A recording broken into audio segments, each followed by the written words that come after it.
Yeah, definitely. So today we are kicking it off with the in-house genius, Andrew Chestnut. He's going to be running through Flipping Edge, which is a real estate software suite, I guess, so to say, because it does everything.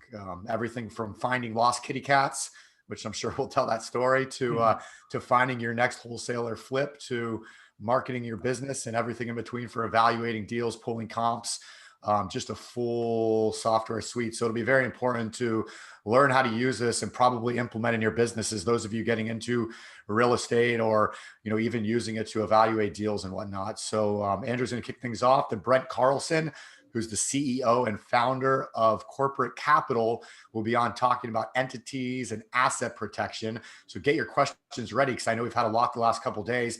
Hey, should I form this kind of LLC? Or, what about this tax strategy? Things like that. So Brent Carlson will be here to answer all of your questions, and he does a great job. And then our in-house professional stock trader, Mr. Sodi, will be on talking about 10/10 trading, options hedging, and he's got a really cool presentation set up, as well as some new announcements. And I believe he has a giveaway going on. I know we did one the other day. I think he's got another giveaway going though. So that'll be pretty fun. And then the one and only Mr. Brent Kessler, founder of Money Multiplier and our mentor when it comes to all this stuff, Money Multiplier, Infinite Banking related, will be on to just razzle and dazzle you with his knowledge on infinite banking and privatized banking. And so every time I watch Brent, I've seen his presentations so many times now, and I learn something new every time. So excited to have Brent on. And then we'll be doing a wrap up.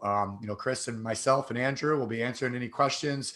To the end of the day, we'll kind of recap everything, and then we'll start scheduling some calls with you for this week, so we can hop on the phone, start talking about your financial GPS, how you're going to take action, and what you're going to start implementing moving forward. So it's a full day, and I'm super excited for it. So let's get things rocking.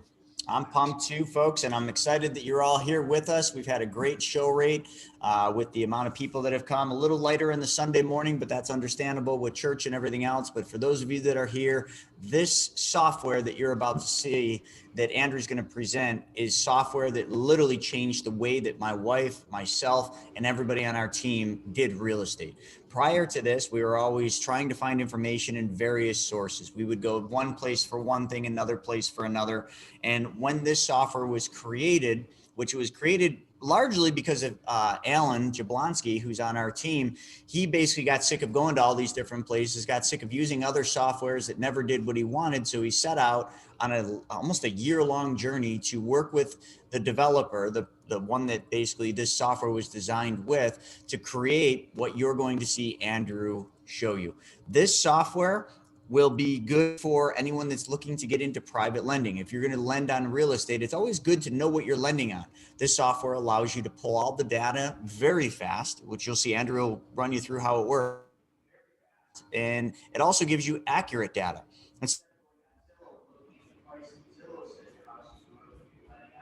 Sudden you lend on it and you realize, holy crap, that was way off. Then you got yourself a problem. Or if you're on the other side of the coin and you're actually buying real estate, remember, in real estate, the number one thing to make money is the buy. In real estate, the only way you can really make money is on the purchase of the property, because if you buy it for too much, doesn't matter whether you're a wholesaler or a rental or a flip, it's always going to create problems. And those problems can result in you having money out of pocket and actually losing money, like so many real estate investors have. So this software will help you with that. It's very easy to use, but it is very in depth. So it does a lot of things, which I'm going to let Andrew show you. So I guess my internet's been a little bit funky ever since that storm. So just bear with it. Remember what's the name of the game? Be cool. That's what it is. And Andrew, are you there? I am totally here, man. Thank you so much. Absolutely be cool. Everything goes well, right?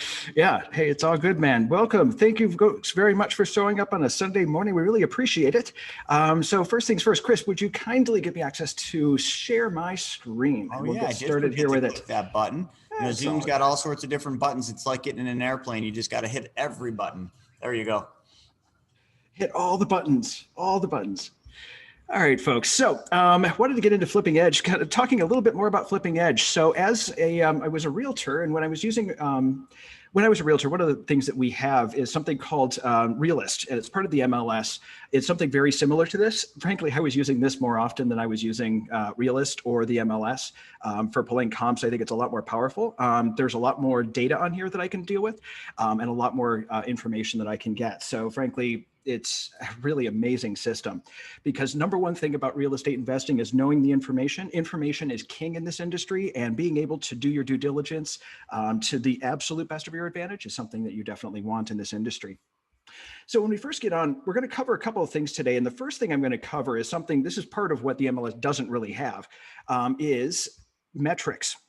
Analytics are a huge part of knowing where farm areas are. As investors, we all have like specific areas that we know very well, especially in our home area. Mine's kind of north of, in the north part of the city of Buffalo in an area called Riverside. Each one of us has something specific that we want. And here's how to find yours if you don't know yet. So there's two different views that I can see from Flipping Edge when I first start into it. Oh, actually, first, while we're doing this, if you do have any questions through this, please put them in the Q&A. Either Chris or I or Stephen will answer those as we go through, and I'll spend some time after I'm done presenting today going through all of your questions. So there's two different views we can start off with. Either a satellite view, but the one that I really prefer the most is the map view. It looks really familiar because, yes, it is built off of Google Maps.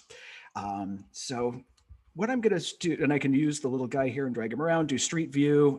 So because it's based on Google Maps, I can do a whole bunch of fun stuff with it. So take a look at one of my farm areas because I want to show you how to do analytics. So I'm going to get in on this area here.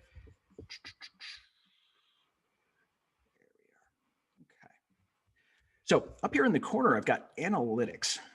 What I can do, so I have estimated values, MLS status to see if to see what's been listed on the MLS. I can see price growth in the area over a bunch of different criteria, or I can see rental values. What are the rents I'm getting in these areas? And they're done as a heat map. So this isn't meant to do very specific house by house by house information. You can do that, but it's not meant to do that. It's meant to just see a broad overview of a specific area. So let's take a look at estimated values in these areas. So I'm just going to do standard estimated value. It's usually the one that I use. Anything lighter blue is under 100,000. Anything really red here is over 1 million. This area, 1 millions are really, really rare. You're probably going to see kind of in the lower blues here. You can see my farm area, generally around less than 100,000. I just know this area is not, there's not a huge, there are not a lot of very high-end properties around here. That's not what I'm looking for. I'm looking for cash flow. So I can see like around here, here's, this is a rich area. For those that don't know, Buffalo Delaware Park was one of the parks that was done before Central Park in New York City. So this is a really high end, it was done by the same person that did Central Park. So this is a really high end area. So I can see this is definitely a place where I would do where I would buy properties for a lot of appreciation. Yeah. So same part here, I can kind of slide around, take a look at different areas. Okay. Yeah. It gives you some idea of general overview about which areas are going to have properties that are worth more, and which areas are going to properties that have worth less. Doesn't mean one's better than the other. It just depends on what your strategy is going to be. So my strategy is buy a house that's relatively cheap and try to just cash flow it. So the strategies that I tend to use aren't around getting appreciation. Appreciation's in there, but I just want to cash flow. So what I'm going to take a look at is I want to see rental values. That's the second thing I'll take a look at. And with rents, I could take a look at my rent price. And again, anything light blue is under 500. Anything red is over 5,000. You can see my areas here. They're floating around the $500, $700, $800 a month range. So if I have a house for $60,000 or under 100,000 and I'm getting $600, $700 a month for it, that's an area that's really good, probably for cash flow. Okay. And this area tends to have rents at about the 6-ish, 800-ish, depending on what type of property it is. I can't actually go to the extent of zooming into each individual house. I generally don't do this just because I want to see large overall views. I'm going to show you how to get into details on houses in a second. But the third analytic I wanted to show you here is price growth, because if I do have an area that, let's say I want to buy these, I don't just want to buy them just to cash flow. I want to buy for an appreciation. One tactic I heard an old broker of mine use where he would take his entire portfolio and refinance all of his properties every 5 years, pull the equity out of them and use that as cash to buy more property. So one of the techniques you can use, there's many other ways we can use this too. So as Joseph keeps showing us HELOCs, that's another thing we can do. So there's a few different strategies, but I would need to see growth there. So let's take a look at a 6-month growth. So again, the yellow, like around this yellow and green means not a whole lot of growth. Red means a huge amount of growth. Blue means no negative growth. So the properties have been going, or 50% loss. Okay, so you can see in this area, they pretty much stay about the same. You don't go too far over the past 6 months. If I take a look at the past year, there's a couple here and there that have had 100% growth. If I look at over the past 2 years or 3 years, all of them have had over 100% growth in the past 3 years. So I just know this area well because it is one of my farm areas where these property values are going up pretty quickly over the past 6 months just because of COVID. We haven't had a huge amount of growth, but over the past 3 years, they have been massive growth. Okay. Let's go take a look at a couple of other places here as well. Just want to show you some of the different areas. So one of the areas that we have is areas that we live up here. So you can see over the past, I want to take 3 years just because COVID has been weird. I want to get outside of COVID. So yeah, you can see these areas, some growth here. Okay. MLS status is one I don't use very often. Just not something I generally use, but I could see square footage of houses if I want to see, these are large houses up here. These houses in this area are somewhere 1,500 to 3,000, 3,500-ish. They vary pretty widely, but that's about where they are. Whereas in the area I look at, they're quite a bit smaller. So yeah. But I like to use both MLS and off-market listing information. So that's my gig. That's what I like to do. So we're going to turn off analytics here. Now we're going to go find some properties. And there's a few ways I can do this. I can either type an area in. Okay, so that's one way I can do this. But the cooler way, if I want to see a really specific part of Buffalo, Buffalo is one of those cities where I have a lot of difficulty with, I can have one street, and on one side of the street are very expensive houses, one side of the street are not so expensive houses. And I'll show you an example of that in just a second. But I want to be able to draw out on a map where exactly all of this is. So let's take a look. So what I can do is just draw a tool here. I'm going to go up here. I'm going to go across here. Here. Okay. What I've done is drawn an area here, and I can go to search and search only houses in that area. It's really quite cool. So again, I can do it by zip code. I can do it by county, city. I can search for a specific APN number, a specific tax number. But this way is a good way to take a look at large. If I want to see a farm area, I want to see what's available in this area. I want to pull comps. This is a good place to go. So I could take a look. If you see failed here, it just means it was listed on the MLS and failed. Okay. I can see MLS listings by clicking this button up here. You'll see the pictures are pulled through from the MLS listings as well. These are all active listings. There's a contingent sale. There's a pending sale. Yeah. I can take a look at pre-foreclosures. We're not going to have a huge amount right now. So there may be some pre-foreclosures, but we're not going to have a lot of foreclosures right now just because we've been in a moratorium for a year. Doesn't necessarily mean they can't go into pre-foreclosure process, but they're not going to follow through with it. It's on pause right now. What we look for when we look for pre-foreclosures, just a side note, you'll see here it says notice of lis pendens. The notice of lis pendens is the very first legal action taken towards a homeowner. It's the very first step in the foreclosure process. So they will give a notice of lis pendens that basically says you're about 45 days late, maybe 60 days late, depending on the bank, and we are going to foreclose on you. It could potentially be 2 years before that foreclosure actually happens. There's a lot of stops in the foreclosure process. It's built that way. So the homeowner has a ton of different ways to be foreclosed on. You kind of have to try to be foreclosed on. Yeah. So like this notice of lis pendens here has been active since August of 2019. So you won't see any foreclosures recently, so here's a newer one. This one would be from 2020. This would have been just pre-COVID. Yeah, there's pre-COVID. So yeah, it looks like they're all from pre-COVID. Yeah. All right. Auctions, again, we won't have any auctions just because they haven't happened for a year. It's really rare. Bank-owned properties. There. All right. How many cash buyers? How many transactions were cash? I'm going to get back to these folks in a moment because this is a really, really good way to build a buyers list is through cash buyers. 210 different liens.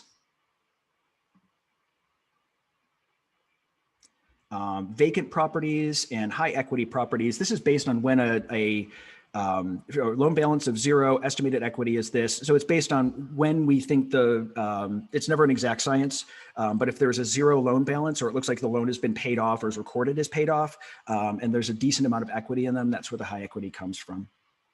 Yeah. So just to answer your question, Jade, yes, this is available in every state. It is not available in Canada, but it is available in the States and the US. Yeah.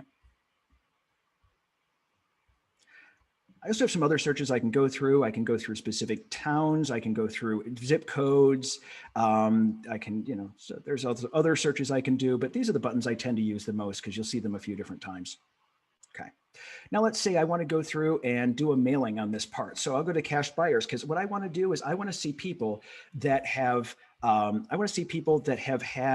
or bought cash in the past few years, because if they bought cash in the past few years in this area, they're probably going to buy cash again. So I have my cash buyers here. All right. And I can select these folks and start a mailing campaign on it. We'll show you that in a second. I want to show some detail on these, but we could start a mailing. I'll show you how to start a mailing campaign on those too. Let's go to this one here. That sounds good. All right. Any property I have, I can take a look at details on that property, and there's a huge amount of information. So 3 beds, 1 bath, 1,100 square feet, lot size is 3,000. The APN number is also called an SBN number. It's a tax ID number, single families. And I can filter on a lot of these as well when I'm looking for specific parts. Here's the current owner. Here's the owner's address. When we say vacant or non-owner occupied, it looks if this address is the same as this. If it is, it's owner occupied. If not, it isn't. Here's the information on the land. Good part about this lot width. So it has 30 feet of frontage and it's 100 feet deep. That's about average for their land in Buffalo. They're real narrow lots. Here's the assessment value. I can see when it was last assessed. Assessed improved value is this. I could see the land value. There's a huge amount of information. And then details about the last sale. Now let's go take a look at some more details on that cash sale. Here's where they are. Here's the title company. Sometimes this shows up, sometimes it doesn't. Transfer tax in this area is $4 per thousand. So yeah. When it was done, how much they bought it for, when they bought it. So he just bought this property. This was an MLS listing. Okay. So because it was an MLS listing, there's the MLS ID. It was a failed listing. So he literally just pulled it off the MLS. It was on the market for 51 days and everything as far as the MLS was concerned, including the specific person, the agent that they had, and their, this is the IDs that we use on the MLS. Comparables. I'm going to get back to this in a second because I'm going to show you how to pull comps on this property. Tax information.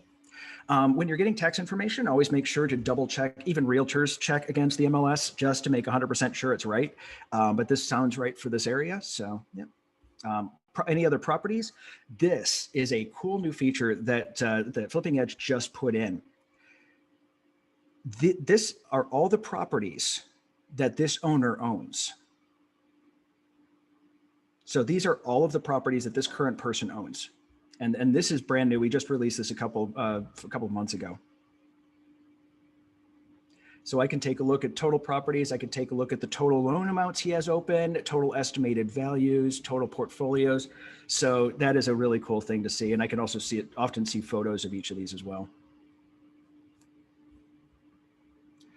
Mortgages, transactions. Okay, so it looks like he bought this in foreclosure in 2011. Yeah. So there's a foreclosure.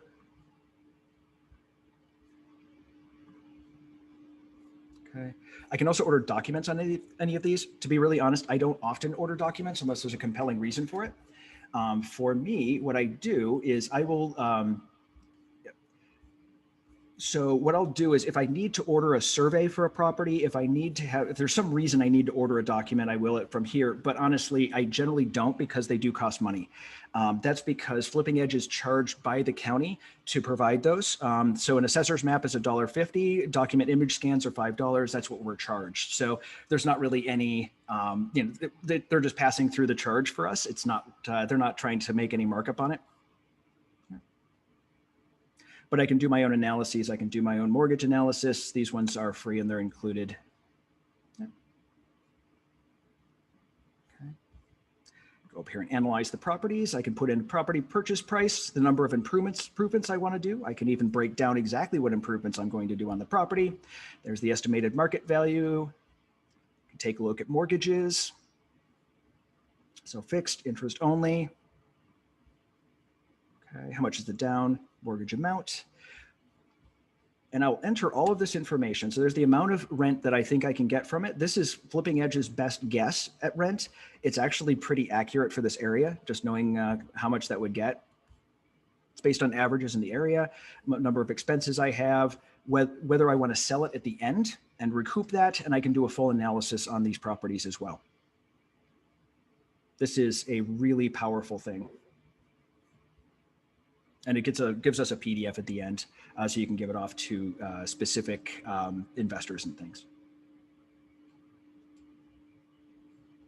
All right, let's see, we went through, yes, general statistics for Buffalo. I kind of glance at these. And the reason I glance at these is there's no, I just want to see an overview. So I want to, how much per, what's the price per square foot, how much it's gone over in the entire city, how many new pre-foreclosures. Of course, there's going to be none because there hasn't been, there's not, it's not, I just want to see kind of where the markets are, how many new listings they had, how many closed sales they're down by 36% in the last 30 days. Just gives me some general ideas for the area. So again, I just glance at these just to see what it is. I'd rather go to my analytics and get some more details on it. All right, next, let's pull some comps. Then we're going to get on to how to use this to find your cat. So comparable listings. Notice these are all, you have all of these buttons up here, just like we did earlier. I usually just do comparables, and I will do both public record and MLS. It fills in all of our status here automatically. Distance, I'll do a half a mile if it's urban, 1 mile if it's if it's suburban, and 5 miles if it's rural. I always start off with exact number of bedrooms and exact number of bathrooms. Okay. Gives me a range of square footages. So within about 300 square feet, that's about where we'd like to be.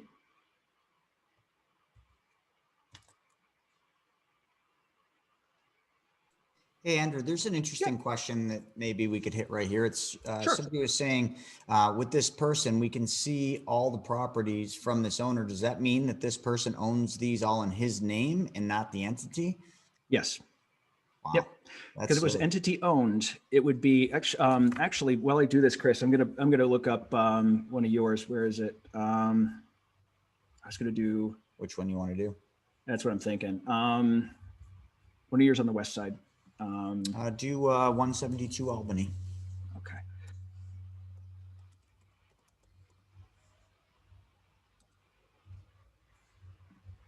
All right. And you may have already covered this, but what does this have that the MLS does? The analytics are by far better than the MLS. The MLS does not have any of the background with public record. Realist does, but it's not anywhere near this good, this detailed. The other thing that the MLS doesn't have, or that Realist doesn't have, is I can pull some data from it and do some mailings, but this is by far better. It does. Realist doesn't have ringless voicemails, emails. We'll get into campaigns in a second. It doesn't have any of that. So I just know this is one of Chris's properties, so you can see that it's under one of the names of his company. And we can see everything linked to This is just, it's under that one entity. See how it's an entity name versus the name for our person's name. So that other person owned owned the property under their personal name, which is not a good idea at all. A couple of those properties down there have been sold since, but yeah, those were, because it probably just hasn't updated yet, because some of those are most recently sold, like 405 Grover. Because of COVID, it's taking a while for things to get recorded, and we are seeing a delay. It might take a few months before it happens. So yeah. Well, it's been more than 2 months. That's been sold for 2 years or 3 years now. Yep. Yeah, this was a flip that I did years ago. This one has been sold for a while. That's interesting. Yeah, that's it. Huh, that was it. So it was sold. Huh. So you're still listed on it, which is interesting. Yeah. So let's pull comps. It's not interesting because it's Buffalo. That's the problem. Right. Yeah. So bad. So public record is weird, man.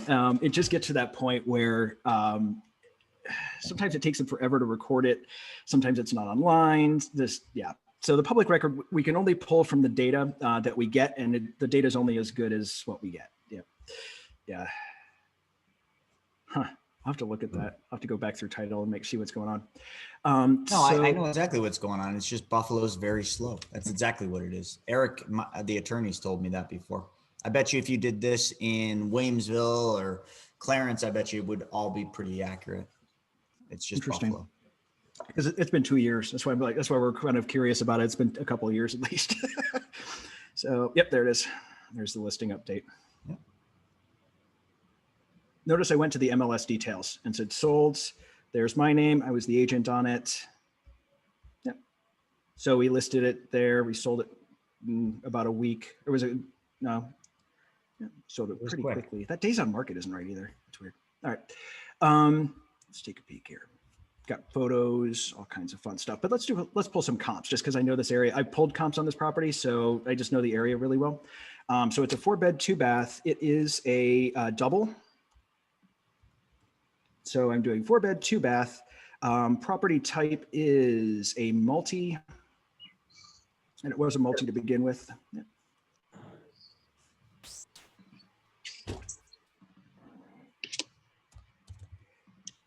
This one.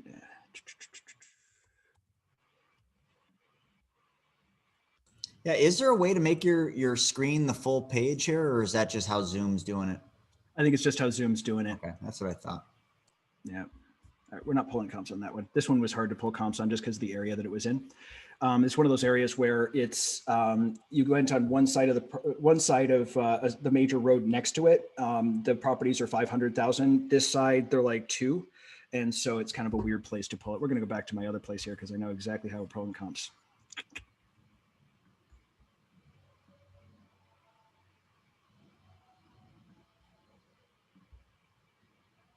I remember when I pulled comps on that one originally too, it took me forever to pull them just to get an actual comp on it. So we'll just pull something from here. Let's just pull Hunt.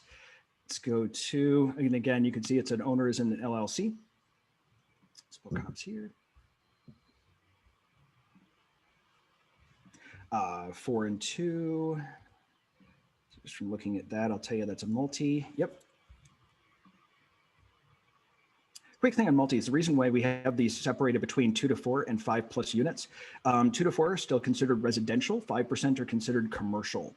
That comes in when you're trying to get funding, it might be a little bit different. So what I've done is I did both MLS and public records. Square footage, it's automatically going to take it within about 300 square feet. I wanted to enter in bedrooms and the total number of bathrooms. Those will significantly increase or decrease a property value. So I want the bedrooms and bathrooms to be as close as possible. Second thing I look for is square footage. Okay. And again, we're in the city, so it's a half a mile. And I want to make sure we get apples to apples comparison. So I have multifamily 2 to 4. I want to get as close as possible to an apples to apples comparison for these. Now things happen, things go into foreclosure. There's a lot of different things that can go on here. So you'll see, I take a look and it's an estimated value. So it's estimating that this property's about 75,000. I think that's a little low, but again, I just use these as a general estimate. What I'm going to do is take a look down here. If I see like this property where it says 5,000, that's probably a cash sale or a foreclosure or something else is going on. I'm removing any outliers. So I don't want these like little, really, really low amounts. So here's another one at 19, something's probably up. If I want to, you can see the little numbered things on here of where they are on the map. So there's number 1, that's Copeland, there it is. Number 2 is Albert, there's number 2 there, okay? So I can go through and pick out any ones that I don't think are useful. So this 20 and 25, these are really, really low. So that's going to mess with my numbers. Okay. I'm also going to take out the really high, the high end of things too. So this 172 is way beyond where we're at. All right. So I've got a few in here, kind of around the same range. Average sale price of this property is 102.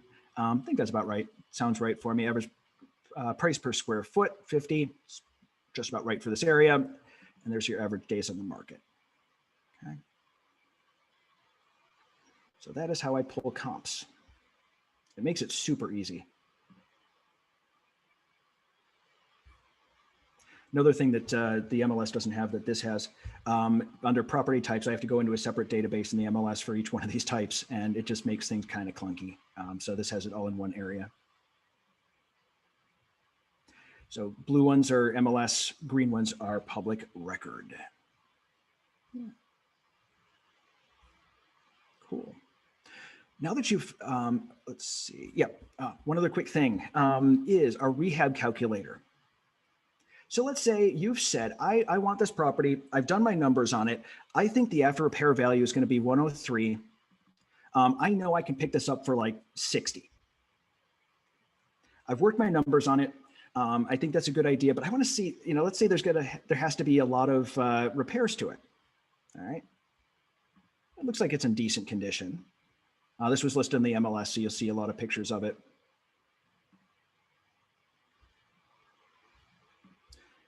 Doesn't look too bad at all, actually. Take a look at the outside. Oh, it looks pretty good. Not too bad. This would be a good wholesale if I could get it at that price, right? Maybe replace the brick in there, kind of update these a little bit, but not a bad property really, right? But let's say it was a hot mess and you needed a hand. We can use the rehab calculator here to do this. This is the same tool that Lowe's and Home Depot use to estimate their project costs. Project costs are based on the area that you're in. So Buffalo, New York, it's going to be the pricing on contractors is going to be very different for us than it would be in Florida or LA, right? This will take that into consideration. So I could start a new project. I can get as detailed or as general as I want. If you are someone who knows, if you're a contractor who knows exactly what they're doing, you can get into absolute individual details. If not, I can search popular projects. So let's just say that I've got a bathroom. All right. So I'd say one of those bathrooms I want to redo. So I've got a bathroom. I want to do, let's see, shower and tub combo. Let's say I want to do a complete remodel. I want to do shower only ceramic. Yeah, let's do tub and shower ceramic tile. I want it good. So do you want like HGTV show or do you want okay? So we'll just do good. I'm going to say it's in the bathroom and I'm going to add that to my estimate. Okay, so it's going to say about $3,000, $3,700 estimated DIY cost, 10 if you did it with a contractor. There's the details that it added in for me. So 10 cubic yard dumpster. Yeah. And I can remove or add these as I want. So this is the easiest way to use it.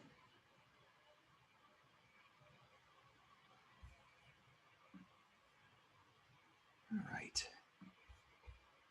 Now, let's go buy some properties. I want my cash buyers. I'm going to check this box here and add to list. Okay. I'm going to create a marketing list that I want to add. Okay. So I would create a new list and use a name for it. The account that I'm on, I checked it the other day, is actually maxed out for this month. So we're just going to use one of my old lists that I have. Okay, so what I would do is save that marketing list. And these are the group of people that I want to focus on. I'm going to start a campaign on these folks. Okay, so I'm going to go over to, let's go to campaigns here. All right. I'm going to start a new campaign. And I'm going to pick my group, BlackRock.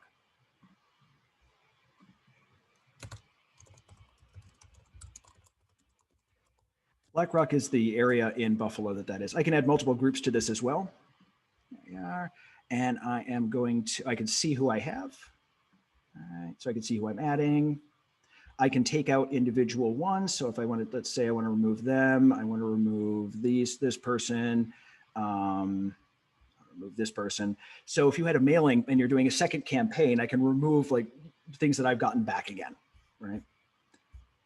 So that's where this becomes super helpful, is if I have, if I got mail back, I want to be able to remove those folks. Yeah. All right, we're going to cancel that out. And let's go to save. First thing I always do is set up a website. All right. So it will always be relisting-site.com, and whatever this, you can keep the number there. That's fine. I can do this. Oops.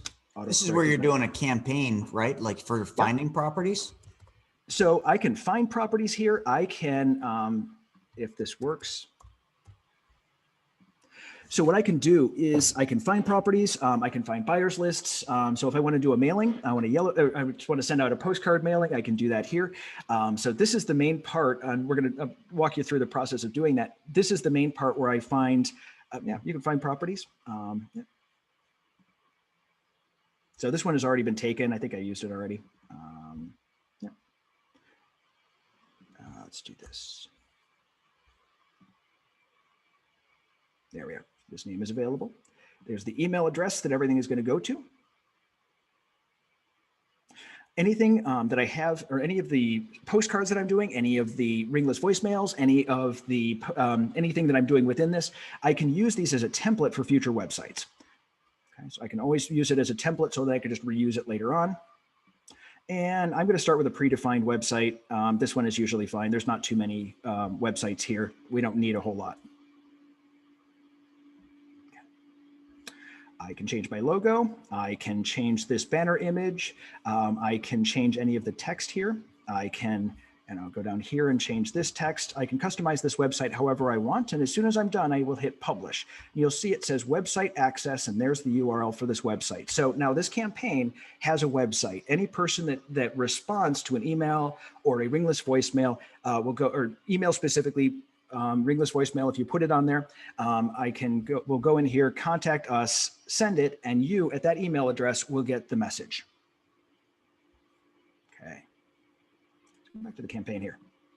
So that's our first part of the campaign. I always set up the website.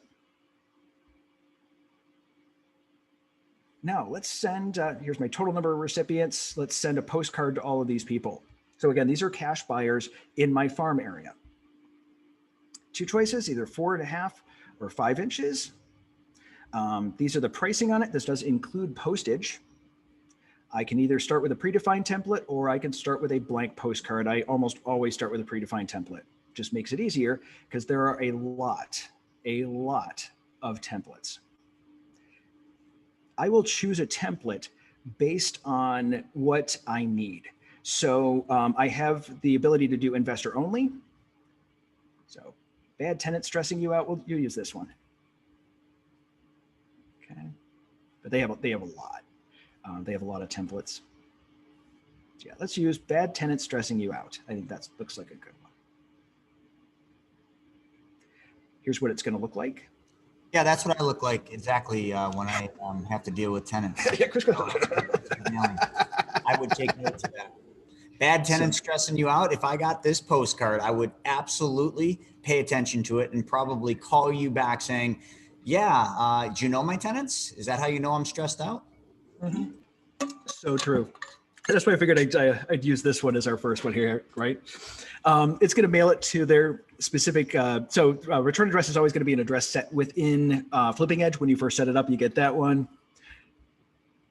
There's your business name, your business phone number, and I can change all of this too. Yeah. Here's a business opportunity for all of you. Like, send this exact postcard out here in Buffalo, and I could even tell you the areas, because we've got this moratorium thing going on here. And I know a whole lot of landlords that are really pissed off and really frustrated, and they probably want to dump their properties. This postcard would get serious response if you did it properly. And that's why I picked it. I'm not even kidding you.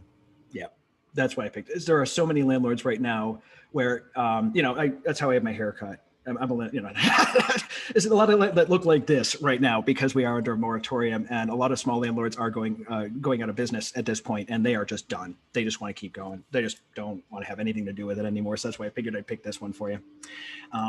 Yep. Cool. So if I edit and I like it, I can go to print and mail. Now, Flipping Edge will not do anything unless you sign off on it. So I can say this is a template for future use. If I've made any changes to it, I can change this postcard name if I want to. I'm going to leave it as the default. That's for the saving it if you want for the future. It's telling me how much it's going to cost me to mail this. All right. I will only be charged for mailings that go out. I will only be charged for mailings that go out. All right.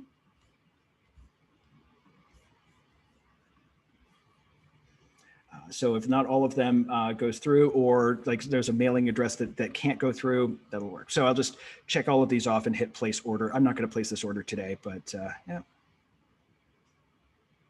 Awesome. So there's one thing, postcard. Second, voicemails. Oh, that's new. We can do a ringless voicemail. Let me go back here. I'm going to go to another campaign and see what we can do here. That's different.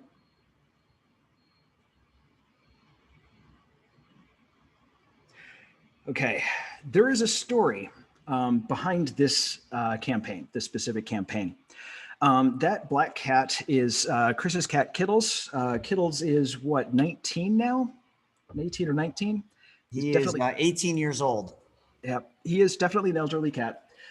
His problem, he ended up getting out one day, needs medication, elderly cat. It was about 3 days. And Chris was absolutely at his wit's end, absolutely we had to find this cat very, very quickly. I wasn't willing to lose my cat because I didn't exhaust all efforts, and we just could not find him. And without medication and being out there, the worst thoughts were coming across my head. And Kittles is the greatest cat ever. I love Kittles. He's great, good cat. So we wanted to find him. And this was nuclear option. I would not necessarily recommend that we do it, that you do this. This was a nuclear option. But I'll show you how it worked. What we did is we put together an email, and we started with a basic template, and then added in pictures, added in here's all of the information. All right. Okay, so we started with the basic layout and then put in all of our own images and things. So this was pretty customized. We then got a list of everyone in Chris's area. So I wanted to get a list in. Let me see if I can bring up that list here. Contacts, Chris. So we had a list of everyone within Chris's area. I drew a map around his house within about, I think it was 2 miles or so. Then we got our list of people who are around there. It's a residential area, so they're all going to be individuals. Here's the property addresses, and we skip traced them. Now, skip tracing is about 10 cents per record. It brings back any email addresses or phone numbers associated with that person. It's the same system that debt collectors use to go and find people who are behind on their debts. Okay, so that's where we got all of these. Then, go back to our campaigns. We decided that we would do, so we had there it is. Almost 1,900 people. We sent out this email, 6 people clicked on it. We also did a voicemail. I want to show this, and that is weird. All right, I'm going to have to talk to them about ringless voicemails. Ringless voicemails, I have the ability to say what phone number I want to show up. Ringless voicemails are one of those voicemails where you ever get a call and it doesn't really come through as a call, but you immediately have a voicemail. That's what a ringless voicemail is. I can say the phone number that it's going to come from. I can say a message. I can either upload a message in an audio file, or I can call an 800 number, enter a PIN, and record it. That's usually the easiest way to do this. I can set what hours I want. So Sunday through Saturday, which hours, between, I don't want to get calls on Sunday, so I don't set that. Mondays, I only want to get calls between 9 and 5. I can set that detail, and I can set how many calls go out per hour. That is important, number of calls per minute. That's important depending on because people will start responding to these immediately. So what we did is we started this voicemail campaign. It's a ringless voicemail. It started calling all of those phone numbers that we had skip traced. And I set this of them. So, 1,286 phone numbers were delivered out of the almost 5,200 recipients. I know there's a difference between the total recipients here and the total recipients in the voicemails because some people had multiple, actually a lot of people had multiple phone numbers associated, and it will call all associated phone numbers. So we started about 10 per minute. And I asked Chris, are you sure? But at this point, absolute nuclear option. We needed to find this cat, absolutely needed to find him immediately.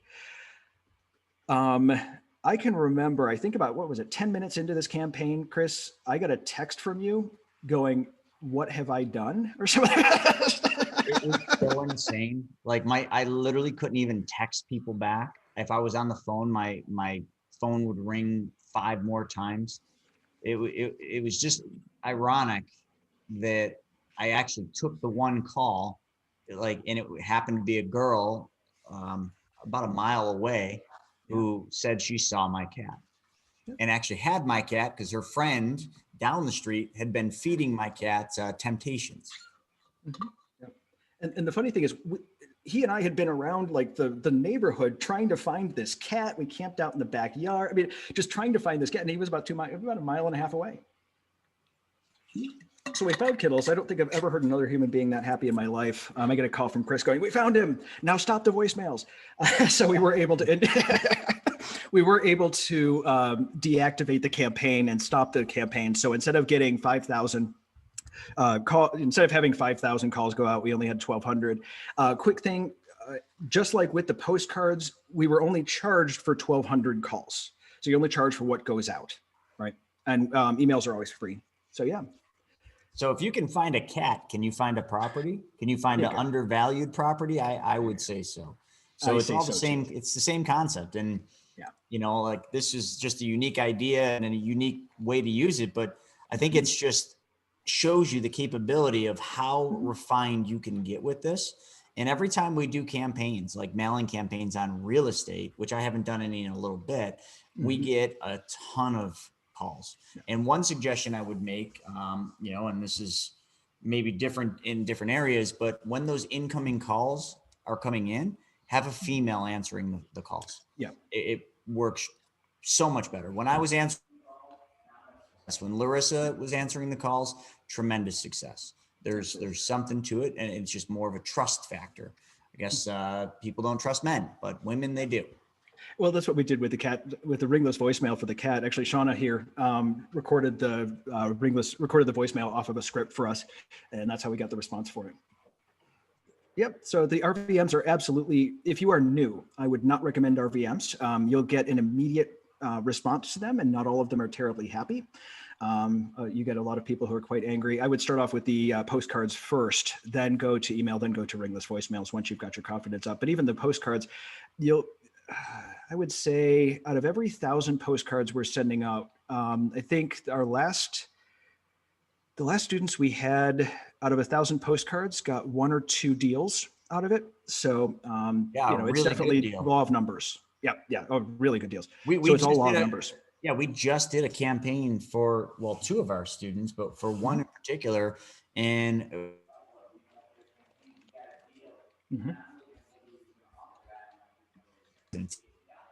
so he's going to make at least $5,000 on that deal. Yeah. So, I mean, that again, we didn't even think at all that he was going to get this deal. We thought it was going to, he did his numbers. He had a solid price down. I think he was coming in at 40,000 less than the guy, or so it was, he was offering less than the guy owed on the property. And we weren't quite sure. I remember, That's right. Yeah. Remember that one? Had a mortgage for more than what he was offering. I'm like, John, like this isn't going to work. He's like, but that's what the max offer formula says. I'm going to start there. And I already told the guy it might be less than what he owed. I kind of figured that. And it worked. Yep. Trust your numbers. Trust your numbers. Absolutely. So yeah, those are the campaigns. Absolute easiest possible way to do postcard campaigns. Chris's Cat RVM. Even though we did a custom website, we did a lot of customized things on this. Still took us less than 15 minutes to set it up. So it was just super easy. Fastest possible way you can do mailings. Yeah. And a ton of information at your fingertips. So questions, folks, do you have any questions other than what we've answered in the chat already about Flipping Edge and some of its capabilities? And so there was some questions that I'll just answer or just say because they were good, like from mobile home parks. Absolutely. You could design a marketing mobile home parks. Then you could get a bunch of mobile home parks. It made sense, it would work, but it will state. Cynthia was asking about upper cap. The only issue you're going to run into, and I don't care if this is the MLS or Flipping Edge, she's talking about finding a hunting property. It will work for finding a hunting property for yourself, but just remember, you're not going to have a lot of success with comps out in very rural areas like Cat County, which is why I didn't really say much about that. But yes, it would work for finding a hunting cabin or an Airbnb. But if you're doing that, trying to find comps, you're probably going to come up short because there's just, even the MLS wouldn't be able to find comps. You're going to really have to get an appraisal on that. Let's see. And with the rural areas, we usually go out 5 miles. Sometimes I have had to go out 10 on a rural property. I had to pull a comp on a farm, which is an awful process. I would highly not recommend you have to do that. But I had to go out 10 miles to find anything. And there's a couple of other ways that we can do it based on square footage and averages. So yep, if you get out in the middle of nowhere. However, talking about mobile home parks, Chris, I don't know, since this one was listed on Craigslist for us, this was another one that we went through. We do have one. Yep, this is a mobile home park. It is in Lockport. I actually went out to go see this last weekend. This was a deal we were looking at. Yeah, so you can see the individual units associated with it. So yeah, we didn't end up picking this one up just because the numbers didn't really work. But yeah, it's a rough one. I knew this one. It's down by my dad's house. But the price is right on it. I mean, you can see the estimated value right there, Andrew. And what are they asking? 179? 179 for it, but it needed to have half the homes were actually condemned, like with signs in the window, and the taxes are about $13K a year, physically condemned. Yeah. So if somebody had enough time and they put this under contract for say 140,000, which I believe they would take it, this would actually probably not be a bad investment, but it's gonna easily take you 6 months to a year to stabilize the park, get rid of the condemned trailers, get new trailers in there. So this is the one in Wright's Corners, isn't it? Yep. Or is this is the one in Wright's Corners? Yep. Yeah. So Cynthia, it's right off of 104 in Wright's Corners. Yep. Yeah. If you know the area. So there's your split off. So Cynthia, you can see right there. A matter of fact, kind of unique story is if you guys are looking at that little red, there's a gas station and a car wash, like literally right here on Ridge Road across from Tops. And that's the car wash and gas station I used to work at when I was 16 years old. My best friend's dad owned it. My father lives right around the corner from here. So I know this mobile home park very well. I think I may have even gone to a party there once, but we'll just leave that one out. We won't go there. We won't go there. But to Sean's question, he was saying, if you're targeting mobile home parks, how do you work around the park management? And if you just look over here, it actually will show you who the owner is. That's how you work around park management. It's going to actually show you the actual owner. And then what you can do is you can skip trace the owner's contact information to figure out exactly where they live and then you can just mail directly to their house. So, Cynthia's been looking at this property for a while. Cynthia, you should just make them an offer like 130 grand and see if they take it. I don't know the owners, the Silcox, but you certainly should. They live on High Point Drive in Lockport. I know right where that is. You physically could drive right over to their house, pop a letter on their door or knock on their door and say, hey, I know you have that mobile home park. That might be a bit weird, but you could, that would be weird with COVID right now. But anyway, here's what I did. I actually went to the property and just started taking pictures, and one of the maintenance guys was there and just chatted the guy up. They're actually in Florida right now. They moved there. Even though that's their current mailing address, they mainly live in Florida. He's just done with the property. So this is another person who would be really a good candidate to say, I will, come in less than your asking price, and here's my numbers and that sort of thing. But I'll tell you, talk to neighbors, talk to the maintenance guys. This guy was very forthcoming with information, just really straightforward about it. So, yep. I just talked to him. Chris Root is actually looking at this one, and I'm not going to say it's off the radar. I mean, he would probably make a really low offer, like 100 grand, and just buy it for the land, and then just replace all the trailers, and then giddy up and go. I mean, the only issue is, this is Wright's Corners. Location wise, it's not prime. I mean, there's much better places to have a mobile home park than where this one is, but it is nice land and where it's at. Actually, there's a lot of nice things around it, from commercial to residential. So it does have some positives. Sean was saying, Andrew, more specifically, do you have problems with buying a mobile home park and then renting it out to someone else?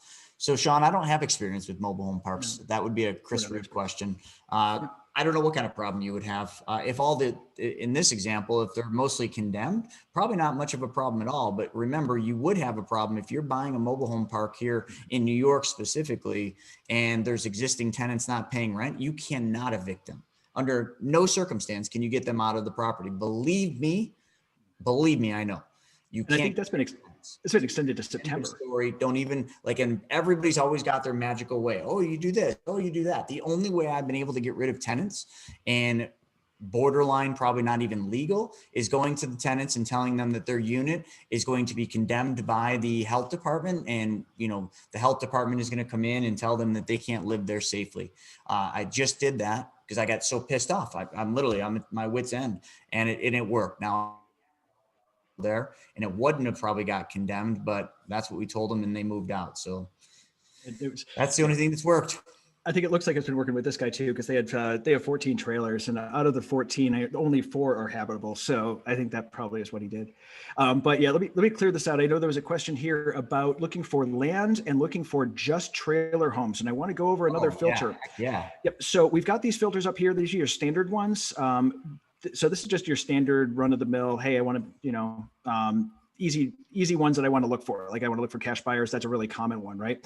I can filter this as quickly as I want. So when I click that cash buyers button, it sets all of these filters up specifically for cash buyers. Now let's say I want to go take a look at these property types. So I've got single, condo, multi, and multi 5+. I also can go and look at agricultural, crops, dairy farms. Let's see, they may have mobile parks in here. Let's take a look. Oh, I want to buy an appliance store. There are times when businesses are also listed in the MLS. So you buy the building and the business. So that's why you have all of these things here. There's a lot. I want to buy a cemetery. There's actually a cemetery across the street from that.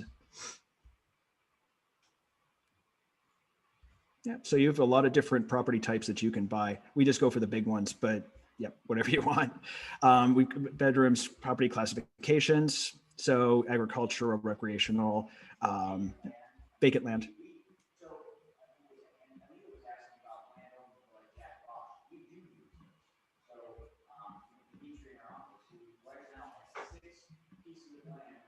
Chris, you're muted. You're muted.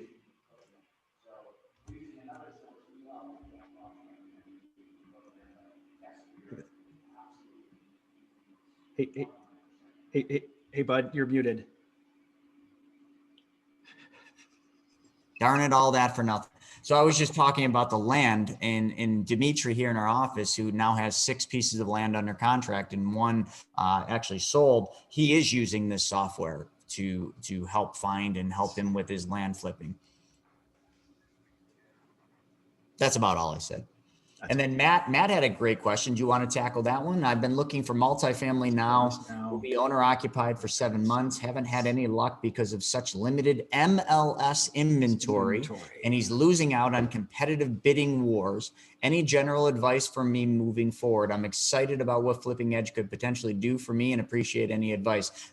Got the best advice ever. Stop going on the MLS and looking for properties. That's my advice. Absolutely. So remember that the MLS properties, these are not, I'm not going to say you won't get a good deal on them, but remember they've been listed. There's going to be commissions involved. Not really the place that we get a lot of success on. So what you would use is something like this. You can take a look for multifamilies. I can, again, property characteristics. I can take a look at multis, whether it's this or this.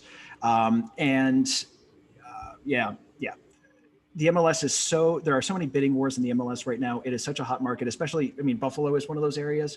I think there's a lot of them. It would be difficult to buy in the MLS. I do know people who have successfully purchased on the MLS and do it regularly, but those are the unicorns. You don't usually find that. Usually you're finding off markets. That's why I like Flipping Edge the most. It takes MLS listings, but it also takes public record. And so I can see somebody who has not purchased or cash buyers, which won't necessarily show up in the MLS. So let's see, non-owner occupied, ones that are currently vacant. I want to take a look at everything here. Multi-properties, multifamilies, and I want to zoom out because I know there aren't probably going to be many here because we're kind of out in, So I can also, I can search in different areas too, but Flipping Edge is a good way to find those properties. Other questions? Yeah, great questions. All right, folks. So that was a really quick go through on it. I mean, we have training for anybody that does the Flipping Edge. You can try it free for 7 days. We could always send out the training on that. If you really liked it and you signed up for it, it's $19 a month for the limited version, which could work for a lot of you. And then $99 for the full blown one with Blue Hammer, the rehab and all the other stuff. And, so the limited doesn't have all the features. The $99 a month is what Andrew was showing here. Yeah. So you guys can check it out. We did it a 7-day free trial, plenty of time for you to monkey around, get in the weeds. And believe me, when you dive in, you're diving into the deep end. So keep swimming down. It just keeps on going and it gets a lot more fun. And if any of you have a missing pet, this also would be a great addition to your software list. So definitely try it out. Andrew, thank you so much for doing this and showing them a little bit about Flipping Edge. Anytime, bud. Awesome, folks. So here we go. We've got the next one. I'm just going to put it up on the screen here real quick. Let's see here. Starting to fit. There we go. We got Brent Carlson from Corporate Capital. And, here's the funny thing. We've had Brent on many times, and every time he comes on, the hardest part is the questions. He is the reigning champion for questions, which most people really get a lot out of. And his topic is going to be covering your assets. Covering your assets. You guys get that? Okay. It's entity protection. It's trust, everything. They do a lot of great things. They've worked with a lot of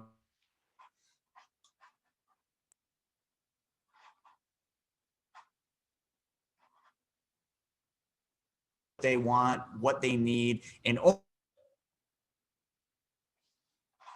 oversell, try to get you into a bunch of need. They do not do that. Bring on Brent. He's been patiently waiting while we were talking about kitty cats, our RVMs and everything else with the software. So Brent, welcome. Hey, thanks, Chris. Can you hear me okay? Absolutely. So I'm going to stop my share so you can there you go. Get your screen on there. All right. As far as my screen, so as you know, Chris, with our conversations, it's pretty much just a conversation for the students. One thing that I've appreciated, as you mentioned, is the questions. So as I go through the topic of asset protection and the best way to use an LLC and some trust, feel free to ask questions throughout the presentation and the topic, and I'm happy to answer those. Chris, feel free to go over anything as you've done in the past. Ask any questions that you feel would be best suited for the audience. All right, perfect. Yeah, a quick introduction. Again, my name is Brent Carlson. I am one of the owners and CEO of Corporate Capital. We're in Las Vegas, Nevada. We do work with clients in all 50 states. We also work with some international as well. We're a full service incorporating and asset protection company. Myself, I focus on the business structuring and the advanced structuring for our clients. Then I have partners that are CPAs that do some of the accounting, bookkeeping, and taxes for our individual clients, our businesses, and also our trusts. Again, we're located in Las Vegas, but we do work with clients in all 50 states. So regardless if you have a corporation or an LLC already formed, we can certainly assist, answer any questions you have. Today, I'm going to focus on setting up LLCs and making sure that those are done properly, and also going over the different states that we can incorporate in. I'll also touch briefly on solo 401ks and putting money into an LLC and being able to use that for your business or for real estate. Then also talk about a business credit and how to use that with an LLC, and then some advanced asset protection with trust. Quickly though, I do want to extend an offer. We have found this last year was a really busy year for Corporate Capital. We found that there were a lot of individuals and a lot of businesses who needed help with filing their taxes to qualify for the stimulus. And then we also had a lot of business owners who needed help with the PPP loan, whether it was the first round last year, whether it was the second round this year, or maybe even needed help with the accounting to see if you qualify. That's not what we're going to be talking about today, but if you have questions about your existing business, or if you qualify for one of those loans, feel free to call us. We'll be happy to answer any questions, give you a consultation to see if that's something that you can do. Again, thank you so much for this opportunity. I want to say hi to the existing students that I know are on this call. I talked to this week. Thank you so much for the relationship over the last year or so, and I look forward to covering some new items for you today as well. Quickly, the first item I want to talk about is LLCs. I am a big believer in setting up a corporate structure and making sure that it's done properly to benefit us. Whether we're a multi-million-dollar business or whether we are something that's doing, making beanies or sewing, or you have a landscape business on the side, something where you may make a lot of money, you may not. The big thing and the important thing about incorporating, whether it's a corporation or an LLC, is making sure that it's set up properly to give you that brick wall and that separation from your business life to your personal life. The beautiful thing about incorporating is if you do it properly and something does go wrong, again, whether it's a daily business, whether you're using an LLC for a fix and flip or a long-term investment, things happen. In the event that something happens, we don't want to risk everything that we're doing, all the effort that we're putting in to grow our wealth right now. We want to make sure that we keep that separate in the event that something does happen. So by having a corporation or an LLC in all 50 states, it really does provide you that unique separation from your business life to your personal life. Now, the difference is there's some states that their legislation has put statutes in place to protect the business owners and to protect the real estate investors from being sued personally in the event that one of these things goes south. A lot of people don't know, and many of you probably have LLCs, and many of those LLCs are more than likely formed where you live. That's okay. There's nothing wrong with that. I'm actually happy that you have the LLC in place. The thing is a lot of people don't realize that you're free to choose any state you wish to incorporate, regardless of where you live. So most people choose Nevada. I'm sure Chris wouldn't mind me sharing. We've set up a Wyoming LLC for Chris because there's unique benefits and unique advantages of being in those states. For example, in Nevada and in Wyoming, Delaware, there's a few states that give absolute separation like no other. In those states, if someone were to sue your entity, in Nevada, for example, they cannot turn around and sue the shareholders of the corporation or the certificate holders or the members of the LLC. Nevada does not allow that. Nevada gives that unique separation that does not allow the business and the individual to be sued. Now, there are cases in other states where you can actually sue the entity and you can sue the individual. So we incorporate and set up our clients in either Nevada or Wyoming traditionally. Now we form corporations and LLCs in all 50 states. So if you wanted to do it in your backyard, that's fine. We'll have a conversation of the pros and cons. I don't necessarily recommend it, but I'll go over the pros and cons of doing so. But with Nevada and Wyoming, there's no state tax. There's no corporate tax. There's no franchise tax like California likes to have for its business owners. So by incorporating or setting up the LLC in that state, now we are not putting ourselves in a position where we're paying any more tax. So you're still going to have to register your LLC to do business where you live or where you're fixing and flipping or whatever you're doing, whatever program you follow. But now if something were to happen and that LLC or corporation were to be sued, they would not be able to go after you individually as the owner of that business. And that's why we focus on those states. Now, a lot of our clients, a lot of the money school students I've had the privilege to work with have assets in multiple states. Do I have to set up a new corporation or LLC every time I go into a new project? The short answer is no. You can put as many assets or properties or businesses underneath one LLC if you want.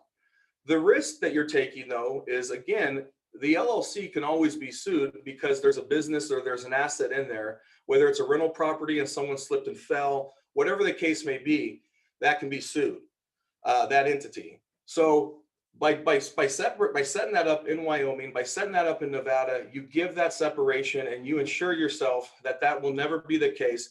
They'll never be able to go after your assets. You can use that LLC or corporation and register it in multiple states. So again, I don't recommend putting more than one or two properties in under an LLC. If you have a significant amount of equity or the property is worth a certain amount, then I would have a consultation to see when we want to separate those properties and have maybe one in one LLC and maybe two or three that are less value in another. But again, the risk is whatever's in that LLC potentially, could be sued, but you have that separation. Another thing that's very nice and unique about Nevada is Nevada offers series LLCs. So if you are an investor and Nevada is one of those hotspots for you, then it's going to provide you an opportunity to set up one LLC and use that for multiple properties. So you can use that for of different businesses. You can use that for different properties. So what we do is for the Series LLC, let's say property A is underneath Series A, and then you can have property B, C, D, and E. You can have all those different cells underneath the Series LLC. And so again, every state is different, but we primarily focus on one or two because of the unique advantages that those states offer. Chris, I do see that you're texting that the internet may be issues. Am I okay? Is everyone able to still hear me? Yeah, you're fine. Okay. You're fine. It just seems to be when I'm talking, like it keeps cutting out. We're changing it over to a different computer now. You won't have any interruptions. No, and I haven't seen any. I just want to make sure that everyone can still hear me. No, it's because I have a Dell. Oh, all right. So again, with the corporation, the LLC partnerships, we set those up in typically Nevada or Wyoming, and then we'll register you to do business in your home state. Proactively, I will answer this question. I've been asked on over the year, can I transfer that LLC from the state I live in to Nevada or Wyoming? And the answer is yes. Now there are a couple states that do not allow a transfer or conversion, but for the most part, you're able to prepare some paperwork, submit it to the Secretary of State, and then convert that to Nevada or Wyoming. You'll still be able to show the year that you incorporated, so you'll have some of that age and some of that value, which is important to a lot of people. So you are able to convert that, so you have that asset protection, benefit from the statutes of that state, but continue to operate your current entity. So we don't have to get a new EIN, you don't have to open up a new bank account or any of that. The other thing that you're able to do with the LLC that's very unique, a lot of people don't know about, is building business credit. Now we're talking about increasing our wealth and being smart and strategizing on how we can grow, whether we're using our money, other people's money. And the LLC is very unique. The reason it gives you that separation is because an LLC has an EIN, a corporation has an EIN. An EIN is an employee identification number. So that's like the social security number for the business. So now you can have your business, register it with different vendors, Quill, Granger. I'll give you an example of a couple of them. You can register your LLC or corporation and start utilizing that credit on the business. So now what you'll do is you'll take the EIN and you'll go and apply and start working with different vendors around the country that are going to give your LLC, whether it's a new one that we formed for you, whether it's an existing one that you have, you're able to use that LLC, and we will put you through a program that takes about 3 to 4 months to build you a paydex score to get you to an 80 or higher. Now that is equivalent to having an 800 or higher FICO score, which again opens up a lot of doors. Now this is another program that I've talked with Chris about extensively, and I know that he's taken advantage of over the years, and that's building credit on the business and then utilizing that to the best of our ability. Now I want to talk about that for a second. There's a lot of misleading companies out there. A lot of people will tell you what you want to hear when it comes to building credit. When I first started in this industry in 2005, credit was way different. You were able to take a corporation or an LLC and pretty much go do a couple things and apply for credit and either get a line of credit or they would give you a loan. So I worked for a company. We focused on that. We did the program. We got our clients between $50,000 to $250,000 at pretty much any given time. And then when the crash happened in 2008, things started to change, as you can imagine. So when those changes started to take place, whether it was banking or credit, it started to affect the way that we were able to build credit for our clients and put them in a position to get these loans. So now what we do is we will put our clients in a position and we'll grow that paydex score and get them to an 80. So now they have that piece in place.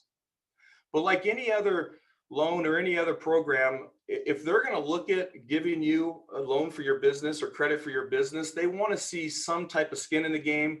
And by you building credit and taking those steps is part of that skin of the game. And then they're also going to just want to start seeing some activity, maybe some transactions. So for an example, with my company, when I started Corporate Capital, I was able to get a loan for $10,000 that was the down payment on my building.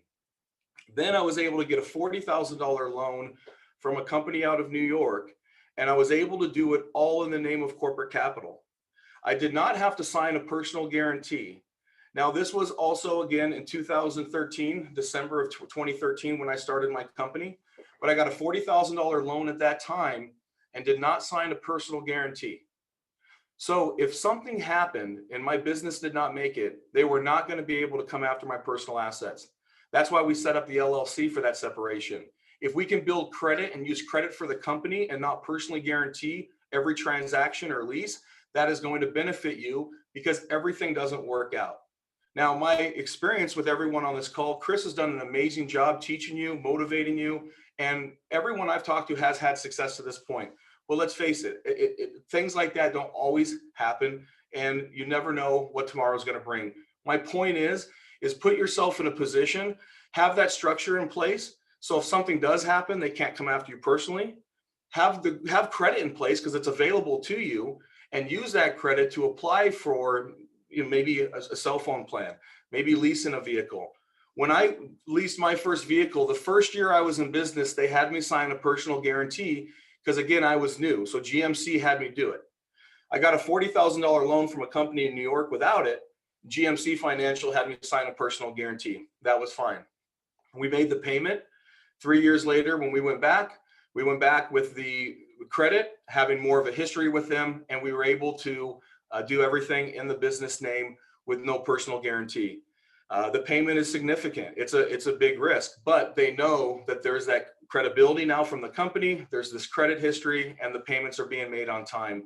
So by having the credit, and if you build that the correct way, now again, I don't want to be misleading. By just having the credit, it's not going to have a magic wand and you're going to get a $50,000 loan or line of credit, but it will open up a lot of doors and do a lot for your business that you currently do not have that option because A, you don't have the corporation or LLC, or you don't have good credit to go with it. Going back to the corporation or LLC, I do want to point out that most lenders, I just worked with a company. I met Chris a long time ago at an event, a hard money loan type event, and had the opportunity to talk to him. And one thing that it was very, very important was just taking care of the clients. And we both had that vision of just always doing the right thing, spending time with them, consulting. We had a client last year who came. I know she's on today. I won't ever, mention their name, but had a client last year where we were able to help set up the LLC because lenders are requiring it. I mean, they're requiring you to have an LLC. They're even offering better interest rates when you have an LLC. So it makes sense to have one. But last year, the day before the end of the year, so on December 31st, we actually formed a C corporation for one of the money school clients and saved them just under $4,000 on their taxes. Now, obviously, it costs a little bit to set up that the corporation to put them in that position, but it saved them the money and ultimately saved them money on their return. And that's what we try to focus on, is not just have an LLC to separate your assets. That's great. Now, really maximize that. And how can you use a structure to your benefit to offset your taxes and pay the least amount possible? Because I think it's very, very important that we put ourselves in that position each year. We work our asses off very hard, all of us, to increase our wealth, do what we do for our family. And I don't mind paying taxes. We live in a great country, but I want to make sure that that's the least amount as possible. I do the same thing with my business and my approach as the owner. Every quarter, I get together with my partner, who's the CPA, and I go over how are we trending? What's corporate capital doing? I'm an S corporation, so I'm going to have a K1 at the end of the year. What does that look like? What should I pay right now on quarterly taxes? I don't want to have to write a $30,000, $40,000 check at the end of the year. So what can I do to offset that? Maybe pay a little more in, withhold a little more. But we'll constantly look at that for ourselves, and we'll also look at that for you. Again, whether it's just a basic LLC for a fix and flip, or you have an advanced business structure, we'd love to take a look at that. Again, last week, I had a company out of Texas, and there was a lady living in California, and she had a rental property in her name. And the company out of Texas referred her to me and told her that you need to call corporate capital because you need to set up an LLC. The reason they were setting up an LLC is she was refinancing this property. Again, it was a rental. It was not a personal residence. So she set up an LLC because they instructed her to do so. And by doing so, it saved her a ton of money on the interest. So again, you may be in a position right now where by setting up an LLC, it may better your current situation, but obviously moving forward with the money school and taking advantage of some of those programs and investments, you're going to want to have an LLC, and we can help you do that. Quickly, when we set up an LLC, and for those of you who already have a corporation or an LLC in place, hopefully you already have a corporate record book. Inside this corporate record book, we put together all of the documents that you need to be in compliance. So we'll put together the operating agreement that a lot of times, the bank will require, the lender. We'll put together the minutes of the meeting for the corporation, the minutes of the annual meeting and first meetings for the LLC. And then we also include the stock certificates for a corporation. And we also include the membership certificates for the LLC.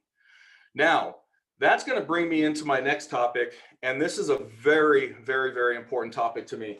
Matter of fact, I'm going to open up the record book. This one.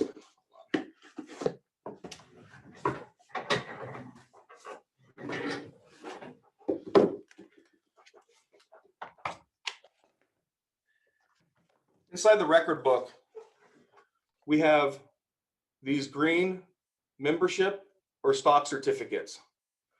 Again, it's a stock certificate if it's a corporation, and it's a membership certificate if it's an LLC. When we issue the shares of our business or corporation or LLC, we can issue those to either ourselves as individuals, or you can issue them to your trust. So when I first started my company, I set up my living trust for a couple reasons. I had a living trust in place because I'm married. I have 4 boys. I have a 16-year-old, a 13, 8, and 5, all boys.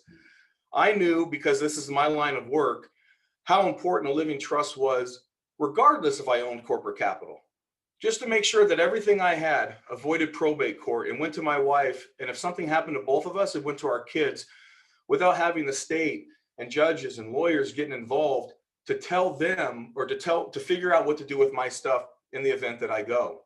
So by having a living trust, and I'm willing to bet that even though there's successful people on here, motivated people, there's more than half, if not 3/4, that do not have any type of trust in place, and definitely don't have their living trust in place. And the heartache that comes with that is I've been on the phone for hours trying to help console people, because they lost a family member and now they're going through all this hell trying to figure out how to get their stuff. Right now, not even because of COVID, but before COVID, it would take anywhere between 6 months and 2 years to have your assets go through probate court, because you had to get the judges, you had to get the courtrooms, you had to figure out the creditors were able to, come and say, okay, they owed me money. You could have ex-spouses or people coming out of the woodwork saying, you know what? Chris Naugle told me he wanted to leave his property to me. That's mine. It was a verbal contract. Now they got to battle that out, figure that out in court. And then ultimately, it's probably going to go to the beneficiary. It's probably going to go to the children. But now they just spent $10,000, $20,000 defending it, when they could have just simply spent a little bit of money and had a document that tells the courts, that tells the public, tells the banks, tells the lender, tells everyone, this is what I want to have happen in the event that I go. By having that document, now it makes your beneficiaries' lives completely, it's a lot easier on them. It's a lot less heartache. They would take the death certificate to the bank with the trust and show them. They would do the same thing wherever there's asset, wherever there's title, they would do the same thing with that. And by doing so, it would probably be all done within 2 weeks to 30 days instead of 2 years. The issue, though, with a revocable living trust, well, quickly, a lot of people will say, well, what about a will? A lot of times, the reason why a will is recommended is because a will still goes through probate. I think that is, it frustrates me that a will can be set up without the living trust. So the will is going to have the beneficiaries, but it's still going to go through probate court. So you're still going to have to pay the fees. You're still going to have to hire an attorney. It's still going to go through the probate. So now it's going to be tied up and it's going to cost you a lot more money. By having a living trust that has the will already in it, you avoid all of that. So your power of attorney, your health care, everything is in there, and will go to the beneficiaries upon passing. So now let's talk about the protection. So because it's a revocable living trust, whatever is inside of a living trust can actually be taken and forced out in the event of a lawsuit, or whatever. If you're sued, if the asset's in there, it could be taken from you, plain and simple. So what we do, and the way that we will even issue the stock of our clients' corporations or LLCs, is we'll issue them to an asset protection trust. Probably about a year ago, we did a segment with our attorney, Steve Zostek, on the asset protection trust. And I'll talk about it today. And maybe you guys can, find out from Stephen or somewhere at the Money School, see that video. He talks about the importance of it and what it can do for you to protect your assets. So what I've done now is the stock that I have of my corporation, or the assets that are of value, I've issued them to my asset protection trust. An asset protection trust is a Nevada asset protection trust that's unique to Nevada, and it protects the assets that are transferred in there after 2 years of that taking place. The reason why they make you wait 2 years is they don't want someone that's going to be getting divorced or maybe a bad breakup in a partnership. They don't want people to be able to hide assets or transfer assets knowing that something's coming down the pipe. But if you're proactive and you're just trying to make sure that your family's taken care of and you're protecting your assets, that asset protection trust is the best vehicle that you could possibly have, because whatever's transferred in there, again, after 2 years is protected. No creditor, no outside litigation, no one can force you or take that asset from you. Now, what's very unique about this trust is it's an irrevocable trust with revocable privileges. So it's almost like it's the best of both worlds. It's one of those where it's too good to be true, where you can have this trust, irrevocable in nature, protects the assets, no one can take it, but you're able to transfer that asset out, put it back into your name, put it back into an LLC in the event that you want to sell it. Because a lot of times trusts will have a higher tax. So we don't want to have to necessarily pay the tax out of that trust if we don't have to. Now, for some of the wealthy, it makes sense for them to do that. And hopefully we all get to that point. But for the most part, we'll use that trust to protect the assets, protect the interest of the company. And in the event that we want to transfer something or we need to sell something, we're able to do that. And we're able to transfer it wherever we want. What I typically will recommend to clients is to set up the LLC or have their corporation or LLC that's currently in place and transfer the shares to the trust as soon as you can. Now, it will take us usually between 2 to 3 weeks, sometimes sooner, to actually form the trust. Once it's formed, we have that date. We can transfer the assets directly into it, or we can transfer the shares of the company directly into it. The nice thing about the shares of the company, now, let's say we transfer those shares next week and it's April 4th, 2021. Well, April 4th, 2023, whatever asset was transferred in there now is protected. And if it's the shares or stock or certificates of your company, that's now in the trust. So whatever assets are going in and out of the business or whatever's in the business, now that doesn't matter the 2 years, because that actual ownership of the company was transferred, the years prior, 2 years prior. It is the absolute best vehicle that we have found for our clients. And the reason being is once you form it, you don't have to renew it like a corporation or an LLC. So you don't have to renew it with the state, the business license. The only thing that you have to do with the asset protection trust is our attorney will serve as the trustee for the trust, which you want an attorney to be the trustee, because that's where you really get the protection. He's going to be the one to tell the outside world and creditors, absolutely not. We're not transferring assets. It's an irrevocable trust. The assets stay here in it. The nice thing about it is that there's a bank account he opens for you in Nevada. We do a lot of that with Chase, very user-friendly on the trust. We also put you on the account. You have control. We will also make you a trustee. We'll make you a trustee, you and your wife, brothers. You can have more trustees. So for example, let's say you and your wife want to be trustees and he's a trustee. You can have the language in there that the majority of the trustees rules as far as decision making. So now you know that you're always in control. Again, you want his protection as an attorney because that's his job and that's what he does for a living. But again, you'll be able to have that asset in Nevada, but you'll be able to protect your assets anywhere in the country. So whether you have property in Florida, you have a business in Texas, you're able to protect that, and you're able to have that in a Nevada asset protection trust. Again, you're going to have, because it's in Nevada, and because Nevada is, again, just like their corporations or LLCs, the way they protect people, the stipulation is you have to have an asset in Nevada. Now, I'm not going to have you come and buy a property here or buy an actual asset. That asset that you're going to have is the Nevada bank account. So again, he'll open up the Nevada bank account for you. He'll put you on there. You guys will control. You'll have access to it. You can run your business out of this trust, or you can use the trust just for the asset protection piece. But that's usually a conversation, that's an individual type conversation and not for the general, depending on the assets you have. A lot of people will say, well, I don't have enough to protect. I say bull. I say whatever you have, it's worth protecting. Whether you have one property or 100 properties, you need to protect yourself. And it's not very expensive to do so. There's a lot of different, options you have. And again, just by forming that Nevada or Wyoming LLC is going to give you a tremendous amount of protection and separation. And by adding other layers like the asset protection trust is absolutely the best route you can go to protect your assets. What we do for the beneficiary of the asset protection trust is we'll make that the living trust. So now the living trust is so important to make sure that every beneficiary, whether it's kids, grandkids, church, charity, whoever that is, whatever that looks like, that's up to you.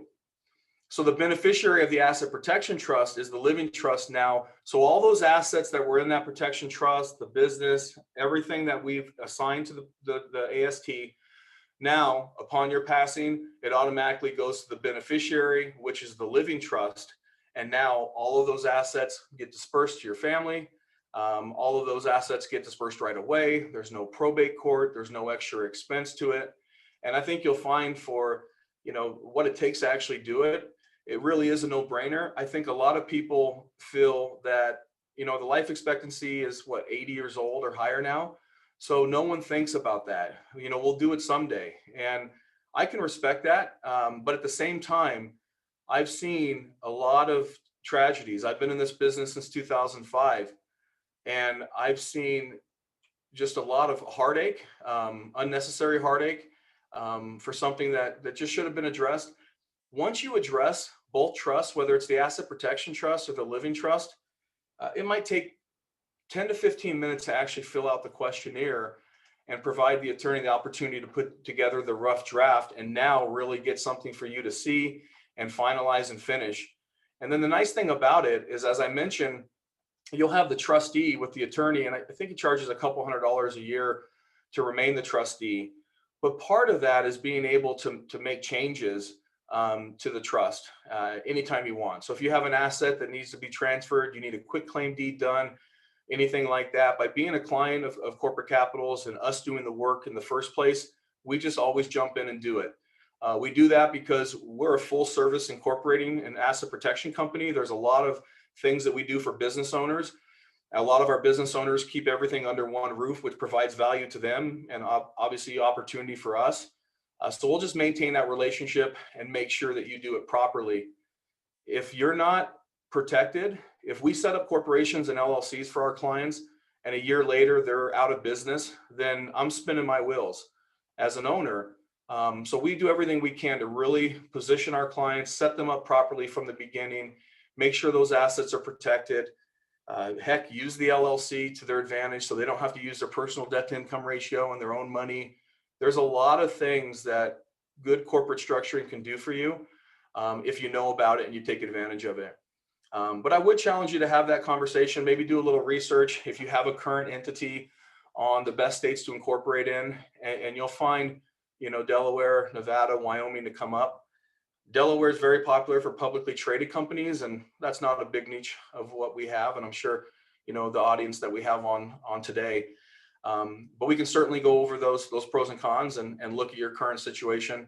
What I would recommend you doing, again, whether it's with us or online, is having that LLC in place, because anything that you do for the business, any investment that you do moving forward, you need to use that LLC. If you ever do anything on the side as a sole proprietorship, whether you make $5,000 a year or $5 million, set up an LLC. Don't risk anything that you have in your personal life because of a side business, especially that doesn't make a lot of money, or for a business that makes a lot of money that probably has a lot of customers. Now we have more risk. It's a very simplistic thing. Obviously, this is what I do for a living. I'm passionate about it because I like to grow things. I like the challenge of helping people, but more importantly, I like success. And so do you. If you did not like the success, you wouldn't have gravitated towards the Money School and Chris. And that's why I work with the Money School. Chris, from the first day I met him, motivated me to want to be a part of this because I knew what he was doing for people and the position he was going to put them in.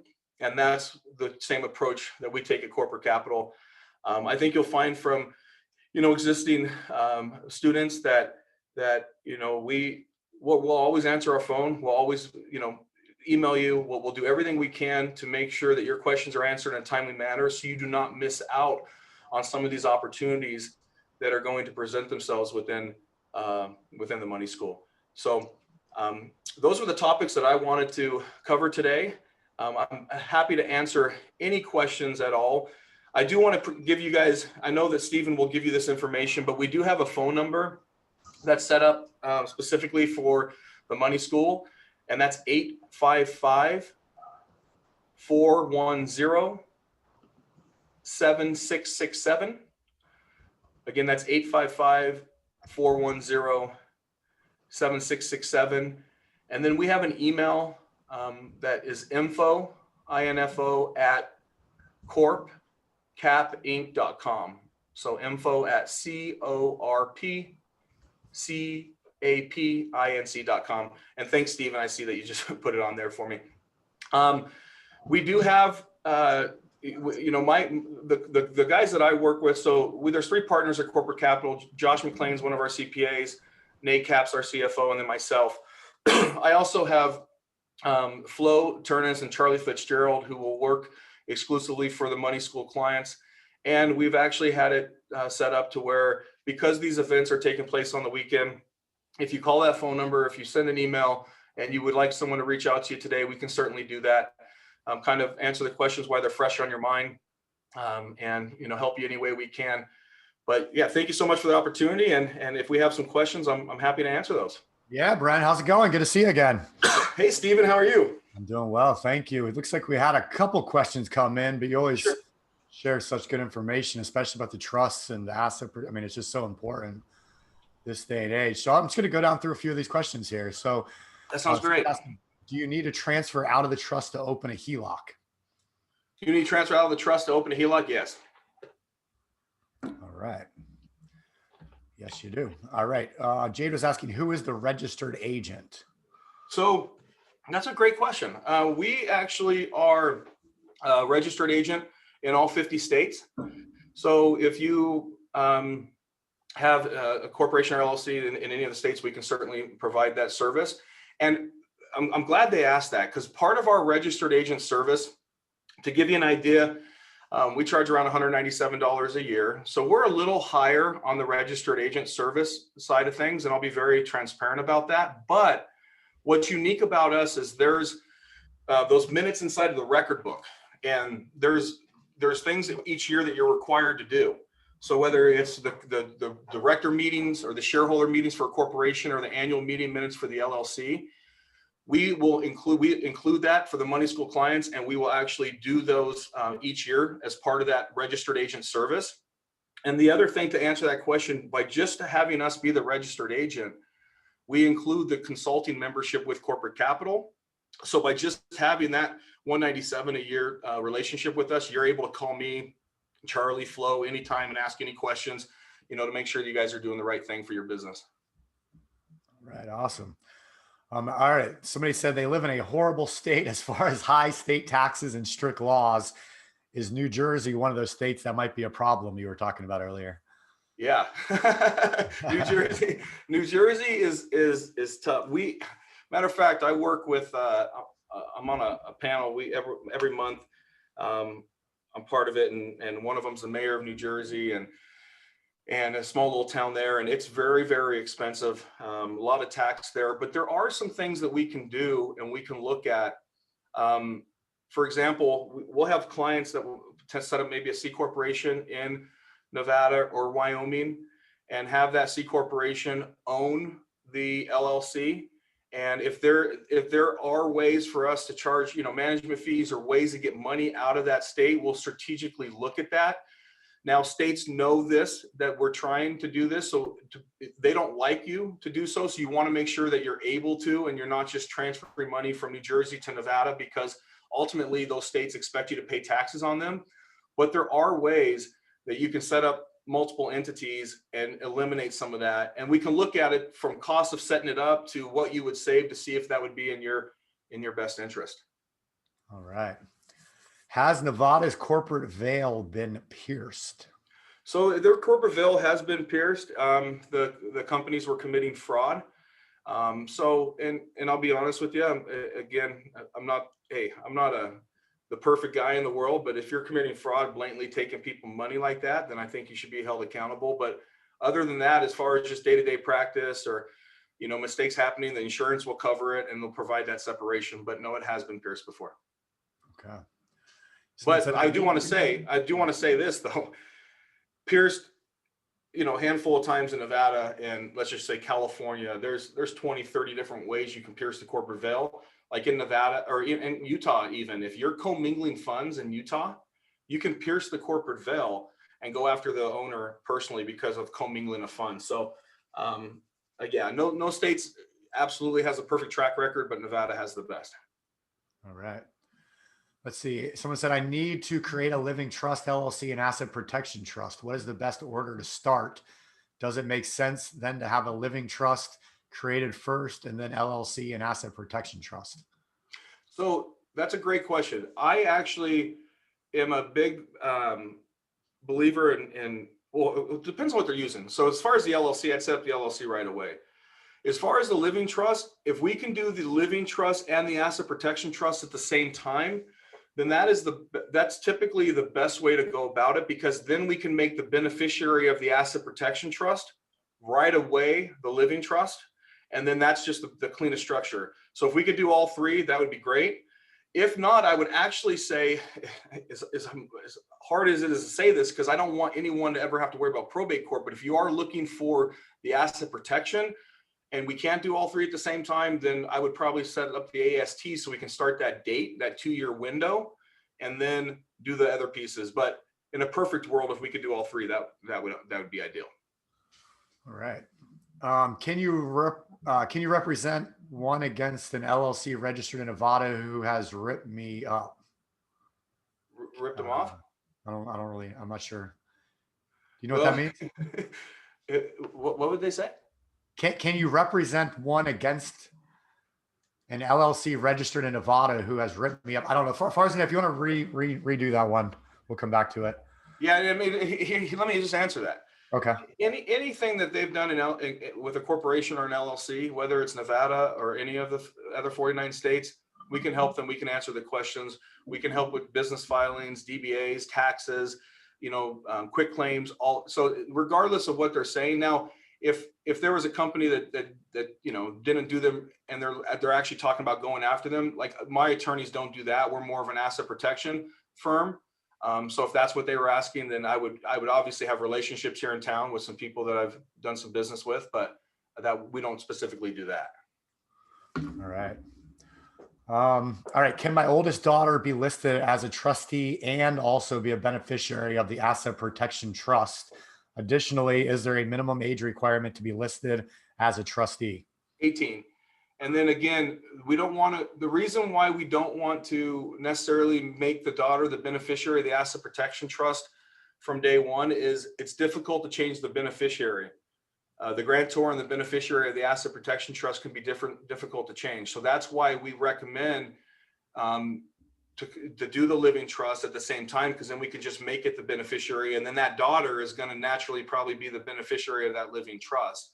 So the reason why we recommend that is you never know what tomorrow is going to bring. And I'm a huge family person. I mean, today's Sunday. I'll be getting together with my family. We do a Sunday dinner all the time. I'm a huge family person, but things change. If there's a possibility of that beneficiary ever changing or fallout in the relationship, then it's best to have the living trust as a beneficiary in the end, because now you can make those changes to the living trust a lot easier, change the beneficiary. And I've had that happen, as sad as it is. I've had it happen to where a mother and son, I completely understand why she did it. He was out of control. He wasn't in control of his life. You can kind of connect the dots, right? She took him out and changed her living trust at the very end because she knew that he would just go through that money and it would not do anything for him except maybe kill him. So she made those changes. So I recommend having the living trust in place because you can change the beneficiary and then just have that serve as that piece for the asset protection trust. All right, awesome. Let's see. If you have an LLC, is there a benefit of putting land into a trust? If you have an LLC, so in the land's probably in the LLC. If the land's already in the LLC, great. We could just issue the certificates of the LLC to the asset protection trust. That's what I would do. And then in the future, because we have this trust, we can put the land directly into the trust and not set up future LLCs that kind of keep costs down and some of those renewals each year. But if he already has it in place, great. We don't need to transfer. We'll just issue the shares. All right. Let's see. Is Hawaii not a great state for these? It's not typically a friendly business state. It's so funny that you asked about Hawaii. Super laid back, you know, you'd think that it's not, but it's actually really, there's some frivolous lawsuits. It's not the most business friendly for some of the corporations and LLCs. So we do a lot of business with Hawaii. Hawaii is one of those examples I give, like California, where the corporate veil can be pierced and a little bit more liability. So. All right, cool. Let's see. What are some of the tax advantages of an LLC? I'm a newbie. So great question. And I can't believe that I did not cover that. It's on my notes right here in front of me. The LLC, the tax flexibility that you have with an LLC is second to none. You can have an LLC and form it as a single member, so because there's no partners or no one else involved. And you can have that LLC stay taxed as a single member. So if, you know, depending on the type of income, you know, if it's rental, it goes on Schedule E. If it's an active business, can go on your Schedule C. But let's say that now you're starting to make a certain amount of money and you have a profit at the end of the year that's going to benefit your LLC to be taxed a different way. Most of you probably don't know this, but you can have your LLC taxed as a single member LLC.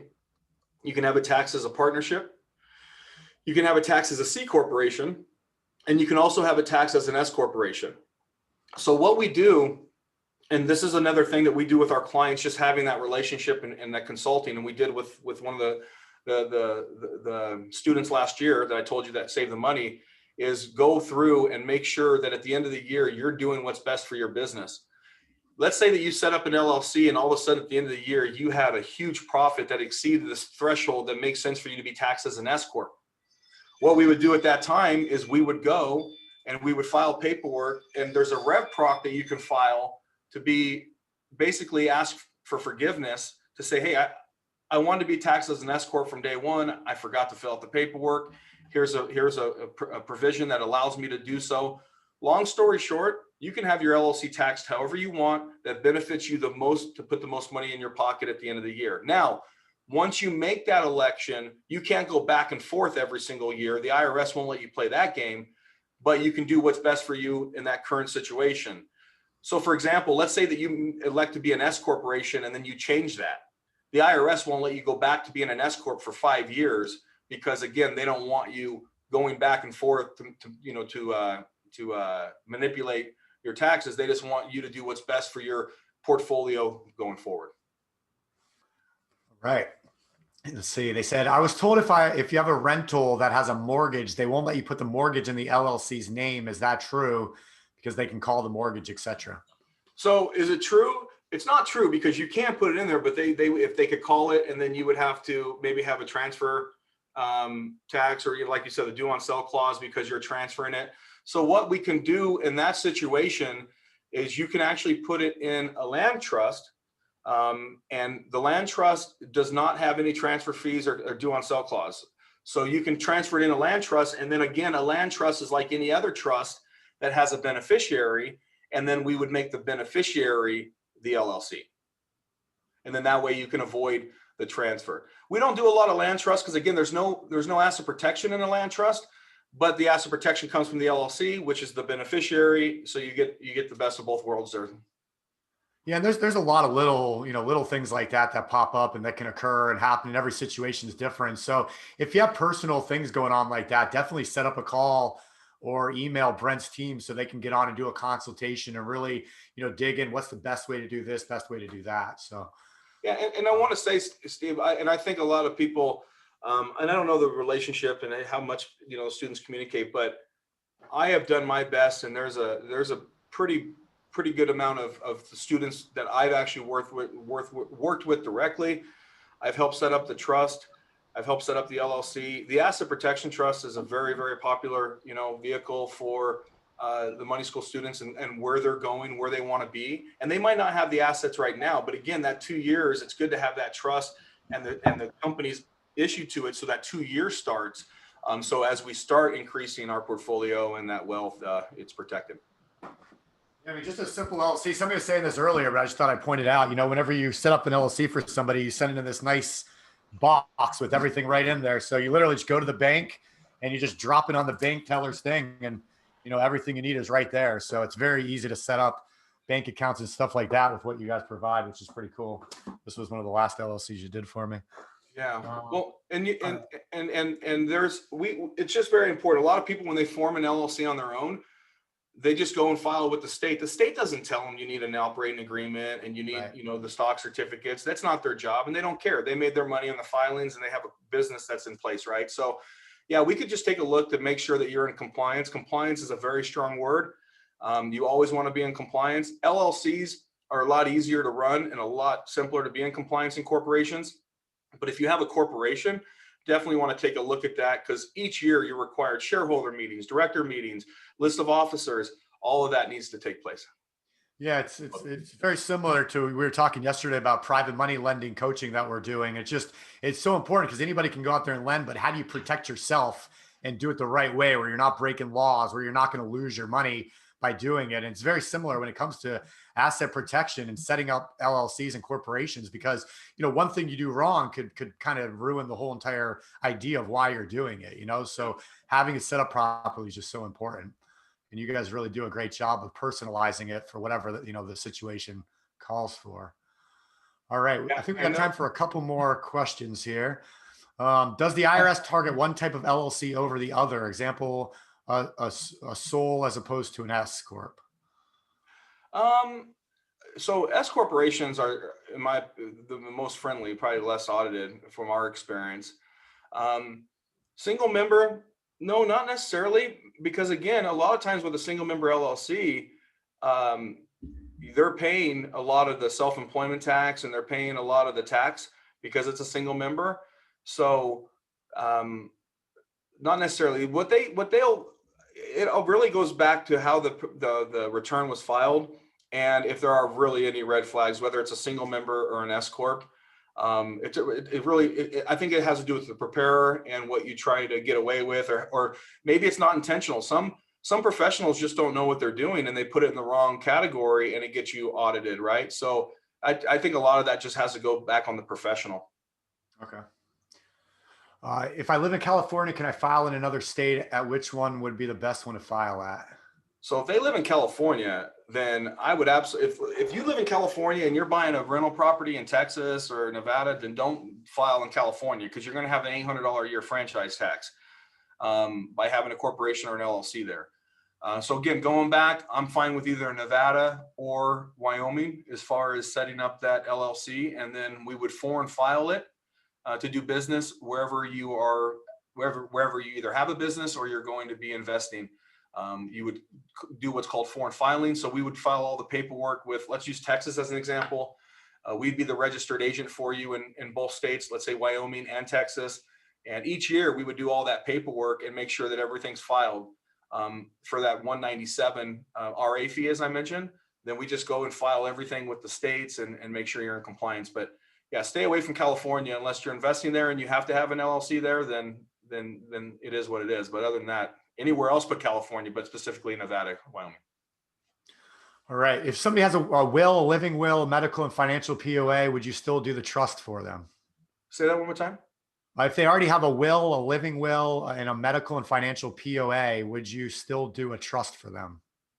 Yeah, I would like to look at that, because if they have the POA and the maybe healthcare, I'm surprised if that wouldn't be a trust. So I'd like to look at that, and I can give them. They can email me that personally. My email is brent@corpcapinc.com if anyone wanted to email me. But I do prefer the info, but that one that with the trust, if you want to send that specifically to me, it's Brent, BRENT @corpcapinc.com. Perfect. And I'll take a look at it. I'll have my attorney take a look at it. All right. Awesome. At no charge too. So that'd just be complimentary. So. That's awesome, Brent. Thank you. All right. The cost for setting up an asset protection trust?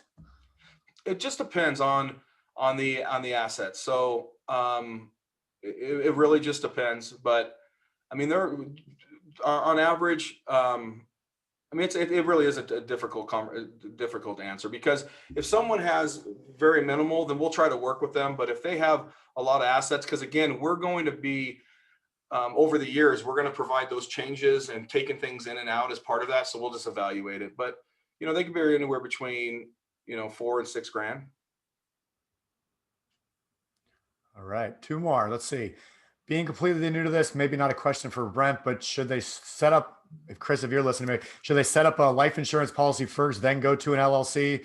They only have a source of income as their job right now, but trying to open up available capital and start to invest in other things. So that's going to be more of a, I can kind of answer that, but that's going to be more of a, one-on-one discussion. What do we have going on? How are we getting going? What are you going to do with the LLC? Stuff like that. But, it's always a, they're separate things, right? I mean, the IBC policy is going to be completely separate of your LLC, and they're used for different, but let's talk about that whenever we do our call this week. Yeah. All Well right. said. My legal residence in California, but I have an LLC in Indiana, and California still requires me to pay the $800 franchise tax because of my residence.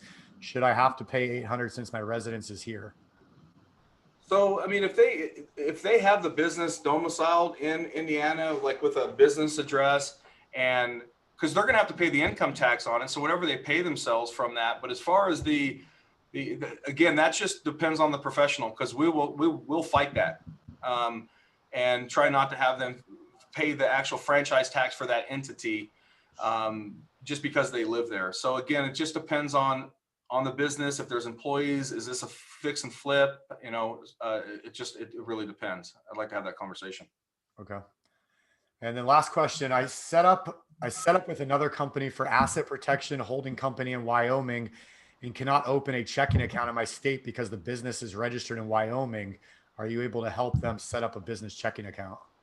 They want to bank with Chase, I can. I have the best relationship here in town, where my guy so I email him all the paperwork, and he'll go and set everything up for you, whether it's Nevada, Wyoming, and then you'll go in to your local branch and sign it, and then he'll open it up for you. But most banks will want to see you registered or foreign filed to do business in that state in order for them to open up a bank account.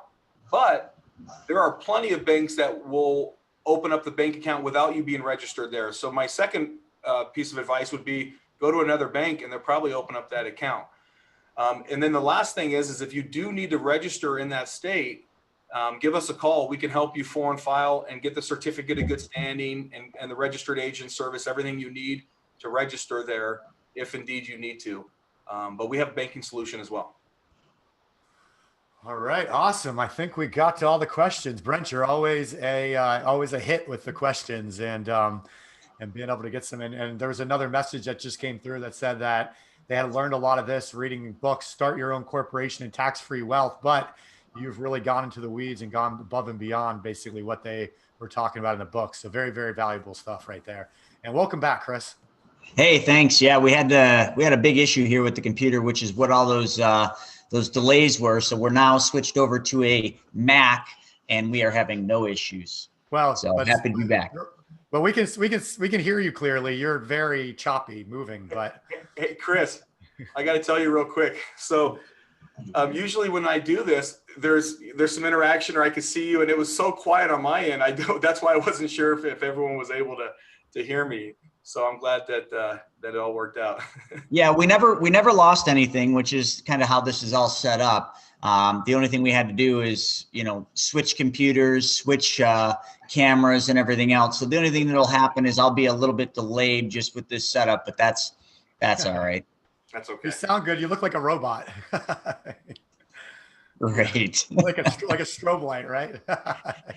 Well, thank you guys. I really Stay cool. Yes, sir, Brent. Thank you very much. We'll put your information one more time on here, and yeah, make sure you schedule a call with Brent and his team, and they'll get you set up. Everybody's situation is different, very much similar to when we do the money multiplier call. So hop on there, and thank you very much, Brent. Hey, real quick, I want to say to all you guys, Stephen, Chris, your students, everyone I've talked to over the years, they have been pleasant to work with. They're motivated. I've never heard an ill will thing or anything that hasn't just been A+. So I appreciate the opportunity, part of the group, and helping your people. So thank you. Awesome. We do have great students. That's absolutely. Thank have a great you. day. All right. We'll talk to you soon. Thanks. Absolutely. All right. So real quick. I'm going to try to share my screen. Who do we got next? There we go. Can you see my screen, or is that no? All right. So we're going to try something else. Never mind. I just lost. That didn't work. You're sharing your screen. What screen are you looking at? This one. So All right. minimize that. Oh man, I thought that was going to be a lot smoother than it was. Cynthia, if you want to retype that question, what's the best way to go? I don't know what that means. Let's see if this is going to happen here. That's right. I'm going to switch it up, please. There we go. Wow. Actually working now. Perfect. So sorry about the little delays, folks. We're trying to get this technology situated, but now I'm very excited for this next part. Sodi, who was a professional trader, also worked on Wall Street. I met Sodi in an interesting way. He came on to one of our presentations that we did about the money multiplier and about the privatized banking. And he started his own policy. And when I was on the phone doing my call with him, we started talking about what he did and trading and options. And I ended up finding out he was in Wall Street. He was a professional trader. And then one thing led to another. And eventually he was so captivated with the privatized banking and how it could work for a trader, he started his own policy. I think he's actually got 2 now, and he is with us full time at Money School doing all of our trading, running what you're about to see, which is called the 10-10 trading strategy. Now, before we get into what Sodi's going to do, and this is going to blow your minds, folks. So if your mind hasn't already been blown, this one certainly will. And what's unique about what he's going to do here is he's going to show you options trading in a very different way than you've probably ever seen it. If any of you have ever seen, stock and, day trading and options trading courses, how Sodi does it is completely different. Matter of fact, I always tell people it's actually kind of boring in what he does, but boring, consistent, and persistent pays the bills. And the last time I checked, with the things coming, that's kind of what you just want. You don't want to, swing for the fences and play the Babe Ruth, because you strike out a lot. What we want is we want to hit base hits consistently and persistently. And that's what Sodi's going to show you. So Sodi, welcome. Thanks so much. Excited to be here. Hopefully everyone's had a great Sunday and a Saturday so far. Awesome. All right, so I'm I stop my share. I think you now can, there you go. Trying to figure out how to use a Mac here. There you go. All right, perfect. So hopefully everyone can see my screen. Let me just make sure. Okay, so I have a lot of information to cover today. So I wanted to focus, in our bonus session, we talked about hedging. I previously talked a lot about hedging. And I've always been big about how, Wall Street, like this exclusive thing that trading or investing or taking control of your own money is, next to impossible, so to speak. They always like to make it sound like it's super hard. You can't do it. There's too much going on. You have to, constantly be monitoring the markets. So before we started talking about hedging today, I actually did a little bit of research. I wanted to find out some of the most popular portfolios on the market. And I'm talking about portfolio strategies by investors, by other traders, by other fund managers who recommend different kinds of portfolios, how they have fared in different recessions since 1970. And I wanted to see what was working in those portfolios and what wasn't, because this is all information that's available to us out there. So I really wanted to see if it's possible for us to take the information that's on the internet, okay, and present it in the 10-10 manner to show, hey, you don't have to have a CFA to build a portfolio or, take control of your own money. With a little bit of research, with a little bit of homework, with a little bit of studying, you can actually find the kind of mix that might work for you and that will allow you to take control of your money, because that's the same kind of information and tools that the professionals are using that are now available to us with, the age of information that we live in. So why should we still pay someone else for to make us that minimal amount of return in terms of down markets, not have protections. In our bonus session, I mentioned this, and this is my favorite analogy because it's amazing to me that it still is. I meet lots of people who have a house, who have a car, they have the best insurance on it, they've got everything covered, but somehow one of their most valuable assets that they work their entire life for, their retirements, are uninsured, have no protections on them. Their advisors or anybody else may not even know how to do that. But what's the answer you get? Oh, it's a long-term game. In the end, net things go up. Well, but what if you don't have that long? What if you wanted to do it in a shorter time frame? It's important to know what's happening in the back end so you can take control of your money in the front end. Okay. So today we'll talk about that. I'll just go to the next slide here. So we will look at some recession times, and I wanted to share some information before we went to talk about hedging. So what you are seeing on your screen right now, folks, is the portfolio returns in the recession. We'll be looking at the real return in 1974. And again, you will have all these recordings, so you don't have to jot down the notes of all the names of these different portfolios. But I wanted to highlight just simply that these are some of the most popular portfolio strategies. If you ever Google on the internet, you will find out about them. This is our classic 60-40, which is 60% stock market, 40% bonds. Excuse me. Our permanent portfolio, this is 25% equally distributed. We have, so these are different portfolio strategies that are very popular by different investors. But I wanted to see, at the end of the day, were any of these strategies still prepared for the downside? Were they ever prepared for the uncertainty? So this we can see as far as 35%, as much as 35% in some, but except for one portfolio, we still see a massive decline. So I started to get some more information here, and I want to dig deep further. So now, I went to 2008. I wanted to do a back test in 2008 when we saw another major decline, kind of similar. And this was so massive that even our permanent portfolio fared at least 4% decline. Okay. And again, none of this is with inflation. So I'm not even counting in inflation here. This is just purely the portfolios. So we can see another 38 to 40% decline in some of these very popular portfolios that are so-called diversified.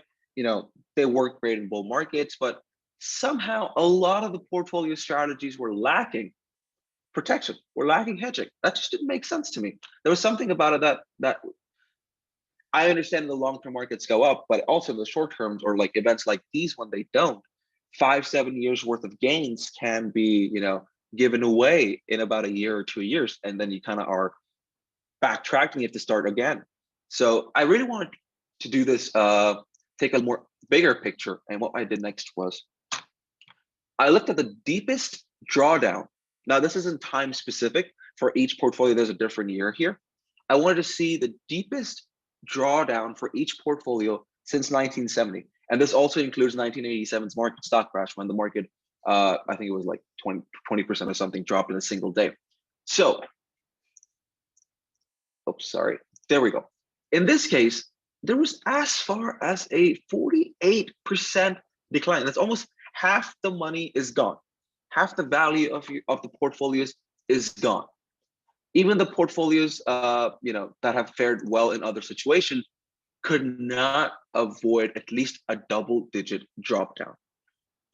So this got me thinking, what if there was a portfolio strategy out there that only required little optimization, little strategic tweaking with our 10-10 system, and we could build something here that would not only do well in good markets, but would also be faring well in other kinds of markets.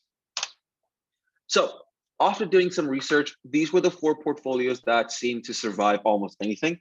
By survive anything, I mean not get destroyed in certain situations. And these are in order of, the smallest drawdown. So that means permanent portfolio usually had the lowest amount of drawdown in any kind of down market. And that kind of makes sense given because, it is stock market, bonds, cash, and gold. So like you kind of are very well structured, and you have cash if you had opportunity to buy. So I wanted to do this because I wanted everyone to see that, there's a lot of information out there that if you do your homework, if you study for, you will find that with a little bit of practice, with a little bit of, understanding, with a little bit of mentorship, with a little bit of making sure that you're putting in the effort to learn and grow from the information, it's possible for people to not only take control of their money, but optimize what is known to the market in a way that protects you in downturns and gives you the returns in the up markets. Now, these portfolios may not be the most glamorous thing, may not be the most, the most sexy thing out there that you can talk about or tweet about or, post on Instagram like, wow, I did this, wow, I did that. But if we will play Wall Street's game, let's play it better. Let's make our understanding, let's make our knowledge better. So at least when we are playing that same game, the playing field is leveled out as far as we can level it. Because, the house always wins, but we have to make sure that, hey, at least we fight for our chance, okay? So again, these portfolios were very, very interesting to me because I wanted to see what they were doing. And what after my back testing on this, I realized with any of the portfolio strategies, and I chose permanent portfolio as the main source because this had the lowest drawdowns in all time frames. I decided, what if we just implemented the simple 10-10 options hedging strategy that you will learn in the next 5 minutes? What if we just very simply did that? How would that change the returns? How would that change the entire picture? And that got me thinking. So I decided that we will be doing that. So I decided that let me focus on that and see how just teaching the 10-10 method would optimize even these portfolios further out to protect you in down markets. So let me just clear that. Okay, so before I dive into the strategy of when to hedge, how hedging makes you money, what the objective of hedging is, why it's such a strategic point, I'll talk about what is hedging. Now, in simple terms, hedging can be described as insurance. You're buying insurance in a portfolio. So if the market crashes or something happens, your entire investment portfolio may go down, but your hedges go up. So if your portfolio goes down by, let's say, 5%, you ideally want your hedges to go up by at least 1%, 2% to kind of even out the losses. So you're not facing as much loss as overall without the protection. In many cases, like last year, the drawdown was so severe that we saw portfolios drop down to like 7-8% with insurance, and with the continued market decline, turnaround because of the hedges, and some even went up in terms of triple digits. So, but it was all because of strategic hedging. It was all because of being prepared. Now, do we know what was coming? Absolutely not. And I tell this story because in February when we placed our hedges trades, because the last ones had worked. So, and I'll explain the whole strategy in about a minute. We didn't know what was coming. We just followed our strategy. One, you'll see the checklist that I follow for that. We exactly followed that. Every time that we had to go to the next step, and somehow, we've done this over years. We've done this over multiple years on those portfolios. So it wasn't like, oh, it was a one-time thing. We only did it in February. No, we consistently followed our rules throughout the years. And then in February, when we did, everybody knows what happened in March. So overall portfolios not only were protected when people's portfolios were down 30%, unfortunately, we had portfolios that were up. Some were break even, some were up 1%, some that were more aggressive with hedging were far, far higher. So understanding this concept, and again, all of this and what you're learning, again, we only have limited time for me to teach you guys this, but all of this is what we dive deep into our 10-10 mentorship program. I'll talk about that later, but if you guys are interested in learning more, because again, hedging, I specialize in hedging. This is like 1% of what I can give to you guys here, but I wanted to make sure I made it as valuable as I could, because this should allow you to go out and look in the market and be like, what do I need to hedge? How can I hedge? So I wanted to be able to answer those questions for everyone here today. So that is hedging. Okay. So what is the strategy we use here? The strategy that we are using here is basically a simple long put. That means we're buying puts on our investments. That means we are buying, an option that is saying that if the underlying, the equity, the market, or whatever we are buying put on goes down, we make money. Now, ideally, you could use this as its own strategy. If you wanted something to go down, you could just buy it. But what we use it very strategically with a certain amount of capital, with a certain amount of intricacy to find exactly which one and on what underlying to use. Because if you are just spending too much money, it's not a hedge. Now you're placing a bet. Now you are short the market or anything of that sort, But if you use a strategic capital allocation, if you strategically place these positions, they act as insurance. They act as protections on your portfolios. And I will also show you what happens in market drop downs. It's not like the market drops, your hedges go up, and you're like, okay, well, what do I do now? Do I sell it? Do I put another one? So I will answer all those questions today. Okay. So, but the strategy is a long put, basically buying a put on the underlying. So let's see here. So the next question is when to hedge. Let's say somebody's like, I don't have any investments. I am just starting out. Well, guess what? You have nothing to hedge. You don't need to hedge. Okay. But so let me make these points clear before I move to the checklist. When you are an investor, and I showed up different kinds of portfolios, so those are diversified portfolios with different asset classes and things like that. But if you have an individual position that is more than 20% of your total portfolio. So let's say you have a whole entire portfolio investments, whatever it is, and you have some XYZ name that is about 20% of your entire portfolio. That is fantastic. It's a great position. You hit it out of the park, you spot on. That is something that you definitely want to hedge, because again, you're highly exposing your entire returns to one position. Okay, so that's one. Second, when your portfolio is profitable by 10% or more, a lot of people say, oh no, but I'm making money. I'm making money. My portfolios are up. I don't need to hedge. Well, wouldn't that be the time to hedge? Wouldn't that be the time to protect your portfolios? Wouldn't that be the time to protect your returns? Or would you just want to let them sit out there knowing these are not realized returns? Because again, when you do investing for the long term, you buy and hold. You rebalance sometimes, you buy and hold. But you're not really like every time it hits a return, you sell it. No, you're holding it out for years. So there could be years where everything drops, and if you're not protected, you may just give everything back to the market. And lastly, when starting a new portfolio, and the reason, and a new large portfolio, what I mean by large is basically, it's a variable number for everyone. For someone, $5,000 may be a large portfolio. For someone, $100,000 may be a large portfolio. Whatever you think is this is a large amount for me to invest, that this is, I'm taking a big step here. You need to protect that investment.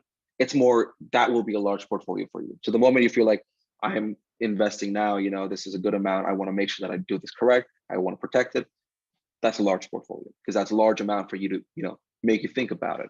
So you want to protect that, because again, if you don't, you're kind of, going to sleep uneasy at night if things go where, okay? Now, that's when to hedge. Here is the critical part, and here you can take notes again, it'll be all in the video, and we'll move to the checklist, the checklist of the trade next. Do not spend more than 5% of capital, okay, of that individual position or holding. So that 20%, that 20% position, the single position, whatever capital was spent on that, don't spend more than 5% of it. Again, you need to understand, hedging is like insurance. You're not going to throw good money off your bat. Like if you had an option to buy, $100 car insurance and a $500 car insurance on your car, and they both technically did the same thing, you would always want the cheaper, better rate. You don't want to spend $500 every month or every few months. You want to get the cheapest one. God forbid if you ever need it, but if you do, it'll protect you exactly the same. You spend less, you get the equal return. So in this case, it's kind of similar. We're not going to spend the entire amount hedging. No, We want to spend strategic allocations. And in this case, not more than 5%. Or if you're really, really doing well on that position and you're like, no, I some people, they're like, I bought, let's say, this stock a couple of years ago, I'm up like triple digits or whatever the amount, I'm doing good, I need to hedge it. I'm like, but you've never closed the position. You've never realized the profits. The profits are still unrealized. They will only when you sell the position, but you haven't sold the position yet. So you have to, you have to protect your profits. Up until you sell something, you don't have a profit. When people tell me I have a profitable position, it's great, I'm okay, it's all fantastic. I'm like, but you haven't closed it yet. Do you have a closing point? They're like, no, we don't. I'm like, so these aren't profits yet. They're not in your pocket. They're still in the stock market. If something happens, God forbid, those are gone. They'll turn into losers. So it's important for you to understand, okay, I have to protect my profits. So if your position is more than 20% in profit, you can use a little bit, you can use 20% of the profits. So you can use a little bit of the money that you've made to actually protect the same position. So that's another strategic way to do that. Okay. For portfolio hedging, for anybody who's like, the portfolios I shared before, or anything interested in that sort, you do not spend more than 1 to 3% of portfolio capital. And I'll talk about that in a little bit. Okay. I'll talk about why. But think about it this way. If you have a $10,000 portfolio and every 4 months, and that's my next point, you at least want to do 4 months now. Okay. At least 4 months, because you want to give the time. So it's kind of like a quarterly thing. You can even do 6 months. I even know some people who do 6 months. It's just, you put it and you forget it kind of thing. But 4 months is ideal. Anything shorter than that, you may not be capturing the cycle we are, the cycle of the market that, I'm not saying everything crashes, but most of you have seen the stock market. We've hit record highs, we pull back. We've hit record highs, we pull back. So we've kind of just been going like this, down, higher, lower, higher, lower. So all these kind of market price actions, the cycle, a 4 month, a quarterly does cover this on a scale. So we want to make sure we're at least capturing that. So 4 months is the lowest. 6 months, if you really wanted to put it and forget it. But anyway, for portfolio hedging, again, why I said don't spend more than 1 to 3% is because if the market does absolutely great, it climbs up for 4 months, your hedge expires worthless. Guess what? You only spent 1%. I'm pretty sure in that time, your portfolio, your investments were way up. We're way, way up. We're way up by like at least 5, 7, 8%. So a 1% protection is not that bad. However, in those 4 months, if the market only went up 3% but faced a big drawdown, guess what? All of a sudden, your 1% spend on hedging will yield another percent or sometimes more, depending on how it's structured. And now you balance out your returns. So that's why 4 months is that magical number for me. And that's what I've always been, using, at least 4 months. So I'm going to go ahead and clear all these here. Now, here's the fun part. A lot of people, we've talked about hedging. I always explain when to hedge. One question I get, and again, I want to make sure that I complete the idea of hedging. Most people say, what do we do with the hedge? We buy the hedge, we put it on, okay, it's there. But if the markets decline or they don't decline, what do I do with it? When do I take profits, or am I supposed to take profits? So those were some things that I wanted to focus on right now.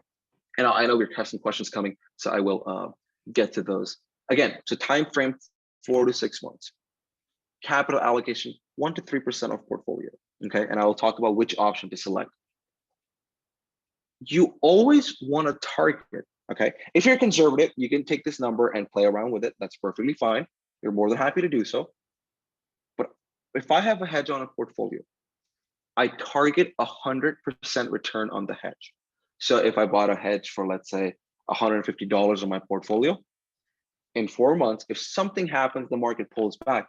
If my hedge is up by 100% at any point, what do? I will sell it. And then I repeat the process immediately. So it's not like if I have a hedge out today for 4 months and in a month I reach 100% and I sell it, I will wait 3 months. No, So today is, so it's almost April. Let's say Monday, the next week is April.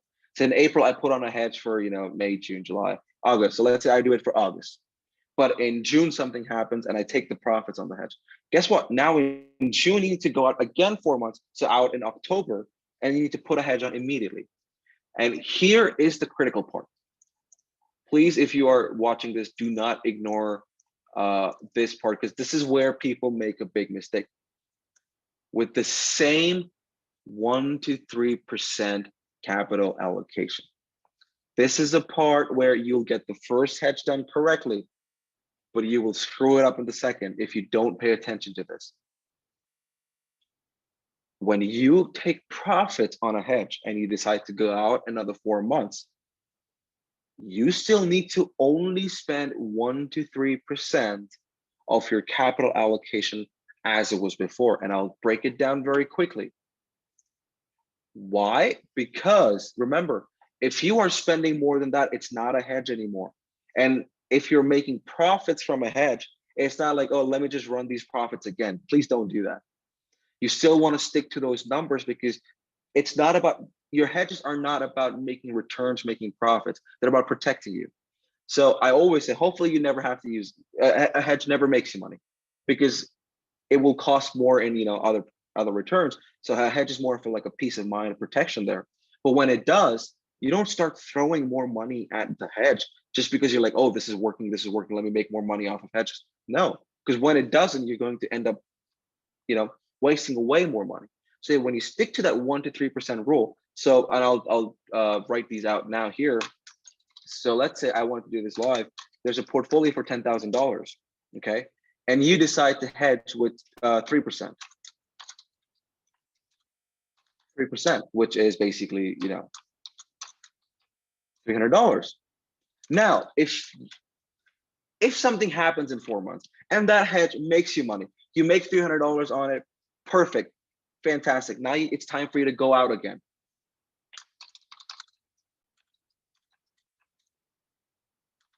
Your next hedge also has to be $300. Please, please, please understand that. Do not go out and buy a hedge for $600 because you made $600. Your portfolio is still $10,000. It may have grown in money, okay? And if your portfolio went from $10,000 to $20,000 in that time, okay, maybe that might be something, you have a new portfolio amount.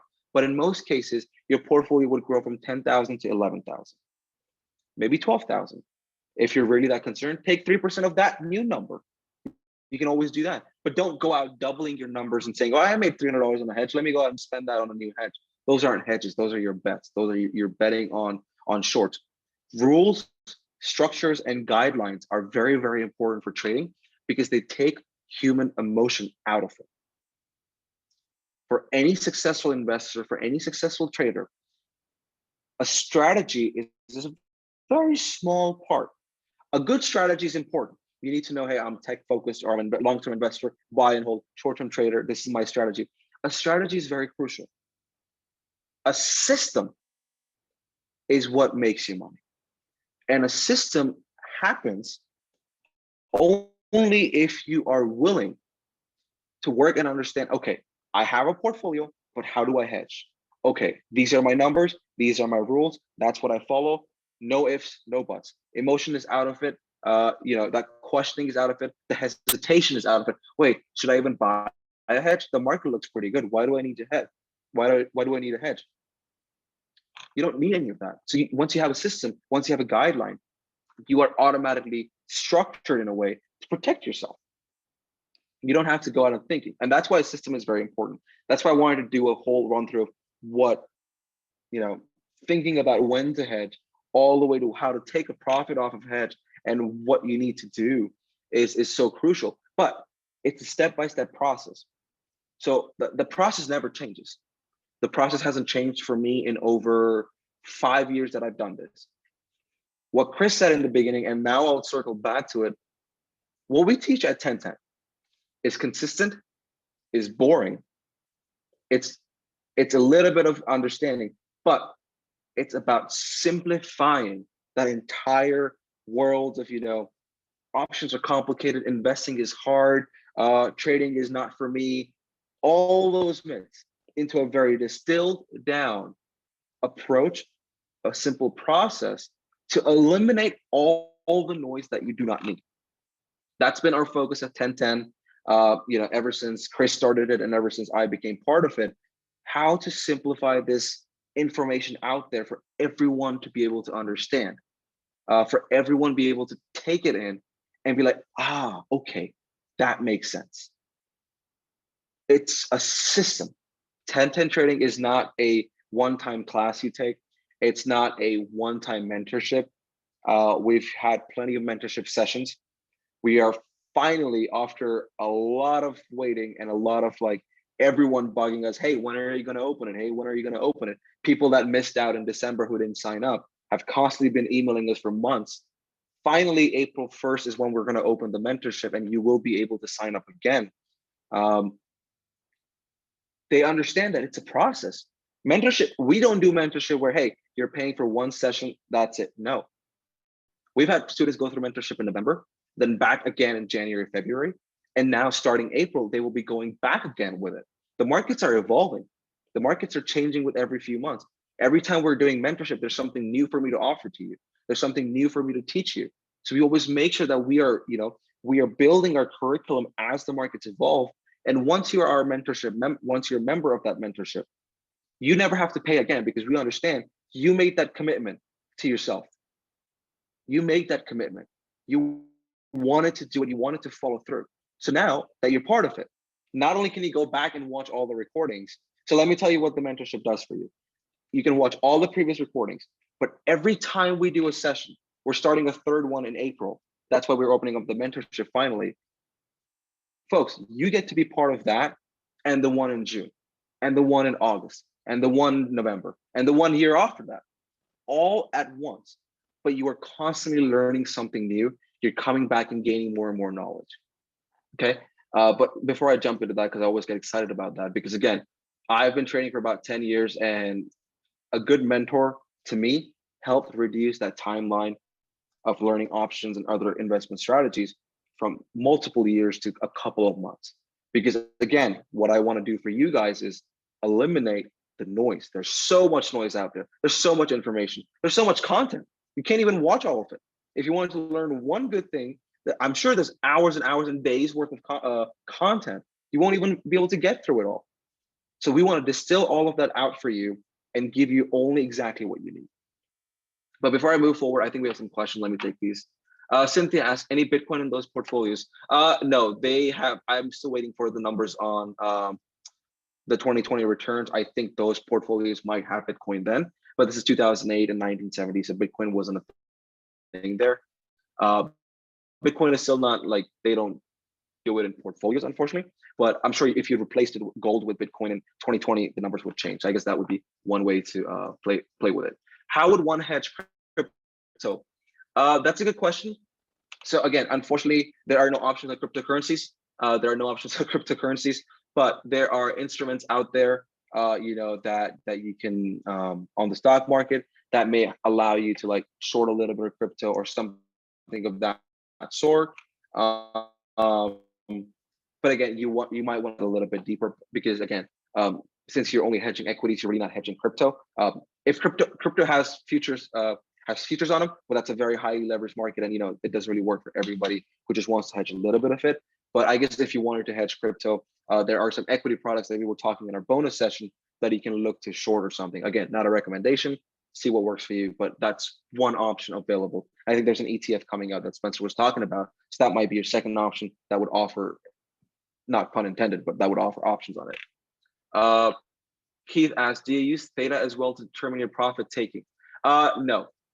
So when you're doing hedges, the reason we're going at 4 months is we want to eliminate the impact of theta. So if anybody knows anything about theta, again, all these concepts may sound a little bit out. Trust me, we had students go through a mentorship and they understand these. You will too. You will too. All of this will make sense. Theta is very simply, just basically time decay.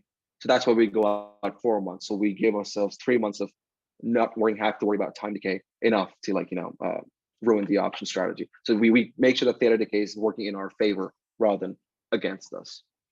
Um, can you elaborate on something Spencer said yesterday?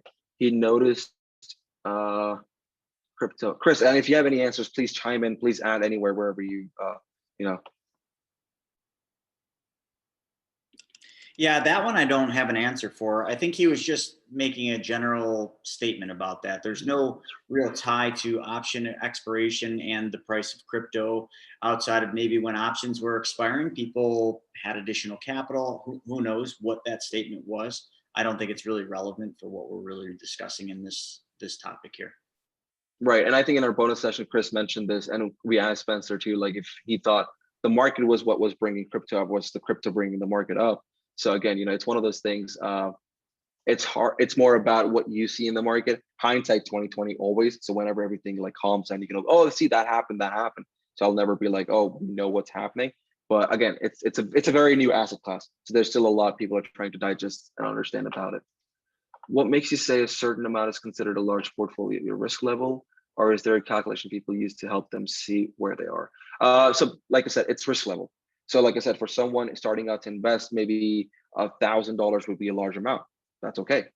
For somebody, $100,000, maybe a small amount. That's okay too. So it's more about personal risk. Like, hey, how I like to, like, a question that you can ask yourself to know your risk amount is, if tomorrow my portfolio went down by 50%, the amount that I'm starting with, would I be able to go to bed? If the answer is yes, it's not a large portfolio for you. It's just a small amount. But if you're like, no, I will not be okay with that happening, I need to protect myself, that is a large enough number for you to protect. So I think that's a good way to ask yourself this question. Not to keep talking anyway. about Kevin O'Leary, you know, but I just watched the video this morning before we got rolling in the training, and he was talking about all the things Sodi's talking about. And Sodi has never seen this video I'm referring to, but everything Kevin was talking about with position sizing, with risk tolerances, with acceptable losses is exactly what Sodi's talking about. These are two people who are both traders on two different, you know, topics saying the exact same thing. So if that should certainly tell you that everything he's saying is exactly what the other traders are doing, including Mr. Wonderful. That's awesome. Yeah, I didn't know that. Thanks for sharing that. All right. So before I go any further, I wanted to share some stuff here.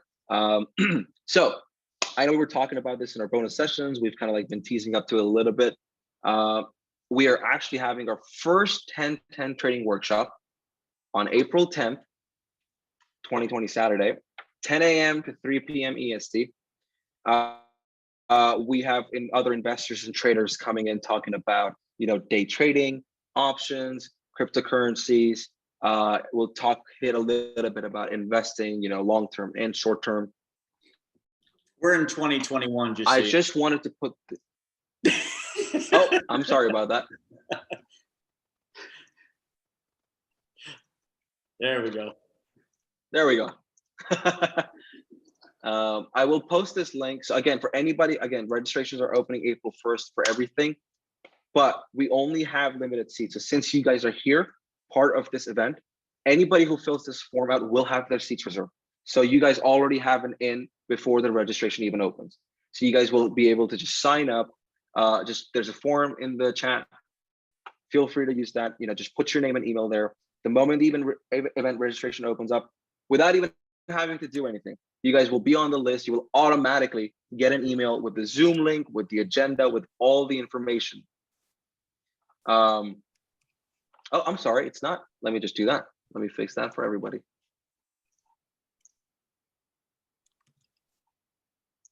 Real quick. There we go. That should do it. Mm-hmm.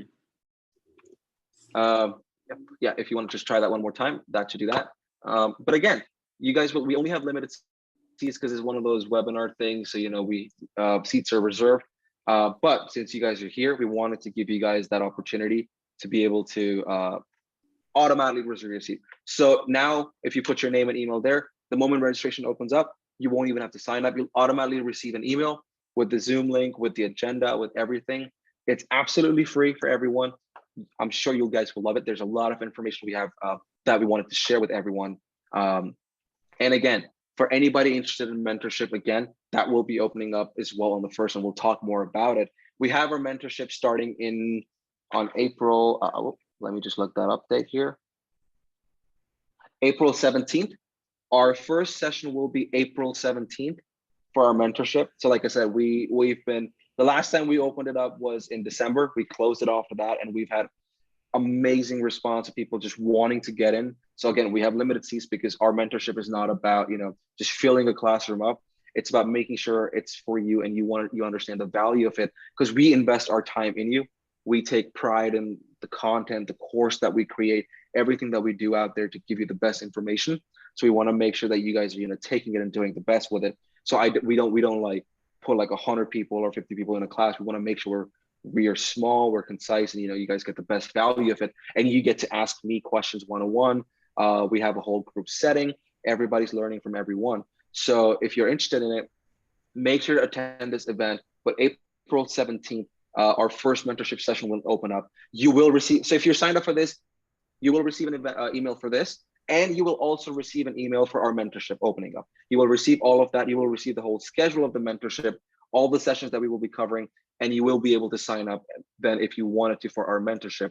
Again, we haven't opened this up since, I think, correct me, Chris, if I'm wrong, but it was December 31st. We closed it then. We had plenty of people who were just like, towards the end, just kind of trying to get in.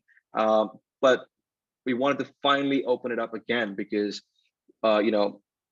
we understand that there's a lot more people who are eager to learn, and we wanted to give this opportunity to everyone. And I also wanted to do this free event. Also, for anybody still feeling, hey, this is free, I don't know if I want to attend it, we have more giveaways. I am not done with the giveaways yet. We have more giveaways for you guys. We didn't discuss anything else you're giving away.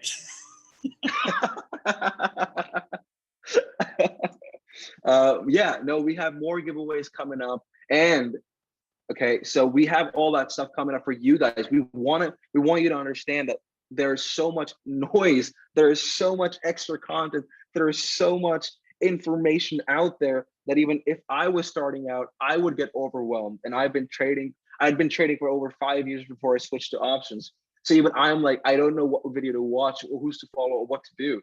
So we've done our work to make sure we condense everything out to give you guys the best value. 1010 is always evolving.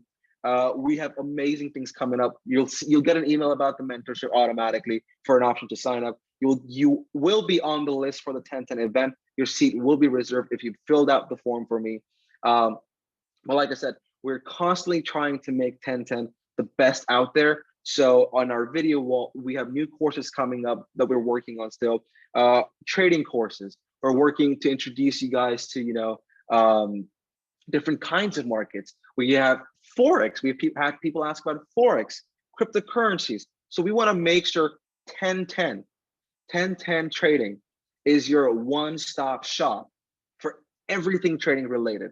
You want trading ideas? We have that. You want mentorship? We have that. You want video courses? We have that. We are always listening to the students, everybody else, to make this the one-stop shop for you guys, where not only are you investing in the knowledge, but we are investing our time in you to understand and to build that, hey, it's doable. We try to keep it simple. We try to keep it concise, and we are putting it up to. Somebody asked cost. Question I'm always asking this, something I could get into as a stay-at-home mom to use her money to grow. Absolutely. So again, we don't like, it's not like I said, it's not a one-time process. And I will not say that, hey, you go through mentorship once, you're an expert. It takes time, it takes practice. We, again, not affiliated in any way, but we highly encourage and recommend that everybody start with paper trading. So we use Thinkorswim paper trading platform for everyone to go through. There's videos on there, how to use the platform better, all that kind of stuff. So if you are willing to put in the time to learn, time to understand the concepts, time to understand what we are teaching, and then practice it in a live environment without having to risk anything, you will be able to, you are already taking some steps better than most people. Where people, if you've seen anybody else talk about trading, they will idly, take a class and then go out to trade with their money. Doesn't work out. They come back, cycle repeats. But we wanted to focus primarily on just education. Hey, We want to give you the tools that I have used, the boring strategies that have, you know, worked for years, to give those to you guys and be like, hey, this is how it's done. And again, just so you know, all of the strategies that I teach are in the similar way you saw hedging. And again, there's a whole session on hedging as well. All strategies are broken down in a simple checklist. Like I said, you have to have a system.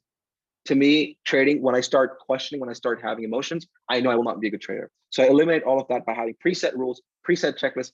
Doesn't meet my checklist, next.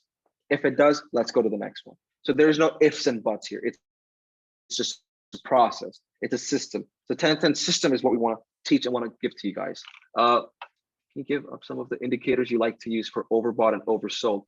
So again, I don't use indicators. I use price action. I primarily use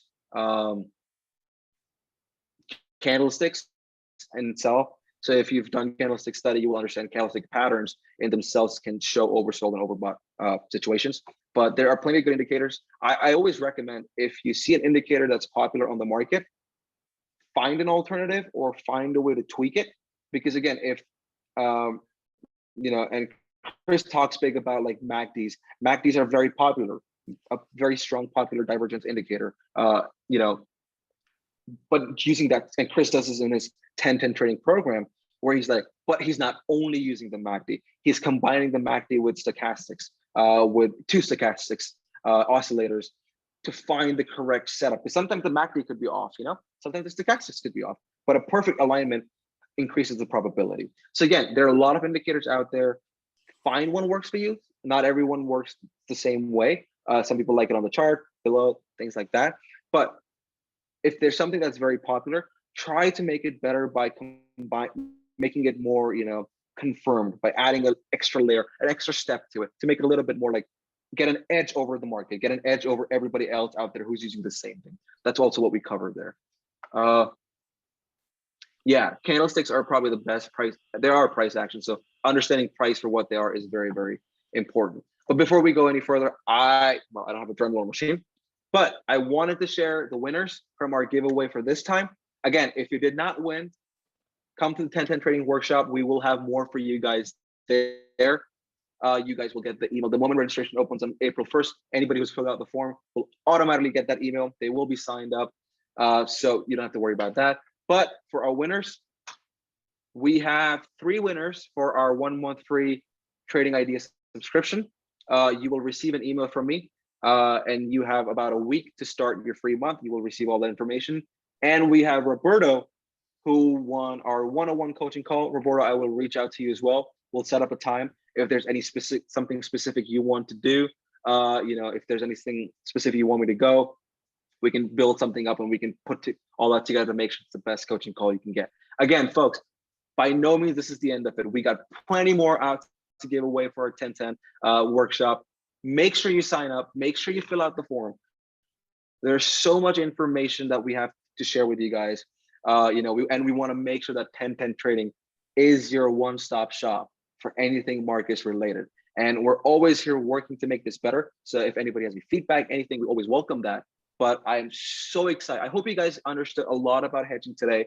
You took an edge, you know, it was something new, it was something different, but it was structured in a way where you're like, ah, that's what hedging is. That's how you do hedging. So again, you know, I want to make sure that this continues for you. This learning is, you know, it's the very first step.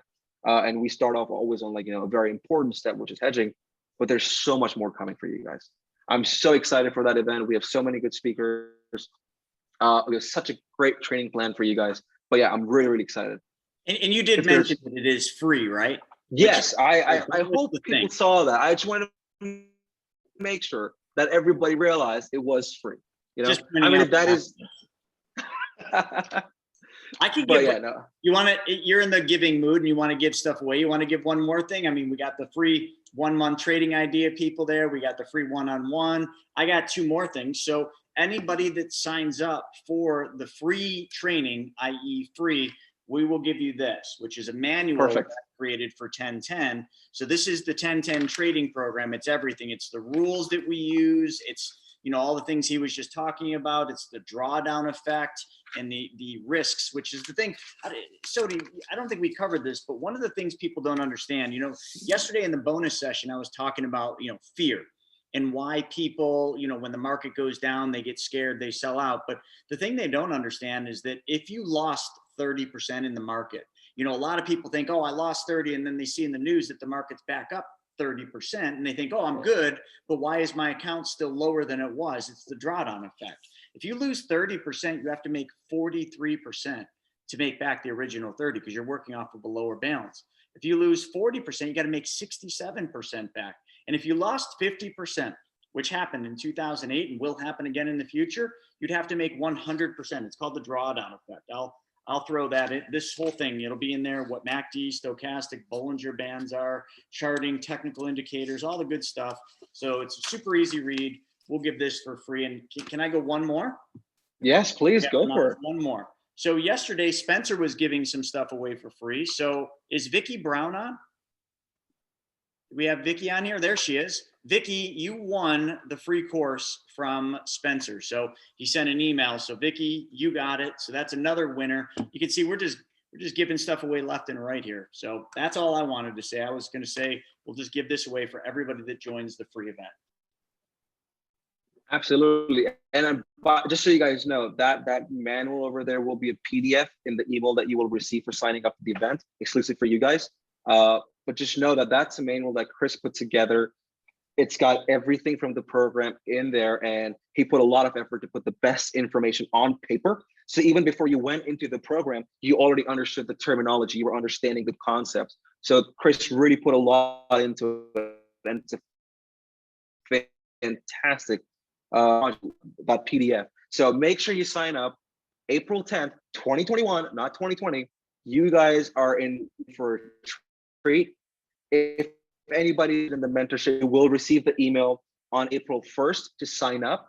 And again, you know, we're opening it up after 3.5 months finally. But again, we have limited spots. So please understand that we have limited spots. If you're serious, take the step, take the first step, you know, take that action. If you are hesitant, if you have certain questions, I will put my email in the chat. Feel free to email me. I am here to help you guys throughout this journey. I know trading can be, you know, it can be risky. You can be, you know, nervous. It gives some people bad memories, all that stuff. I understand that, but we're here to help you guys through it.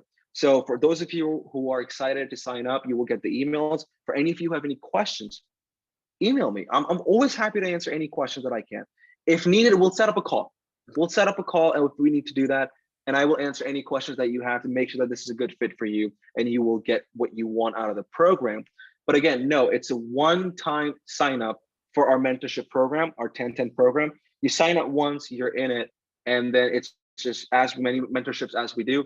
You'll automatically get emails because you're signed up on the list. To get the schedule, you can automatically come to any mentorship you want, all our events, any new video course, any new program that comes with 10-10, you will get access to that for free. And cherry on top, if you do sign up for mentorship, you get trading ideas free for a month, and you get a special mentorship price. So our regular trading ideas is $95, but for our mentors, it's at $50. So that price, so we're making sure that we're giving you the right tools to succeed. Because if you're willing to invest in yourself, we are willing to invest our time in your success. So you want to make sure that you guys understand we're here for you. So I'll post my email again, just in case it wasn't moved up or so. Oh no, it's right there, but I'll just post it right there just in case. Feel free to reach out if you have any questions. If there are any other, you will receive the emails on April 1st. The registration opens on April 1st. So the moment the registration opens, you will automatically receive this email. Like you won't even have to sign up. You'll receive the email with the agenda and the Zoom link. So you can just use that on April 10th to attend the event. But if there are any other questions, I'll be happy to take them now.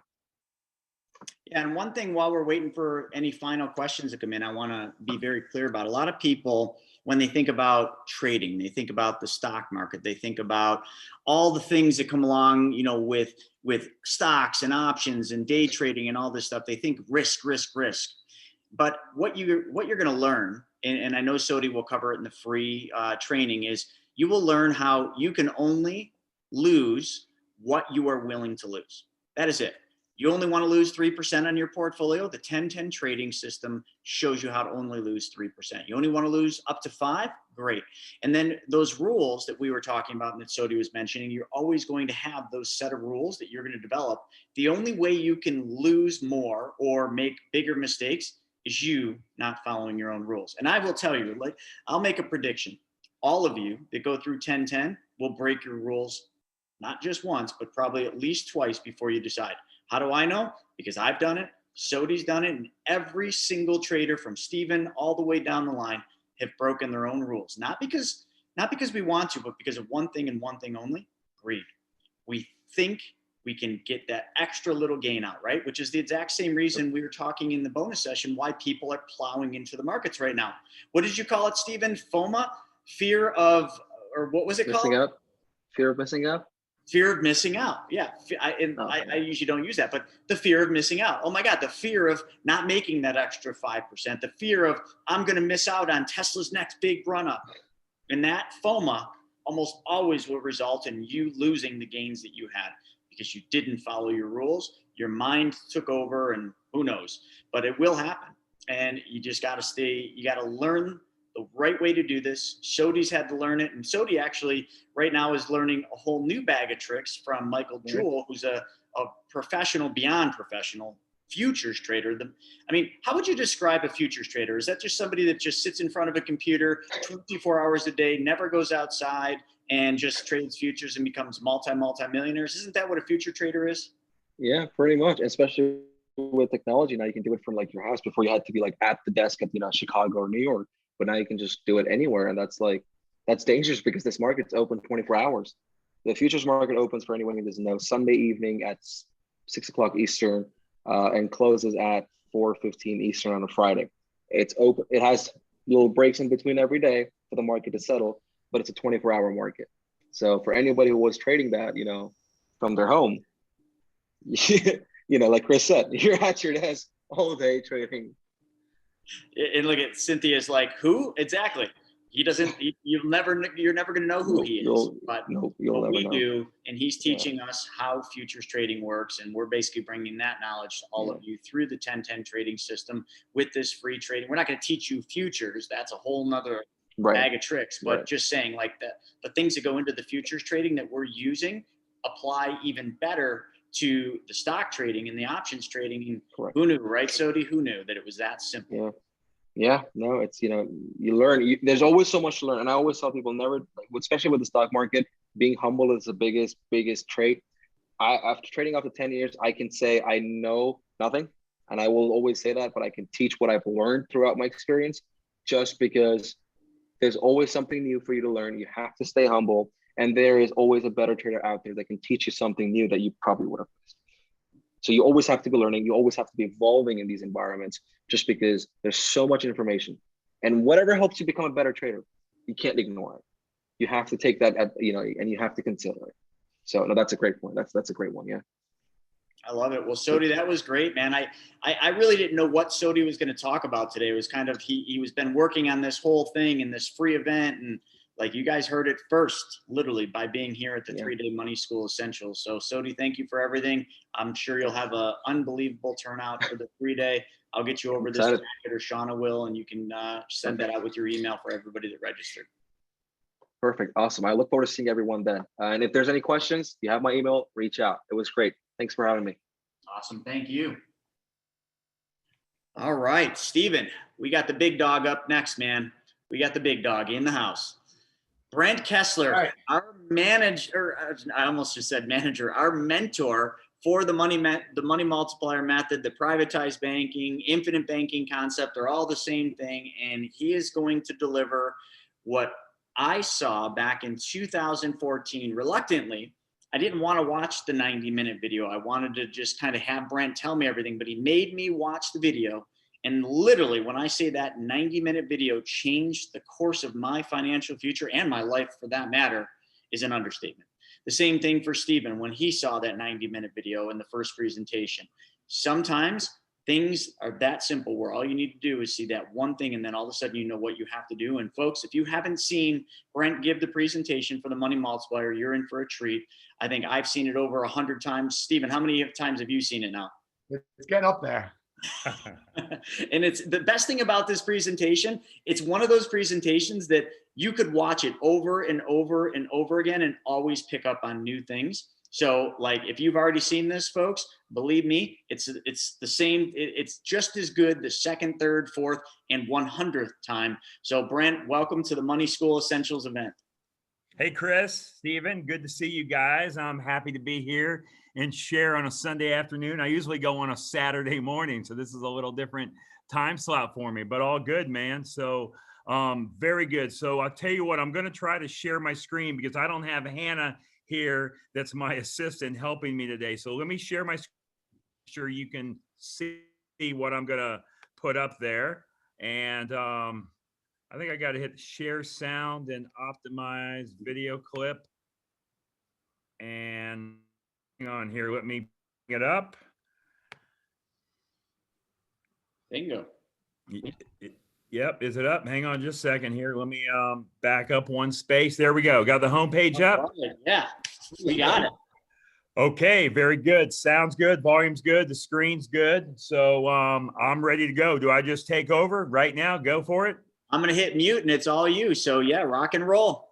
Okay, well, very good. Welcome, everybody. Thanks for being here. And Chris said, maybe a couple of you have seen this before, but here's the way this is going to work today. I usually have, like Hannah, who is my daughter and my assistant, here to help in the chat box. However, we have Stephen and Chris Naugle that will be able to assist in the chat box as you guys have questions as I go through this, because I will not be watching the chat box at all. I'm just going to go through my presentation, and I'm not going to take any questions at all as I go through this, but I will take them at the end, and I will use my full 90 minutes for this. So it's about 1:14 Eastern time. So I'm going to go to about 2:44 Eastern time, and then we will take questions after that. Okay. So by a show of hands, who in here, is this the very first time that you've seen me speak, or who in here has heard me speak before? All right.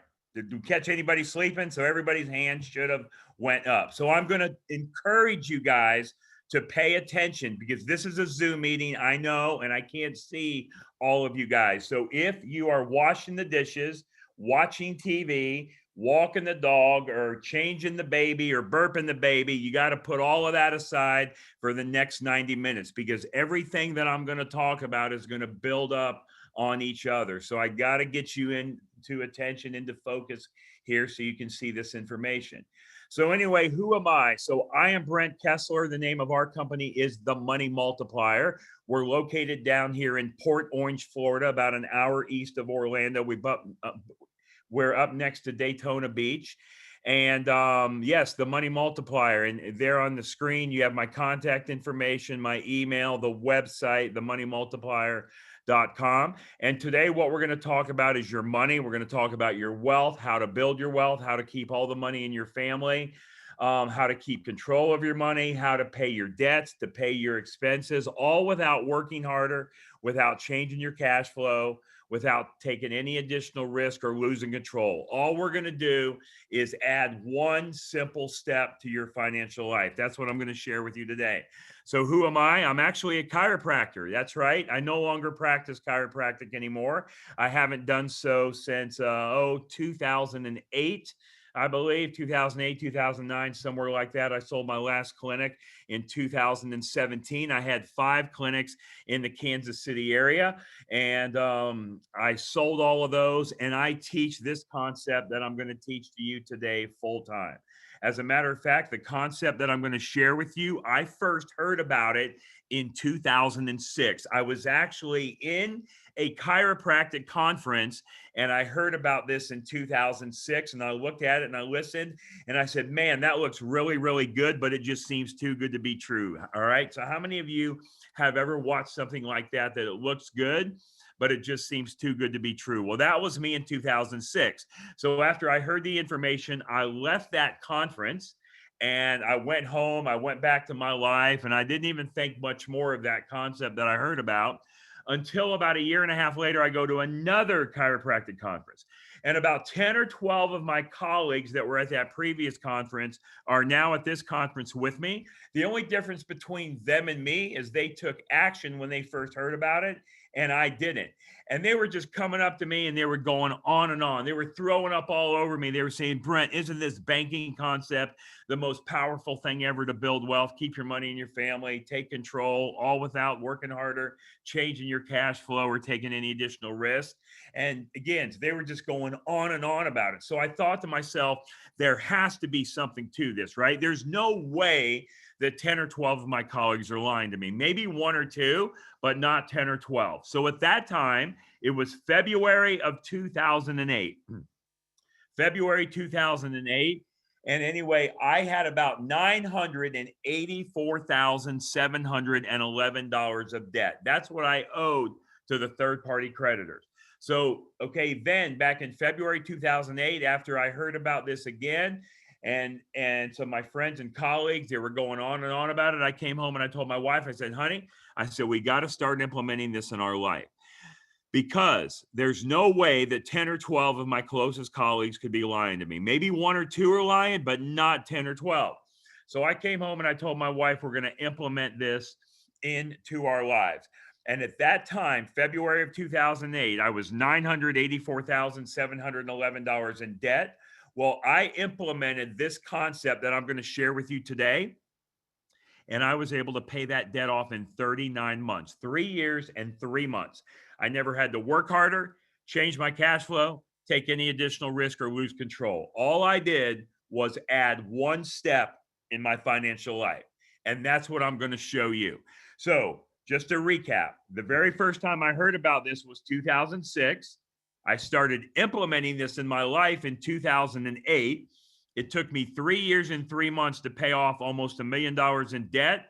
And I have now been, since 2012, actually since March of 2012, this is all I do. I teach this concept. So 9 years now, I've been teaching this concept around the country, whether it's a live event, a Zoom event, a one-on-one presentation. This is what I eat, breathe, and live.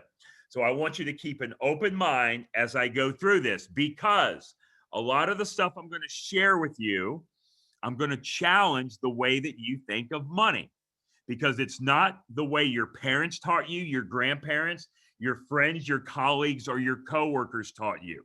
So I want you to keep an open mind, because this is an outside of the box concept.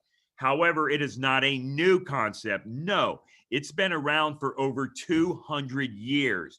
This is what the wealthy do with their money. Now, it's not something you have to be wealthy to do. As a matter of fact, I say all the time, it doesn't matter if you make $10 an hour or $10,000 an hour. Everybody needs to break the bonds of financial slavery they don't even realize they're in, and start taking control of their own money. All right, here we go. Now, there's a couple books I'm going to reference. This book right here, it completely changed my financial life. It's called Becoming Your Own Banker, and it was written by a guy named R. Nelson Nash. This book changed my life. This is a book that you definitely want to add to your financial library. Now, R. Nelson Nash passed away 2 years yesterday in 2019, all right? March 27th of 2019, and I miss the man every day because he totally changed my financial life. So this is a book that you want to add to your wealth building library. If you want a copy of it, if you want to order it, you can go out on Amazon or go find it, or you can go to our website, themoneymultiplier.com, and we can get you one. And also, the thing you should get are the 2 audios that go with the book, because if you're like me and have a little ADD going on, you may want to have the audio that goes along with the book. So definitely a book you want to add to your financial library. Now, here's another book. It's called Mapping Out the Millionaire Mystery. And I wrote this with this guy named Chris Naugle. You guys ever hear of a guy named Chris Naugle? That's right. Chris Naugle and I wrote this book. It was about a year ago, and it's called Mapping Out the Millionaire Mystery. And this is a book you can also get too. As a matter of fact, it's not even necessary to pay for it because we can send you the ebook. As a matter of fact, if you send me an email to Brent, B-R-E-N-T, Brent at themoneymultiplier.com, I will send you the ebook of the book that Chris and I both wrote. And if you want a hard copy, you just pay for the postage in the United States. I think it's like $3. All right. But there's a second book you may want to add to your wealth building library. Now, just to be clear of what we're going to be talking about for about the next 90 minutes. Some people got to have it. Some people. All right, we're going to talk about money. We're going to talk about how your money works, the method to get all of your money back. Now, before I end today, there's 3 things I'm going to show you. Number 1, I'm going to show you how you can borrow at a higher rate than what you earn and make money all day long. Number 2, I'm going to show you how to get all the money back for all the cars you're ever going to buy, drive, and own for the rest of your life. That's right. All the cars you're going to buy, drive, or own for the rest of your life. And the reason I'm going to talk to you about cars is I bet everyone on this call understands a car. They know a car. I bet you all have either owned a car, driven a car, or ridden in a car, right? Well, if I can show you how to get all the money back for all the cars you're going to buy and drive and own for the rest of your life, guess what else that might work for? It may work for a house, a bicycle, a boat, a cell phone, a piano, a big screen TV, a chandelier, anything at all, any product or service. I'm going to show you now how you can not only buy that product or service, but you can recapture and recycle and get all of the money back. Let's talk about how you buy a car real quick. See, I don't even know you, but I know how you buy a car. You buy a car one of 3 ways. You either pay cash, you bank finance it, or you lease the car, right? Either way, either one of those 3 ways, you have to take the money. You have to give it to the car dealer. The car dealer gives you the car. He's got the money, you got the car, transaction is over. Well, how about if there's a way that I can show you how you can give the car dealer the money for the car? He's going to give you the car, but now we have a concept to get all of that money back. Yes, a process, a concept, one simple step in your financial life. That's all we're going to do. Is we're going to add one step. You see, I'm not going to tell you how to invest your money. I don't want you to change the stuff that you're doing with your money. This is just adding one step. Anything you're currently doing with your money, continue to do it. We're just going to add one simple step and it'll drastically change your financial life. All right. Now, because of time, I'm not going to play this video, but I want you guys, I'm assuming you all have a piece of paper and you all have a pencil. So there's going to be times where I'm going to have you write some stuff down. So be ready to write down. So, the first thing I want you to write down is I want you to go, not now, but I want you to go tonight at the end of this deal today. I want you to go and watch the backward bicycle video on YouTube. So just go to YouTube, hit the backward bicycle video. It's about 8 minutes long or just a little less. And I want you to watch that video because it gets your mind right, because the stuff I'm going to go over with you is outside of the box thinking. It's not what you've been taught. I'm just going to give you a little clip of the video so you know exactly what it looks like when you go and attempt to watch it on YouTube later. Hey, it's me, Destin. Welcome back to Smarter Every Day. You've heard people say it's just... Let's move on. There's a guy named Will Rogers, and here's what Will Rogers says. He says, the problem in America isn't so much what people don't know, it's what people think they know that just ain't so. So a lot of the stuff that you've been taught about money may not actually be the truth. So just keep an open mind as we go through this. We're going to talk about how your money flows and the method to get all your money back. But in order to talk about money, you and I have to agree on a definition of what money actually is. Now, it's just something we have to agree on for the next hour or so. So if I ask you the definition of money, so what would you tell me? You would tell me all different kind of answers. But all money is a means of exchange, is it not? That's all it is. All we do with money is we exchange it for products and services. In other words, we exchange money for food, food for money, house for money, money for house, car for money, money for car. Any product or service, we exchange it for money. So all those products and services equal money. So that's going to be our definition for the next hour or so on what money is. We're going to talk about the mysteries of money, the machine. We're going to talk about the machine that we are going to implement, that one additional step that we're going to implement in our financial life that is drastically going to improve it.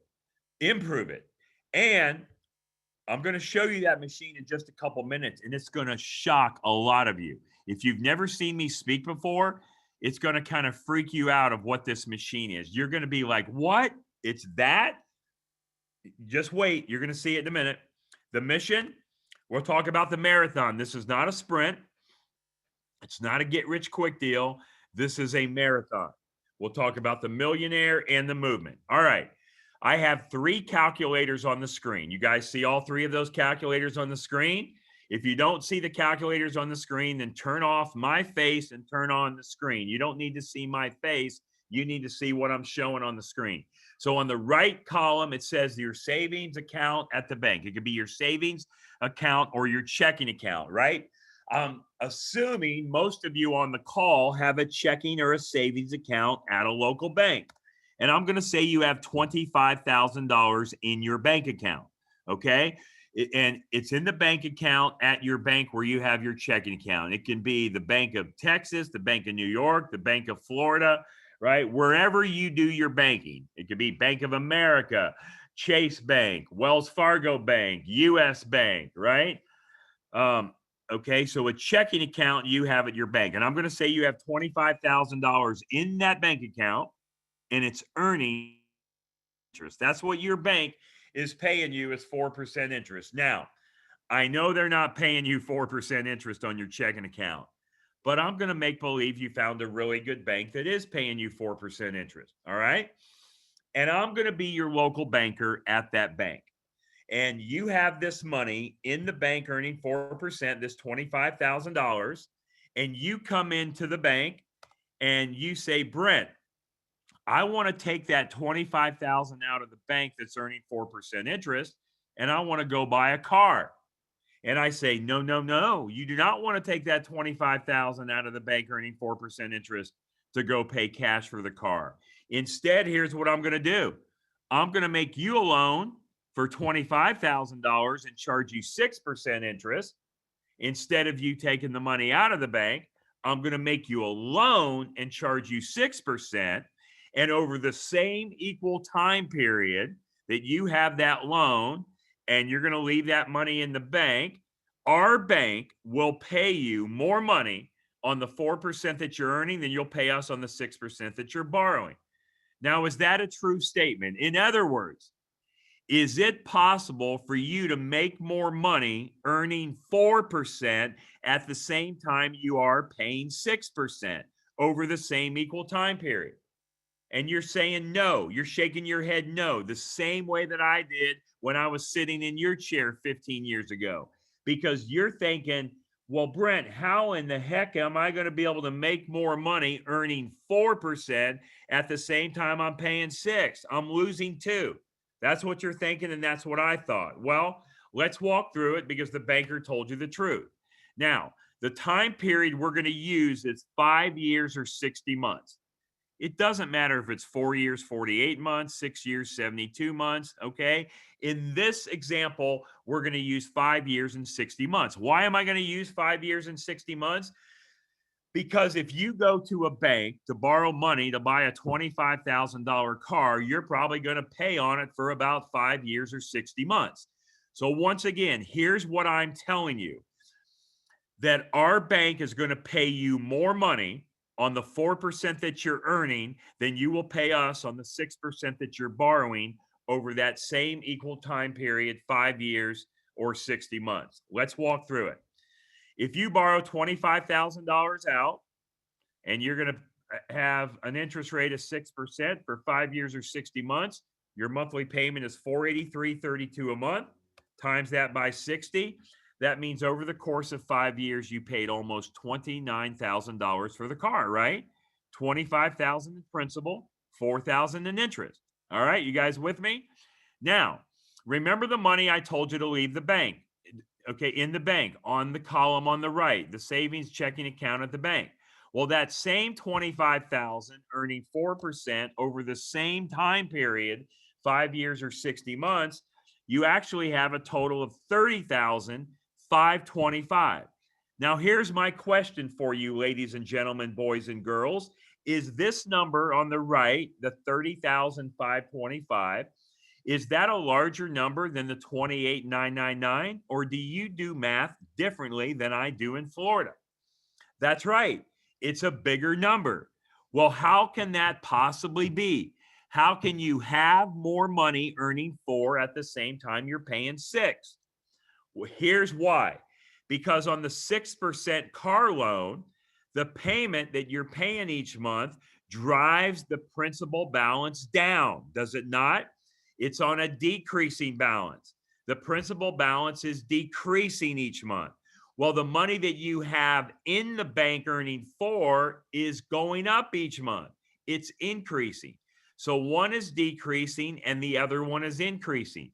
But see, that's not the way your minds are programmed to think. No, you think if you earn 4 and pay 6, you're losing 2. Well, now you see that's not true. We have to start learning how money works. Now, all I wanted to do with this little exercise is I wanted to prove to you that you can make money all day long earning 4 and paying 6. Why is that important? Well, let's talk about that. Why is that important? Because there is a method to my madness here. Let's talk about the machine that you're going to use to build your wealth. Are you ready? It's going to surprise some of you. The machine we're going to use to build our wealth is a whole life insurance policy in a mutual company that pays dividends. Now, I wish you all could be right here where I'm at and you could see all of your faces, because you guys are looking like, what? A whole life insurance to build my wealth? Why on earth would I want to ever use a whole life insurance policy to build my wealth?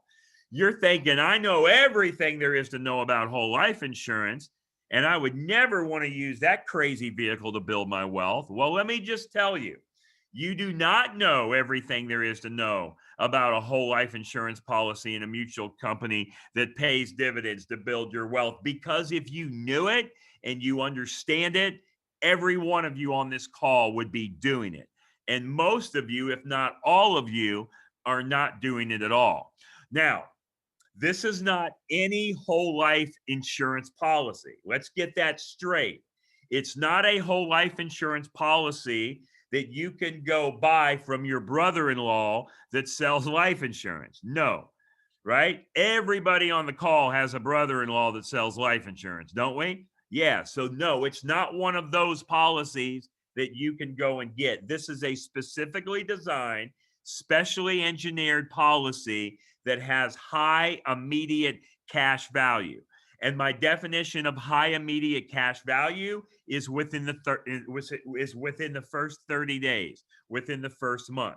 Now, why do you think we're going to use this vehicle to build our wealth? The reason is because this is what the rich do. This is what the wealthy do. As a matter of fact, the number one purchasers of whole life insurance in the world are conventional banks. Conventional banks own more in whole life insurance than all of their land and their buildings combined. As a matter of fact, since 2013, conventional banks have more than quadrupled the amount of whole life insurance they've purchased. Now, why do you think conventional banks own so much in whole life insurance?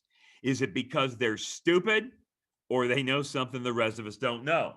That's right. They know something the rest of us don't know. So all we're going to do is mimic and imitate exactly what the wealthy do. Because look, ladies and gentlemen, boys and girls, this concept is not brand new. I did not invent it. The guy that wrote this book, R. Nelson Nash, didn't invent it. It's been around for over 200 years. All right. Our tax code has only been here since 1913. There's so much that you can do in this vehicle that has these features and benefits that you cannot do in any other product on the planet. So all we're going to do is mimic and imitate what the rich do, mimic and imitate what the wealthy do. The Rockefellers, the Rothschilds, the Morgans, the Stanleys, the Barclays.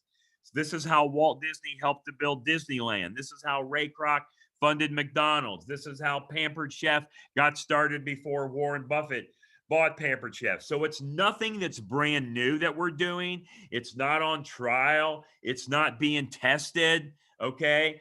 It's been around for over 200 plus years. It's not a scam. No, it's not a scam. I know people think, well, it's too good to be true. Why haven't I heard of it before? It's a scam. I got a text message yesterday, and this is a golden text message. I'm going to add this to my presentation slides. And the text message said that, here's what it says, quote, it says, the rich get richer because the poor think every opportunity is a scam. Isn't that cool? The rich get richer because the poor think every opportunity is a scam.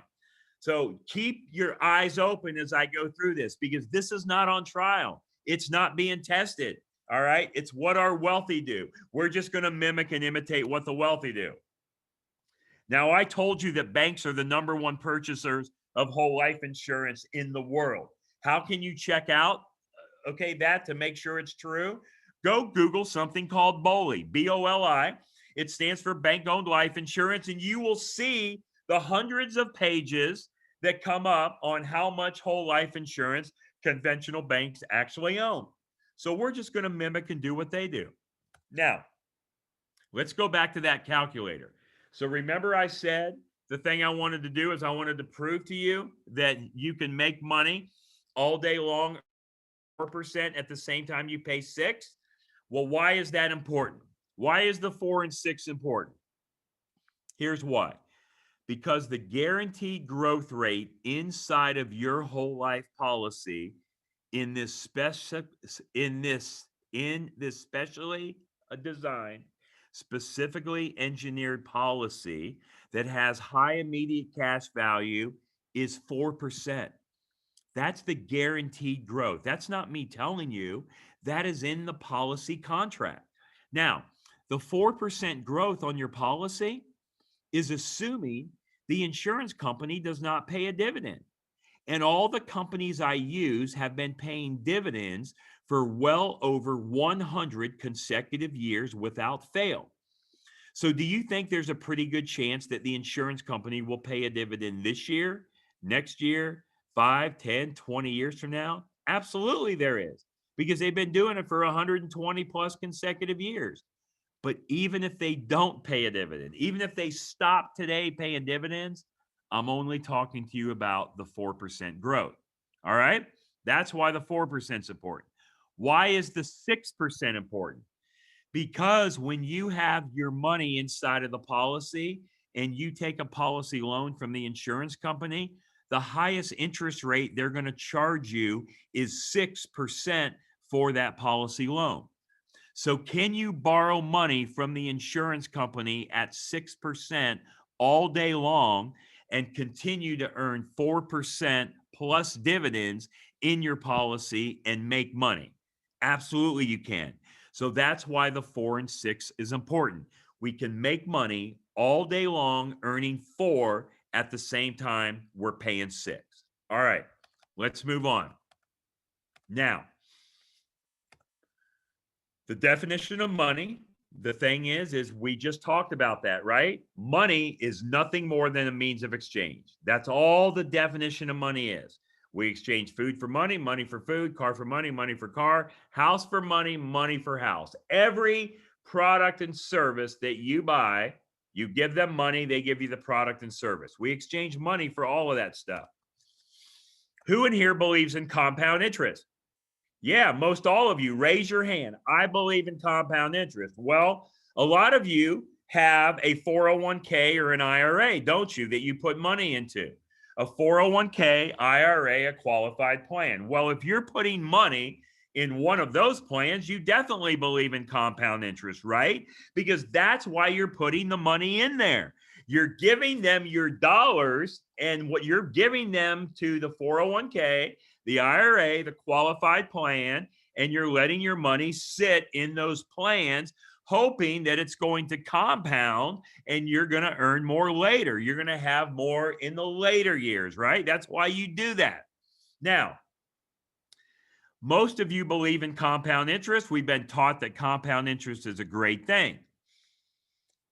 However, let's talk about compound interest. You see, the only way compound interest works is your product or your money has to sit still. So in other words, if I have this $20 bill that I have in my hand and I want it to compound, I have to take it down to the bank. I got to go put that money into the bank and it has to sit in the bank in order to compound, right?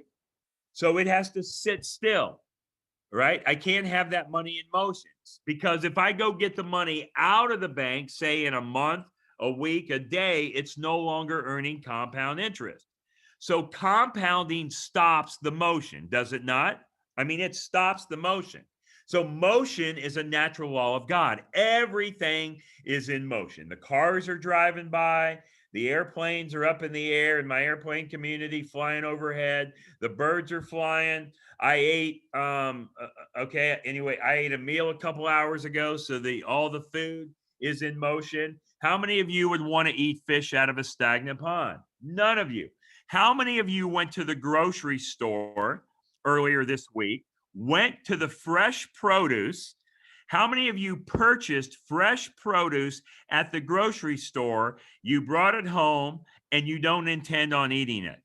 No, none of you, because you would have never purchased the fresh produce if you don't intend on eating it, because it'll spoil, it'll rot, and basically you just threw your money down the drain.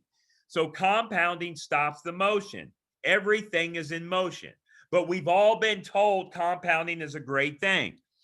I want you to name me one business in the world, just one. Name me one business in the world that actually uses compound interest. Well, you guys give me a lot of different answers, but the common answer you give me most of the time is banks. You say, Brent, banks use compound interest? Okay, banks use compound interest.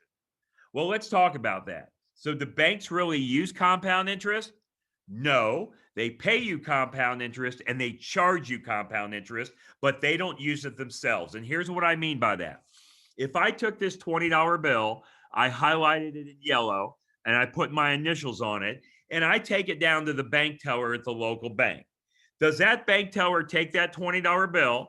Do they take it to the back room of the bank, and there's a little box back there that says Brent Kessler, and that's where they keep it until I come back and get it? No, man, they don't do that. How about if I want to go back and get that same highlighted $20 bill back, say, in a month? Will they give me the same bill back? How about a week, a day? How about in 10 minutes? Are they going to give me the same bill I just gave them? No. Why are they not going to do that? Because the money is in motion. It's moving, right? It's constantly in motion. It's not just sitting still. So banks don't use compound interest. Well, how about a grocery store? How much money does a grocery store make if food is just sitting on the shelf and nobody's buying it? If it's just sitting there compounding? Zero. How much money does a car dealer make if cars aren't moving off the lot? How much money are you making in the house world, the real estate world, if nobody's buying houses, selling houses, flipping houses, doing house remodels? How much money does a hotel make if nobody's checking in or checking out? An airlines make if nobody's flying? How much money does Apple make if nobody's buying Apple computers or iPhones? Zero. What about the business that you're in? Any business that you're in, wherever you work, is there a product or a service that you offer? How much do you make in your business if everything is stagnant and not moving and compounding? Zero. So not one business in the world actually uses compound interest, do they? Isn't it a little bit strange that all the major institutions, banks, Wall Street, mutual funds, insurance companies, they all tell you to park your money with them and leave it sit still, but they don't do it themselves? Isn't that a little bit strange? Isn't that a little bit strange? I'm just trying to get you to think of what's going on, because if it was so good to let your money sit and compound and just leave it sit still, why aren't they doing it themselves? Let's move on. Who has a 401k, IRA qualified plan? A lot of you. All right. Well, let's just assume you have one. Let's assume today you are, say, 40 years old and you've been putting money in an IRA for 10 years or a qualified plan. Well, how long do you have to wait to get that money out before you have to pay the penalty? All right. All right. The thing you got to wait is until you're 59 and a half, because if you get it out before 59 and a half, you have to pay a penalty. Even when you go get it out at 59 and a half, the tax is still going to be there. You still owe the tax, don't you? That's right. So essentially all you're doing is kicking the damn can down the street. Now, why do you put money in a 401k, IRA, or qualified plan? Because you hope to get more later. It's what your parents taught you, your grandparents taught you, your friends, your colleagues, and your coworkers. They're all doing it, and you want to do what they're doing, don't you? All right. So basically, I'm going to say, just like you're age 40, you've been putting money in there for 10 years. You got to wait till you're almost 60. So that's 30 years. You have to leave that money in there until you could go get it out, okay, to avoid the penalty. Even when you get it out, you got to pay the tax. Well, let me ask you this about your 401k, your IRA, your qualified plan. Are there any guarantees that that money is going to be there when you go to get it? No. Oh, well, yeah, actually, there is one guarantee. It's guaranteed to never go below zero. But how exciting would that be if that actually happened? Wouldn't that suck if that happened? Number two, who's controlling that money? Are you controlling that money or somebody else controlling it? That's right. Someone else is controlling it. And also, I want you to tell me everything you know about your 401k, your IRA, your qualified plan. Tell me every single thing that you know about it. Wait, hang on. Don't tell me. I'll tell you what you know about it. You know one of two things. The thing that you know is if it goes up or down based on the quarterly statement you get, and you may know if it's invested in a low, moderate, or high risk category. But other than that, the majority of you guys don't know crap about your qualified plan, do you? No. Yeah, possibly 2 or 3 of you on the call maybe know a little bit more, but most of you know nothing about it. And who's controlling it? Somebody else. All right. I want to ask you 3 questions about that qualified plan, 401k, IRA qualified plan, 401k, or IRA that you're doing. 3 questions. Question number 1, is a dollar worth more today or in the future? Today. If you ever think about that, or if you ever don't remember that a dollar is worth more today, I want you to think about this. How many candy bars could you buy 25 years ago for $1? How many can you buy today? Question number 2, are taxes going to go up or are they going to go down? That's right. They're going to go up. The history has been that they're going to go up, especially with all the crap that's going on now over the last year. Taxes got to go up, don't they? Who's going to pay for all this crap going on? And also our president, he campaigned on telling you taxes were going to go up. So you know they're going up.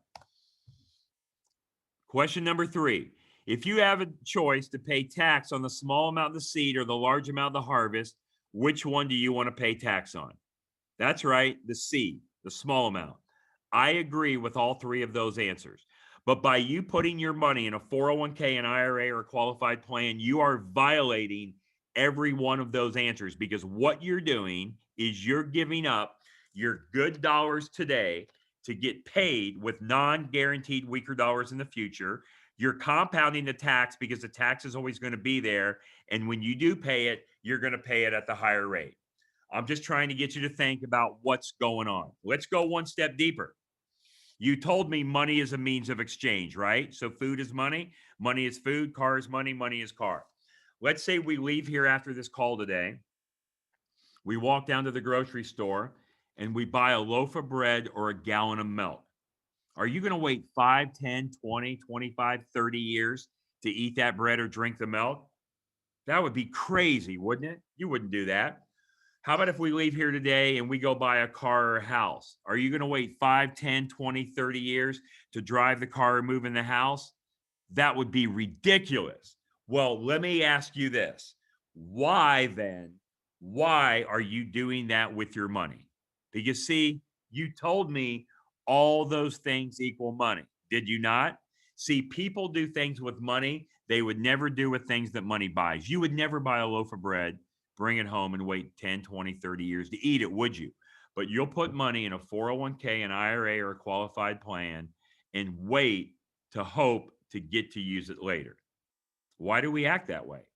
Oh, but Brett, I get a match. I work with a really great company that gives me a match. Well, really?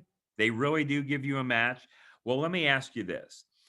If the principal amount that you put in there isn't guaranteed, then how in the hell can the match be guaranteed? But let's go with your theory. Let's go with your theory and say that you get a match, okay? Let's say you get a one-to-one match. So what we're going to do is we're going to leave today. We're going to go down to the grocery store and we're going to buy a loaf of bread. We're going to bring that bread home. We're going to put it into the freezer. And in 5, 10, 20, 25, or 30 years from now, we're going to open up that freezer door and guess what's going to be in there? 2 loaves of bread. Yeah. How much better is that second loaf of bread going to taste 25 years from now? It will still be freezer burn, will it not? Absolutely, it will. All right. Oh, one last thing before I leave this topic. I want you right now, just for the next 20 seconds, I want you to think of everybody you know at retirement age. Think of everybody you know. It may even include yourself. How many people have you ever met at retirement age that are totally happy, ecstatic, excited, delighted, and joyful about how their retirement plan, pension plan has performed for them? Probably not many, if any at all, right? Yeah, maybe you know 1 or 2, but most of you don't, because you all know people at retirement age that are working right now. They're working at jobs and they're at retirement age. And the reason they're working is not because they want to be working at this age. It's because they have to be working because of survival. They need the job for survival because their qualified plan, their 401k, their IRA did not perform like they thought it was going to. I'm just trying to get you to think about what's going on and open your mind a little bit. All right, next topic. Hang on, let me take a drink.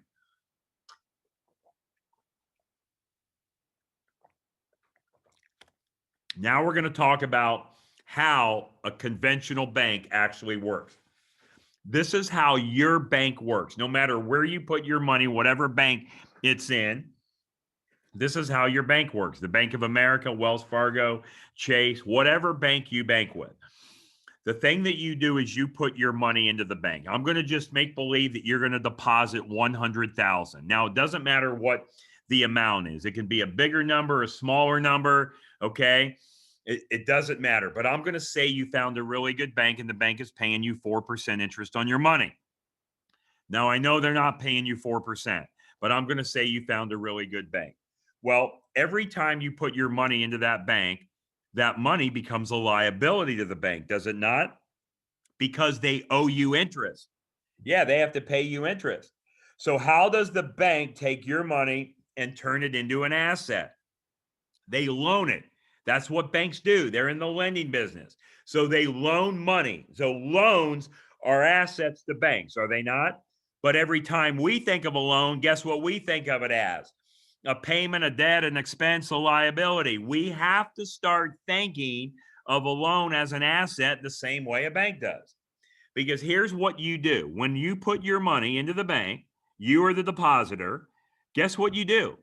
You go back to the bank and say, Mr. Bank, I need to borrow some of that money I just put in there as a depositor to go buy a house. How many of you on the call have ever went to a bank to borrow money to buy a house? A lot of you, right? So what you do is you leave your money in there. You go back to the bank and say, Mr. Banker, I want to borrow money to buy a house. And the bank's going to charge you 7% interest. Now, if you borrow money from a bank to buy a house, are you expected to pay them back with interest? Absolutely you are. So who's in control of that transaction? The bank. Well, how about a car? Have you ever borrowed money from a bank to buy a car? Absolutely. Probably most of you had. So we're going to call that 8% interest. Now, don't get hung up on the interest number, all right? I just want you to get the concept. You'll see where I'm going in a minute. But if you borrow money from a bank, are you expected to pay them back with interest? Absolutely. Who's in control of that transaction? Yeah, the bank.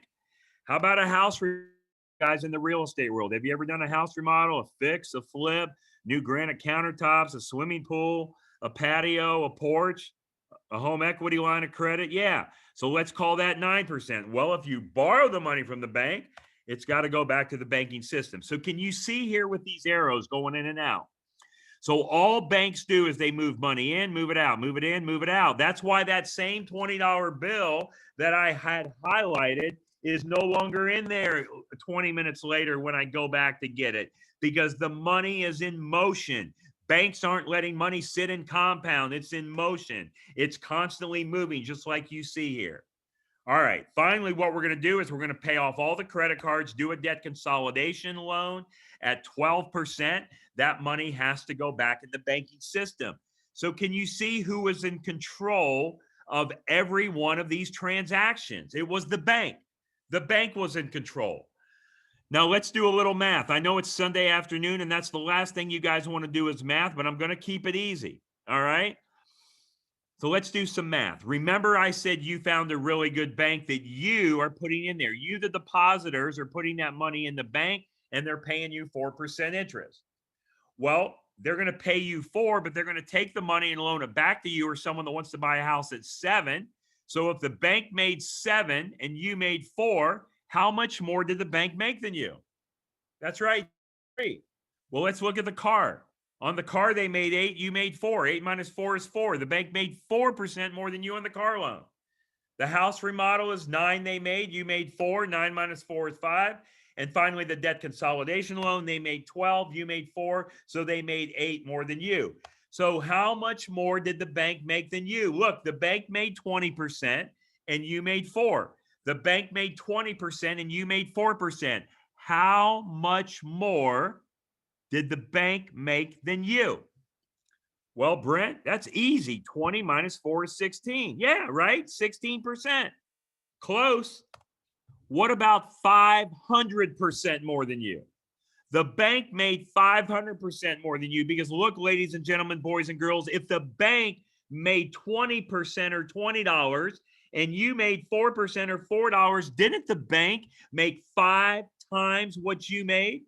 That's right. Banks are making between 400 and 1,300% on the money that you leave there each and every year. Now, I know a lot of you are thinking, well, Brent, I've never met you before. I don't know if I can trust you. I hear you flapping your gums and moving your lips. How do I really know that's true? How do I know banks make 400+% on the money I leave there? Well, don't take my word for it. Go out and Google. And I want you to go to this. And the thing I want you to punch in is BauerFinancial.com. Bauer, B-A-U-E-R, BauerFinancial.com. And you can look up the annual report for any bank that you want, a big bank or a little small, like Honky Town bank, right? Look up any bank that you want and get their annual report from this year, last year, 10 years ago, 20 years ago, and look at the annual report. I don't care what year you look at, you will see banks make less. All right, you will see banks are making no less than 400% annually on the money you leave there each and every year. I challenge you to go find me a bank that's making less than 400% annually on the money that you leave there. I've been teaching this concept for 9 years now. 9 years. I've done over 1,000+ events in the last 9 years. I know I have because I do 55 to 70 live events a year. And so not including the Zoom virtual and all that. So I know I probably taught this thing over 1,000 times. Nobody has ever came to me and has been able to show me where a bank makes less than 400% annually on the money you leave there. Maybe you'll be the first group to do it. If you bring that to me and show it to me, I will change my presentation. Now, who is in control of all of these transactions? The bank, yeah? Here's my question. How much risk did the bank take to do all of this? How much did they take to do all of this? Not really any, because whose money did they use? They used your money, so they really did not take any risk. Now, I will agree interest rate offsets risk.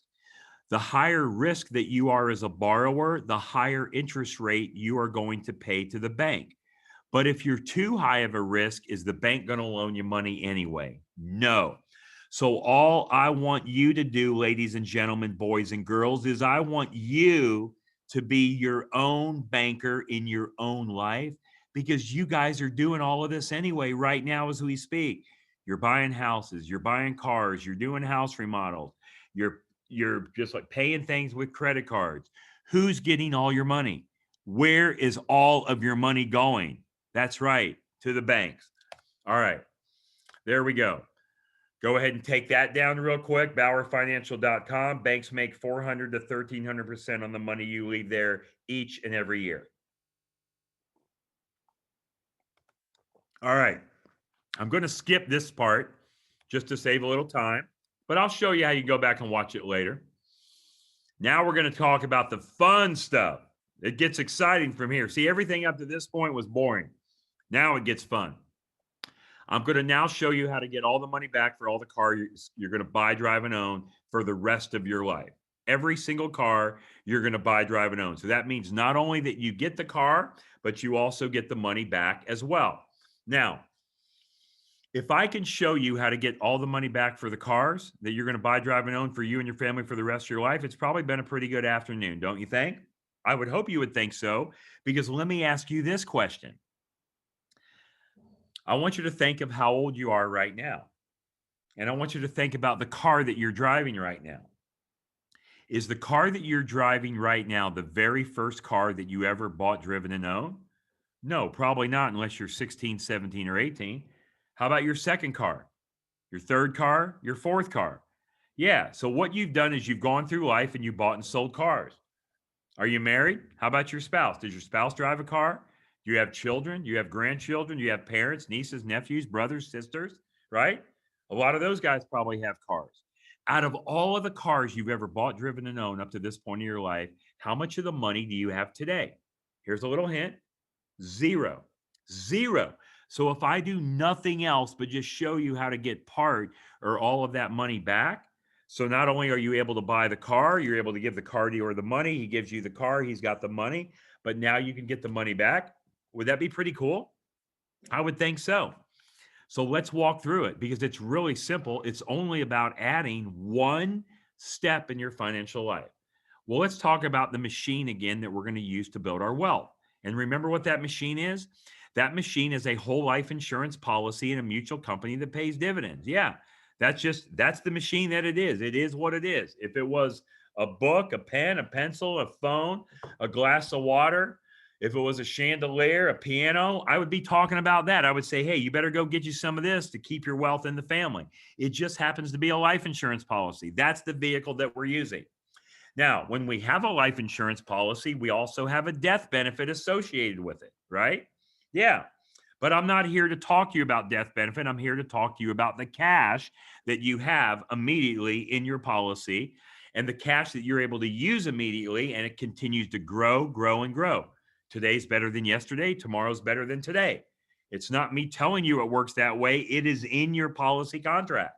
If your policy contract doesn't say that, then don't accept the policy. Don't pay for the policy. Don't sign the policy.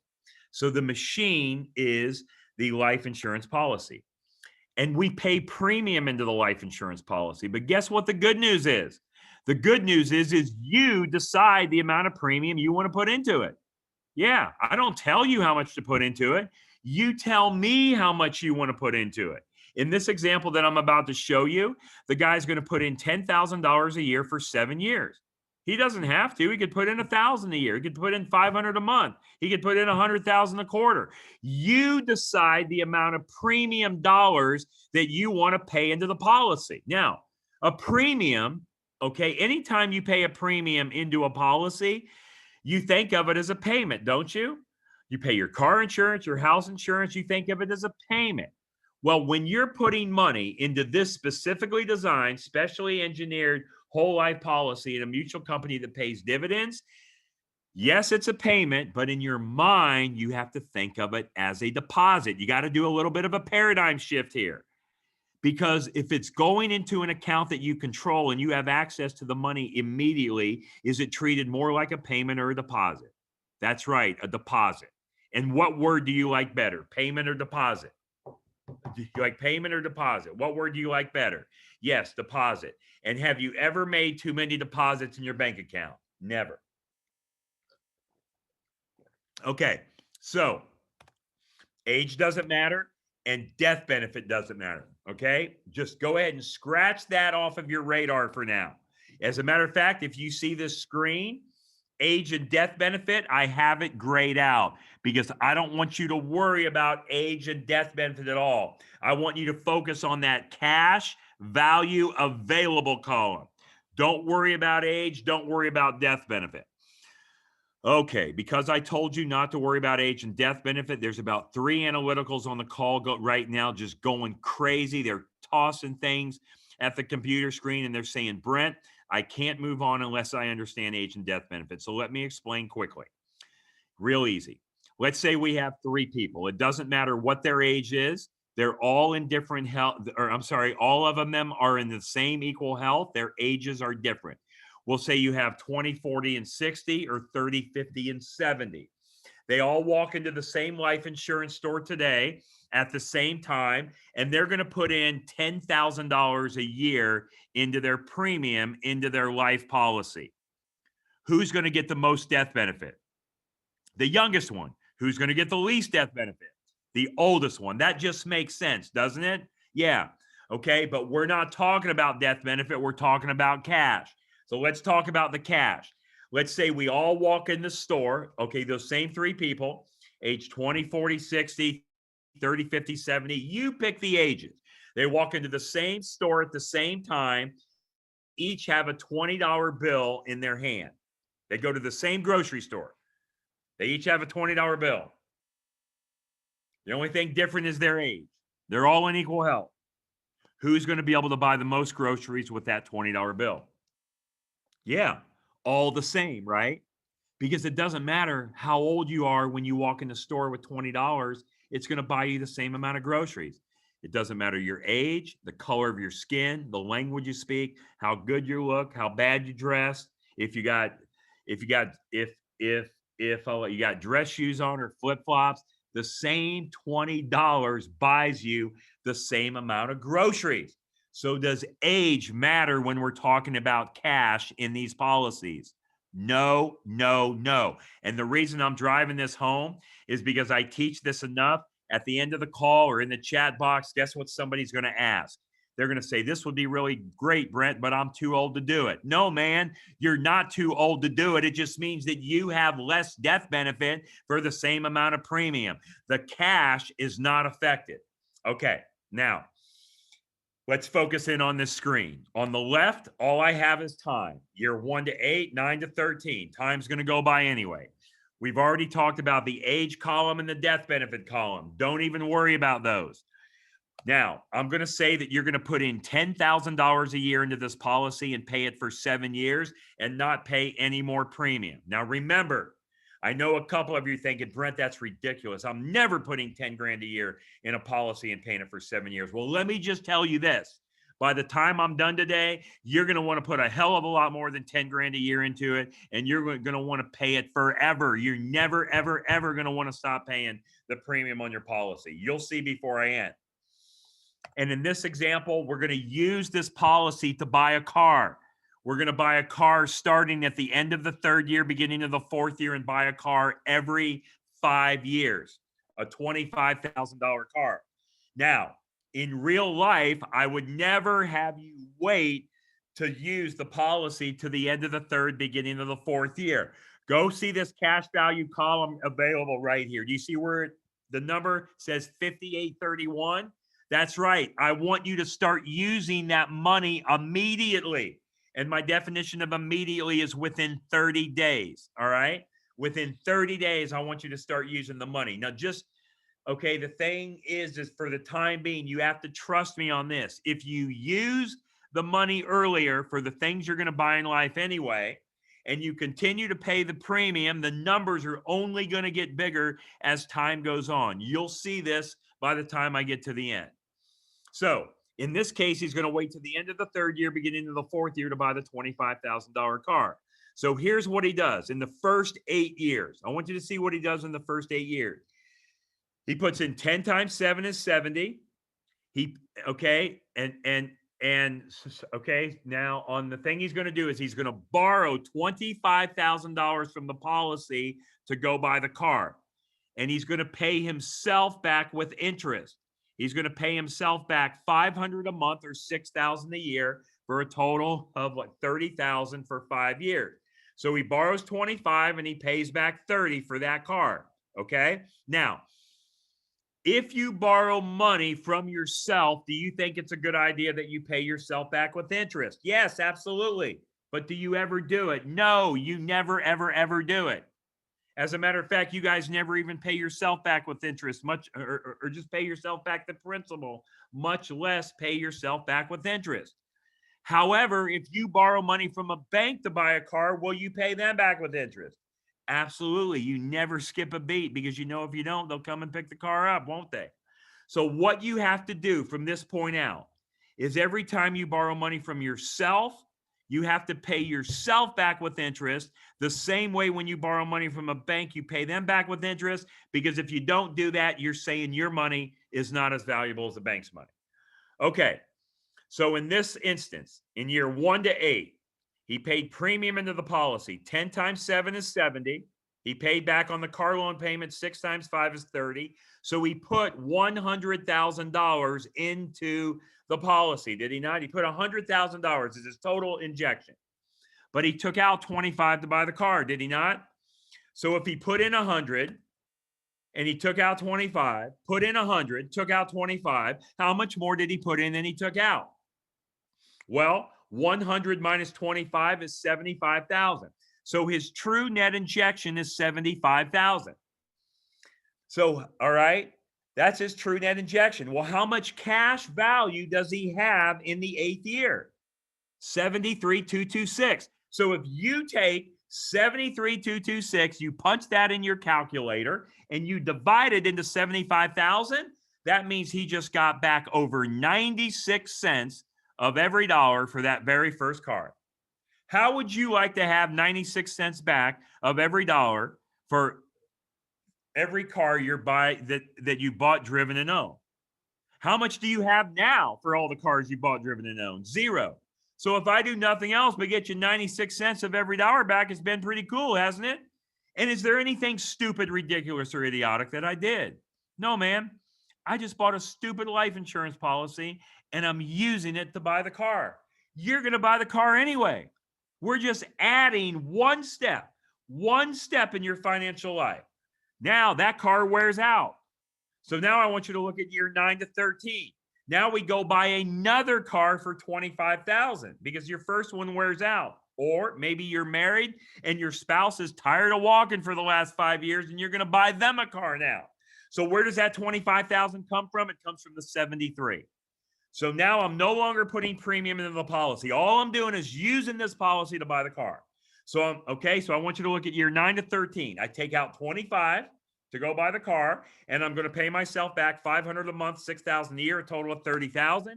So I took 25 out, put 30 back, took 25 out, put 30 back. How much more did I put back than I took out? Well, if I took out 25, I put back 30, $5,000. I put 5,000 more back than I took out. That's right. Now, how much cash do I have in year 13? 95 and some change. So my policy grew from year 8 to 13. It grew from 73 to 95. That is a $22,000 growth with a $5,000 net injection. How do you like buying cars my way? Is there anything stupid, ridiculous, or idiotic that I'm doing? No, man.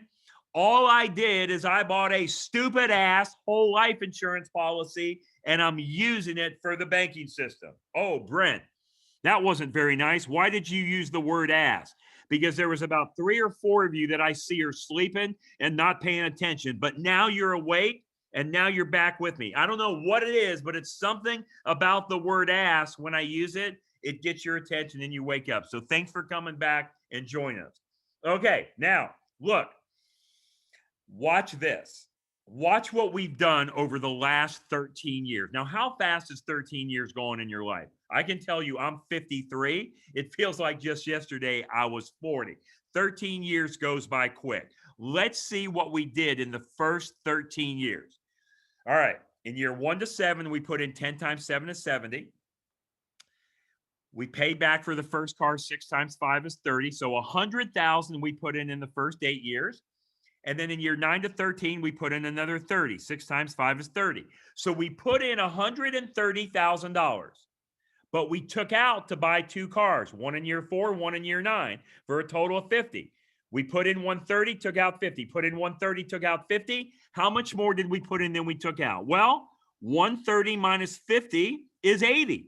That's right. Our true net injection is $80,000. Well, how much cash do we have in year 13? $95,000. Whoa, Brent. How can that be? Are you saying we put in 130, took out 50 to buy the cars? So my net injection is 80 and I'm sitting here with 95 in cash? That's right. Not only are you sitting there with 95 in cash, guess what else you have? You still have 2 cars on the driveway, a 5-year-old car and a 10-year-old car that you've owned, driven, and used the entire time. You can still own it, drive it, use it. You can sell it, donate it, give it away, whatever you want to do with it. So if that's true, if your net injection is 80 and you've got 95 in cash plus the 2 cars on the driveway, how much did the cars cost you to buy, drive, and own? Well, my simple mind says, well, if my net injection is 80 and I got 95, I made money. So the cars didn't cost me anything, right? Well, sure, you can look at it that way, but I can't sit here and tell you that that is actually accurate because you had to start this concept. You had to start the process. Go back up to year 1. When you put in 10,000, was the whole 10,000 there to use? No, 5,800 was there. But that's okay. Are you in this for the short term or the long term? Yes, you tell me long term, but we tend to get hung up in short term thinking. Have you ever read a book called A Purpose-Driven Life? In that book, A Purpose-Driven Life, it's a book written by a guy named Rick Warren. And what Rick Warren says in that book, he says, life is like a marathon. It doesn't matter where you start. It only matters how you finish. This is the game of life. So that's all we're doing is we're adding one step in our financial life. Now, have I just showed you how to get all the money back for every car you're going to buy, drive, and own? So not only do you have the car, but you get the money back. Well, if I could do that for a $25,000 car, what if it was a $50,000 car? And instead of paying $500 a month or $6,000 back to myself, I paid $1,000 a year. What would happen to the numbers? They would get bigger. What if mama and daddy had a $50,000 car? What would happen? The numbers get bigger. Well, if I can do this for a car, can I do it for a boat, a bicycle, a cell phone, a piano, a chandelier, a TV, a book, a pen, a glass of water? Can I do it for food? Can I do it for electricity, for travel, for entertainment? Taxes. What about taxes? Can I pay my state, federal, and local taxes and get all the money back? Yeah, absolutely. What about charitable giving? Can I give to charity? Can I donate, give to charity, and get my money back? Oh, Brent, that ain't right. God does not want me to get my charity back. God does not like it if I give to charity and I want to get it back. Well, let me just tell you this. If God did not want you to get your charitable giving back, he would not have you sitting on this call and me explaining to you how to get your charitable giving back. He would not have you sitting here listening and me telling you how to do it. Are there any poor people that you know adding wings to any churches? Me neither. It doesn't matter what it is, ladies and gentlemen, boys and girls. We are now turning every liability into an asset, every depreciating asset into an appreciating asset. Every product or service, we can now recycle, recapture that money. Have you ever heard of a guy named Robert Kiyosaki? Robert Kiyosaki, he's famous for a book he wrote called Rich Dad, Poor Dad. He also wrote a book called Second Chance. This is exactly what Robert Kiyosaki talks about in that book, but you never saw it when you read it. You read right through it. You didn't even know what it meant. Have you ever heard of a guy named Tony Robbins? He wrote a book called Money Master the Game. In chapter 5.4 of that Tony Robbins book, this is exactly what he's talking about. Again, okay, but when you read the book, Tony Robbins, you didn't see it, you didn't know what it meant. This is not a concept that's on trial. It's not being tested. It's been around for over 200 years. This is what the rich do, the Rockefellers, the Rothschilds, the Morgans, the Stanleys, the Barclays. We're only going to mimic and imitate what they do. That's it. And is there anything stupid, crazy, idiotic, or ridiculous that I'm doing? No, man. Just bought a life insurance policy and I'm using it to buy my cars. There's 3 rules you got to follow. I want you to look up under their policy premium deposit. Policy premium deposit. Rule number 1, pay yourself first. Pay yourself first. You've all heard that term, pay yourself first, but you don't know it. As a matter of fact, I don't even know you, but I know what you do. Every time you get money into the bank, it can come from active income, passive income, investment income. It could be a birthday check from grandma. Whenever you get that money and you take that money and you put it into the conventional bank of wherever you live, Bank of America, Wells Fargo, Bank of New York, Bank of California, Bank of Florida, you put that money in the bank, and guess what you do when you put the money in the bank? You pay everybody else first. You pay the car people, the house people, the student loan people, the food, travel, entertainment. You pay the cell phone bill. You pay the electricity. You pay for Bobby's soccer practice, Susie's piano lessons, and you hope there's money left over for you at the end. You got to start paying yourself first. Pay yourself first, then pay other people. Rule number 2, pay yourself with interest. When you borrow money from yourself, pay yourself back with interest. Because when you borrow money from a bank, you pay them back with interest. So treat your money the same way you treat a bank's money. Because if you don't, you're saying your money's not as valuable as the bank's money. And rule number 3, recycle and recapture all the money that goes out to other people. So 3 rules: pay yourself first, pay yourself with interest, recycle, recapture your money. If this works for a car, what else does it work for? It's infinite. Anything, it's infinite. Now, there's the other 2 books I told you about, so I gave you 4 books. So take a minute. So take a picture of those, write them down.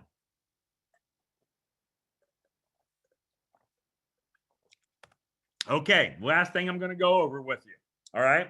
This is called the money multiplier map. Now, we designed this money multiplier map for you. Not only do we design you one map, we update this map for you 3 times a year, every 4 months, because your financial life is not stagnant.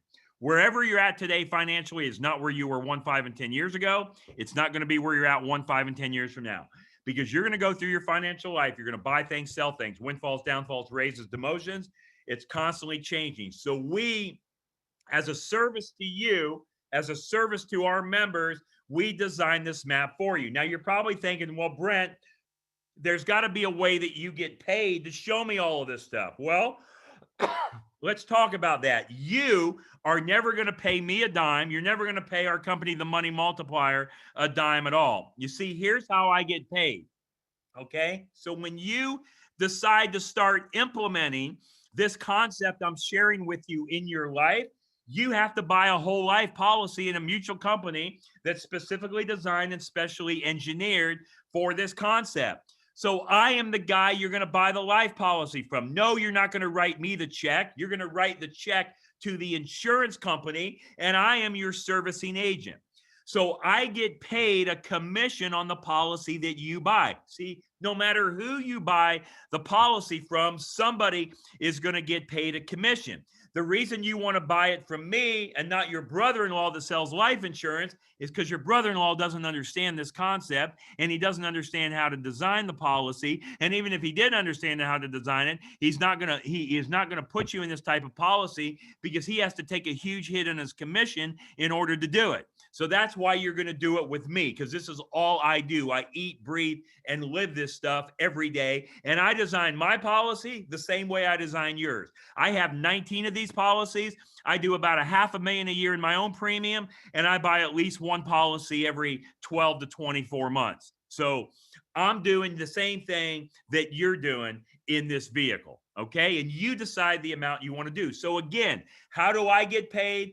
I get paid a commission. See, I get paid the same way your car insurance guy gets paid, the same way your homeowner's insurance guy gets paid. So when you go to John Smith, the Allstate agent, to buy car insurance, the check that you write is not to John Smith. You write it to Allstate, and Allstate pays John Smith a commission. All right? So we got that all clear. Now, on this map, this and other tools our mapping team are going to design for you. I saw Andrew was on this call today. Andrew is one of our mapping specialists. So he'll design this money multiplier map for you. Now, after I show you this example, you are going to see how I paid off $984,711 in third-party debt in 39 months, 3 years and 3 months. I'm not going to use my example. It'll take way too long. I'm going to use another real-life example, but you'll know exactly how I did it. All right. I know there's a lot of numbers, so let's focus. On the left, all it is year. Year 1, year 2, those big numbers in black. On the far left, policy month 1 to 12, 13 to 24, and so on. Okay, now all these boxes in green up here. This is how this individual showed up at our door. This is who he owed. I didn't create this debt for him. He showed up at the door this way. So if you add all these debts up left to right, it comes up to just under $470,000. I'm going to round down because I want to underpromise and overdeliver. So on your paper, write down that he owes $450,000. Now, I want you to take a look and see who he owes. He owes Discover, Chase, American Express, Barclays, Lowe's, Nordstrom's, Wells Fargo. Those are all credit cards. He owes a private loan, BMW, West Marine, condo, and a house. In each of the box, it shows you what his balance is, what his minimum monthly payment is, his interest rate, and the amount of time he has left on the loan. All right, go back over to the left and look under premium deposit, $25,000. That's the amount that he's going to start his policy with is $25,000. That's the premium he's going to put in. Now, the last guy on the car example did 10. This guy's doing 25. It's totally up to you. You decide the amount you want to put in. So he's going to put in 25, okay? And he's going to put in 25,000 and he owes 450. So I want you to write down that he's going to put in 25,000 towards that debt of 450. So how long would it take him to pay it off, assuming there's no interest, which there is, but assuming there's no interest? Well, 25 goes into 450 18 times, so 18 years. So on your paper, what you should have written down is he owes 25, or he's going to put in 25. He owes 450, and it should take him 18 years. Let's walk through it and see how well he does. In the very first month of the first year, he puts in 25. Puts in 25 in the first month of the first year. He immediately borrows 14.3. How soon is immediately? Within 30 days. That's right. So he takes that 14.3 and he pays off Discover Card, Chase, American Express, and Barclays, and he pays Lowe's down from $9,500 to $7,600. He takes that money that he was paying those 4 creditors, because remember, he pays them off now. He no longer owes them, but he takes that money he was paying them and he's going to pay himself back into his own account. I call it a miscellaneous account. All that is his checking account. Just like you have a checking account, you're paying yourself back in your own account, okay? I just call it a miscellaneous account because when you're doing this, if you keep the money in a separate checking account, it keeps it cleaner and you see the power of the numbers and how it works. But you don't have to. You can commingle the funds in the checking account that you have, but I just say kind of keep it separate. It's kind of like when you do laundry. You don't wash the whites with the darks, right? You kind of keep them separate, right? Okay. Or the towels don't get washed with, the dress clothes or whatever it is. All right. So now he takes that money that he was paying to Discover, which is 160. Chase is 200. American Express is 200. Barclays is 228. So that's $788 a month he was paying to himself. He's now just going to pay himself back that money. By doing this, is he working harder, changing his cash flow, taking any additional risk or losing control? No, he's just adding one simple step. All he's done is added one step in his financial life. Life goes on. We continue to do this for 12 months. We pay ourselves $788 a month because we're used to paying $788 a month. That's what we were doing before, okay? So now we get to the end of the first year, okay? At the end of year 1, beginning of year 2, month 13. He puts in $25,000 again into his policy. He now borrows $14,800, more than the first year. He takes the $14,800 plus the money he was paying back the previous 12 months, which is a total of $9,456. He adds that. He adds those two numbers together. So now he has $24,300. Well, now what does he do with the $24,300? He pays off all of Lowe's, all of Nordstrom's, all of Wells Fargo, and he pays BMW down from 17,000 to 15,000. He takes that money that he was paying those three creditors. Lowe's was $287 a month, Nordstrom's $276 a month, Wells Fargo $271 a month. He adds it to the $788 a month he was paying himself back, and now he's paying himself $1,622 a month. Is he working harder, changing his cash flow, taking any additional risk, or losing control? No, just living life, man. All he's done is just has added one additional step into his financial life. He added this whole life policy in a mutual company that pays dividends. Now, if you notice on month 18 under the private loan, if you notice the private loan only had 7 months left to go, and it paid off during the normal course of the loan. So that was $922 a month. So now, because that loan paid off, that frees up $922 a month for him. So he decides to take the $922, adds it to the miscellaneous account to the $1,622 a month he was paying himself back, and now he's paying himself $2,544 a month. Now that's his choice. He didn't have to do that. He could have kept it at $1,622. He could have paid less than $1,622. It's up to him, because those third-party debts are paid off and he no longer owes them. But all he's saying is, hey, I'm used to paying these, so I'm going to pay it. I'm going to continue to pay it just like I was. But if he didn't want to, he doesn't have to. All right, see how this is working? Let's get to the end of the second year, beginning of the third year. Month number 25. Now look what happens in month 25. Now he puts in 25,000.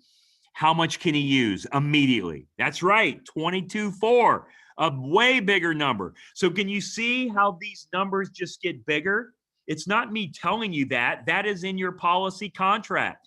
The policy gets, as the policy gets older, it gets more effective and more efficient with time. Today's better than yesterday. Tomorrow's better than today. So now we put in 25. We have 22.4 available, plus the previous 12 months in the miscellaneous account, month 13 to 24, we paid ourselves 25.9. So 25.9 plus 22.4 is 48.3. Well, we take the 48.3, we pay off the BMW, and we pay West Marine down from 47,000 to 8,000. We take the BMW payment of $500 a month. We add that to the $25.44 we were paying into the miscellaneous account before. Now we're paying ourselves $3,044 a month. 2 months later, we have enough to pay off West Marine. Well, that frees up $1,261 a month. So $3,044 plus $1,261 is $4,305 a month. He doesn't have to send that money back to the miscellaneous account. He can do whatever he wants to with the money, because West Marine is gone, right? He's paid them off. He has no obligation to them. The only obligation he has is to pay himself back if he wants to. And he never has to pay himself back. He doesn't have to do it. It's just a good idea. Treat your money the way you treat a bank's money. Now watch this. If you've been sleeping up to now, or if you've been burping the baby, walking the dog, vacuuming the floor, watching American Idol or The Bachelor or college basketball here on a Sunday afternoon, you got to pay attention to this. This is a mind bender. Watch what I'm about to show you.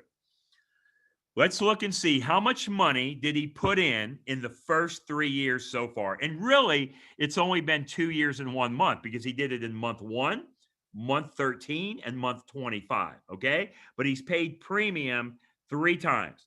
25 in year 1, 25 at the beginning of year 2, 25 at the beginning of year 3. He's put in $75,000 into the policy at this point. How much has he borrowed out? Well, year 1, it was 14 and some change. Year 2, 14 and some change. Year 3, 22 and some change. We'll just call it 50. So he put in 75 and he's using 50. He put in 75 and he's using 50. So here's my question. How much money is in the policy? Well, you're saying, Brent, he put in 75 and he's using 50. That's easy. 25. Yeah, 25, right? Nope. All $75,000 is still in the policy, growing and compounding at that guaranteed tax-free growth rate. even though you're using $50,000 of that money to pay or buy the products and services, debt, expenses that you're doing anyway in life, all 75,000 is still in the policy growing. Because look, whenever you take a loan from the policy, you're not taking your money. No, no, no. You're simply putting your policy up for collateral, and you're taking a loan from the general fund of the insurance company. So your money is continuing to compound and grow as it is all in there, because there's no interruption of compound interest. So not only do you use your money, it's all continuing to grow tax-free. Now, is that cool or is that cool? I thought you guys would be a little more excited about that. I don't know of another product or vehicle on this planet with these features and benefits that allows you to do this. And if you do, I want you to let me know what it is, and maybe I'll stop teaching this concept that I've been teaching for the last 12 years and start, or no, wait, 2012, for the last 9 years, and I'll start teaching exactly what you tell me to teach. All right, let's move on. We get to the end of the third year, beginning of the fourth year, month 25. Oh, now look what happens. In month 37, yes, I think I said month 25. I mean month 37. At the end of the third year, beginning of the fourth year, month 37, we now put in 25,000 again. Now look what we have to use. Just a tad under 26. What? More? That's right. You have more. Each and every year, when you put premium into the policy, you have more to use than you're able to take out. And the numbers keep getting bigger and bigger and bigger. Well, if that's true, do you ever want to stop premium? No, you never, ever, ever want to stop paying premium into this policy. Okay, we put in 25, we got 26, plus we got almost 42 in the miscellaneous account from the previous 12 months, month 25 to 36. So a total of just under 68,000. We take the condo and we pay it down from 81 to 12. We pay the condo down. We don't pay it off. Because I don't pay it off, I don't add any more money to the miscellaneous account than what I was paying myself back before. Because remember, before we started, I said, I don't want you to work harder, change your cash flow, take any additional risk, or lose control. So we're going to keep the payment the same, the $43.05. But then if you notice at the end of the fourth year, month 48, now the condo is paid off. So now we add the $11.79 a month we were paying to the condo, add it to the $43.05. And now we're paying ourselves $54.84 a month. Okay, guess what? We only have one debt left. One debt left. Go back to that sheet of paper. Remember, we started with 12 third-party debts, almost $470,000 in third-party debt. And I said, how long was it going to take us? 18 years? Well, we're on the 49th month, and we have one debt left. So how do you think we're doing? Maybe a little ahead of schedule? So now in month 49, we put in 25, and now look what we can borrow, almost 27. Not only do we have the 27, but we have 51,000 and some change from the miscellaneous account that we've been putting in from month 37 to 48. So for a total of 78.4. Well, we pay the house down from 181 to 102, continue to pay ourselves back $54.84 a month. Remember, I don't add any more to the miscellaneous account because I didn't pay off the house. So now we get to the end of the fifth year, beginning of the sixth year. We now put in what? A total of $10,000. Why 10, not 25? We'll talk about that later, but just know when we design your policy, we design it for high efficient cash value year after year. So now we're going to pay a lower premium in this policy. Instead of 25, we pay 10. But here's what I want you to get. When you put in 10,000 into that policy in the 61st month, how much can you use right away? 13. Well, wait a minute, Brent. Are you saying I put in 10,000 and I've been doing this for 61 months? And now every time I put in $1, I can use $1.30. If I put in 10,000, I can use 13,000. If I put in 1,000, I could use 1,300. If I put in 100,000, I could use 130. If I put in $1 million, I could use 1.3 million. Well, yeah, depending on what the premium was when you started with your policy is going to tell you how much you're able to still put in the 6th year. That's exactly right. And I'm not a math genius or anything, but I know this. If I put in 10 grand and I have 13 grand to use right away, that is a 30% increase on my money. Now, you know what that looks like, Brent? Sorry to cut you off. You want to see what that looks like? What? Oh, okay. Are you drawing something? Because I can't see. But if you are, go just do it. What is that? Where did you get that toy? I like that. That's like Brent. Sorry, didn't mean to cut you off. I just want everybody to get a vision. Anyways, that's okay. I'm just not gonna just go to it and look at it right now because I'm kind of computer challenged and technical challenged, and I'm afraid if I hit a button, I might not be able to come on. So I'll look at it later. Let's do that again in a minute. Okay. So now we put in 10, we have 13. That's a 30% increase on our money. So now we're going to start a brand new policy for 25,000. A brand new policy for 25. Now, if you work with us, you're never going to wait more than 5 years to start a second policy. I will tell you, I have over 3,000 clients in every state of the country.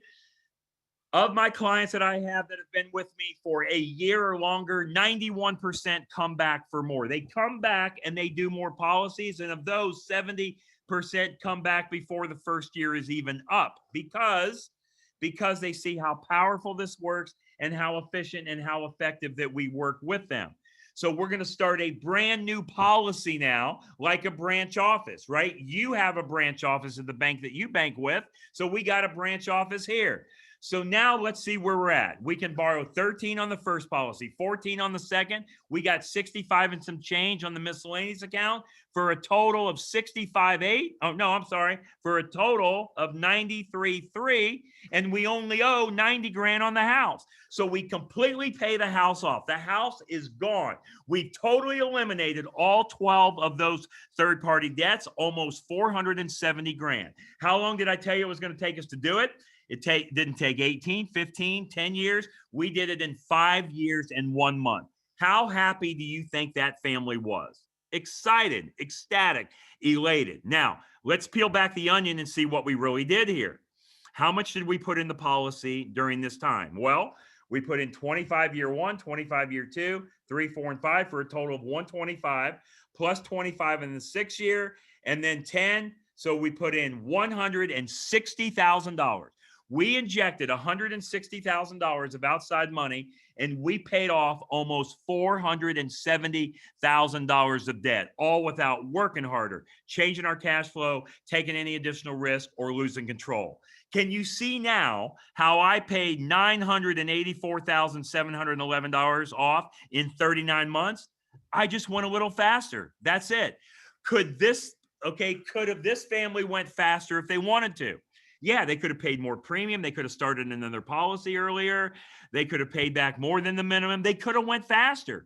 Could they have went slower? Yeah, they could have stopped paying premium. They could have not started a second policy, paid themselves back less. So the speed at which you go is totally up to you because there's no risk factor to this. As a matter of fact, nobody in your state has ever lost money in a whole life policy in a mutual company that pays dividends. It's never happened.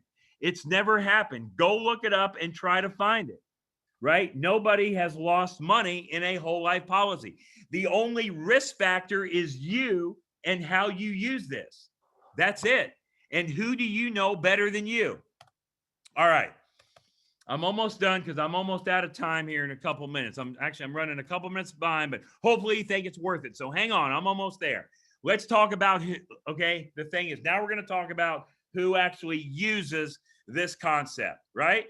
Because I said it's not on trial, it's not being tested. This is how the University of Michigan pays their head football coach. Go look it up. There's an article, November 16th, 2016. Why do they use it? Because they get all the money back to pay the head football coach, Jim Harbaugh. Now, if you guys know anything about college football, it's probably a good thing they're getting their money back because he hasn't been a very great coach for the university as far as wins, has he? He's not all cracked up he didn't perform the way that they thought, but he's still there and he's still coaching them.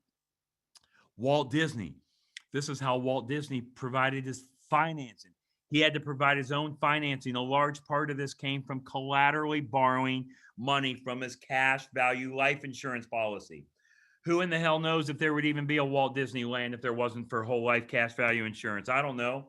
Ray Kroc McDonald's, the same story. He had to borrow money from his 2 life policies to help cover salaries of key employees. He also used some of it for this advertising campaign for a mascot called Ronald McDonald. Remember Ronald McDonald? I was wondering the other day when I was presenting, I was wondering to myself, where is Ronald McDonald at? I haven't seen him lately. Have you? Pampered Chef. Doris Christopher, she started a business in her Chicago home for $3,000 that she borrowed from her policy, sold the business to Warren Buffett for $1.5 billion. Not a bad gig, but who knows if she would have started it if it wasn't for her life policy. There you go. Joe Biden. He tells you, Joe Biden says he has no stocks, bonds, or savings account. He keeps his wealth. He builds his wealth inside 6 of his cash value life insurance policies. Who knows? He may have more now because this article was a 2014 article. It's 7 years ago. Go look up all the people that use this. There you go. Stanford University, J.C. Penney, Foster Farms. I mean, there's tons of people that use this, right? Now that you know this information I just shared with you, in my opinion, everybody should do it, because if you don't do it, not only are you stealing from yourself, your spouse, your children, your grandchildren, and future generations to come, because you're letting money leave the family. It doesn't matter where you're at on the wealth ladder. It doesn't matter if you make $10 an hour or $10,000 an hour. Everybody needs to break the bonds of financial slavery you don't even realize you're in, and take control of your own money. And all we're doing is adding one simple step, because if you don't do this, you're stealing from yourself and your family. Look, ladies and gentlemen, boys and girls, there's us and the wealthy, us and the super wealthy, us and the wealthy, right? We all have access to the same financial tools. The only difference between us and them is they are using the tools differently than we do. And now that I know how to play the game, I'm playing the game right along with them. Look, have you guys ever heard of a guy named Warren Buffett? You see, I don't like complicated stuff. I am not a complicated person, and I'm definitely not a very smart person. As a matter of fact, I've been told I'm not the brightest candle on the cake, the sharpest tool in the shed, and I've been told I'm a couple donuts short of a dozen. It took me 13 trimesters to pass 10 trimesters of Logan Chiropractic College because I kept failing classes. I always tell people I'm an expert in biochemistry because I took the class 3 times. That's right. I took that 9 credit hour class 3 times. When I finally did pass chiropractic college, I had to wait 2 years to open up my doors and be able to treat patients and get paid on it, because I failed part 3 of national boards. I failed it 3 times, and they only give me the test once every 6 months. So I'm not the smartest tool whatsoever, but here's what I understand. I understand this concept. And I heard a guy named Warren Buffett. Now, I don't know when he said this quote, but this is when I heard it, and it was in October of 2008. And I think of this quote every day of my life. And this is how simple it is. And this is what Warren Buffett said. He said, if poor people would just start doing what rich people do, they wouldn't be poor anymore. How much sense does that make? So all we're going to do is mimic and imitate what the wealthy have been doing for a couple hundred years. I'm not reinventing the wheel. I'm just doing what they're doing, using the tools that have been around for a couple centuries, right? 200 years. That's 2 centuries, right? All right. Look, only 1 or 2 things are going to happen to every one of us. Every one of us on the call. Only 1 or 2 things are possible. We're going to live, or we're going to die. Now, I don't care what you, okay, just as far as dying, I like to use the word graduate. You use whatever word you want. Die, pass, or graduate. But if we live, are we better off with or without this concept I just shared with you? Hopefully you say with. It's not an if, but a when we die, are we and our beneficiaries better off with and without this, with or without this concept? Yeah, with, because of the death benefit. Oh, by the way, how much today did I even talk about death benefit? How much did I talk about life insurance? Not hardly at all, man. This is just the product, the machine, the tool that we're going to use to build our wealth. This whole life policy in a mutual company that pays dividends, that's specifically designed, specially engineered for high immediate cash value. Policies are exempt from judgments and liens in most states. I didn't talk about that. The internal growth of your policy grows tax-free. That's right. You put your money in there. You put your money in there with after-tax dollars, which is a great thing because you pay tax on your money one time only at the lowest rate possible. You get that money into a tax-free environment. It's growing tax-free, and the government is completely out of your hair. How cool is that? Loans never have to be repaid back. Nope, because you're paying policy premium on your policy, because you would never want to stop paying premiums, so, right? So like, remember the example that I showed you where the guy put in 10,000, he had 13,000 to use immediately. That's a 30% increase. Would you ever want to stop doing that? Because next year he's going to put in 10 and he's going to have more of a growth. You would never, ever, ever want to stop doing that. And if you ever think you want to stop paying premium on your policy, you don't need financial counseling. You need severe psychiatric care. And I'm a chiropractor, so you might have a subluxation up by your brainstem or your atlas or your axis, and we can clear that up. So a loan never has to be paid back. No, a loan is simply a prepayment of the death benefit. Can the insurance company ever lose? Never, because your death benefit will always be greater than your cash or your loan availability. And it's not an if you die, it's a when you die. So when you die, if you have an outstanding loan, the death benefit will pay off that outstanding loan. All your beneficiaries will get all the assets that loan paid off, plus the additional money goes to them tax-free. Now, why are we doing this? Why are we doing this whole concept? There's probably a lot of reasons, but here's one. I want to be a billionaire so freaking bad. Buy all of the things I never had. Listen, I'm done. If this is something that you want to do. Oh, one more thing. If you want the book that Chris Naugle and I wrote, if you want the ebook, send me an email, Brent@themoneymultiplier.com, B-R-E-N-T, Brent@themoneymultiplier.com. I will send you the ebook. If you want the book, the hard copy, it's like $3 for postage. Send me an email on that and we'll get you the hard copy, or Chris or someone will get it to you. Okay, last thing.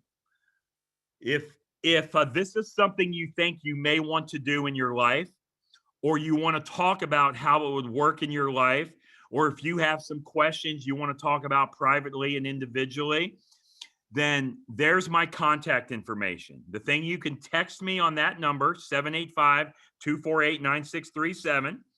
There's my email, Brent@themoneymultiplier.com.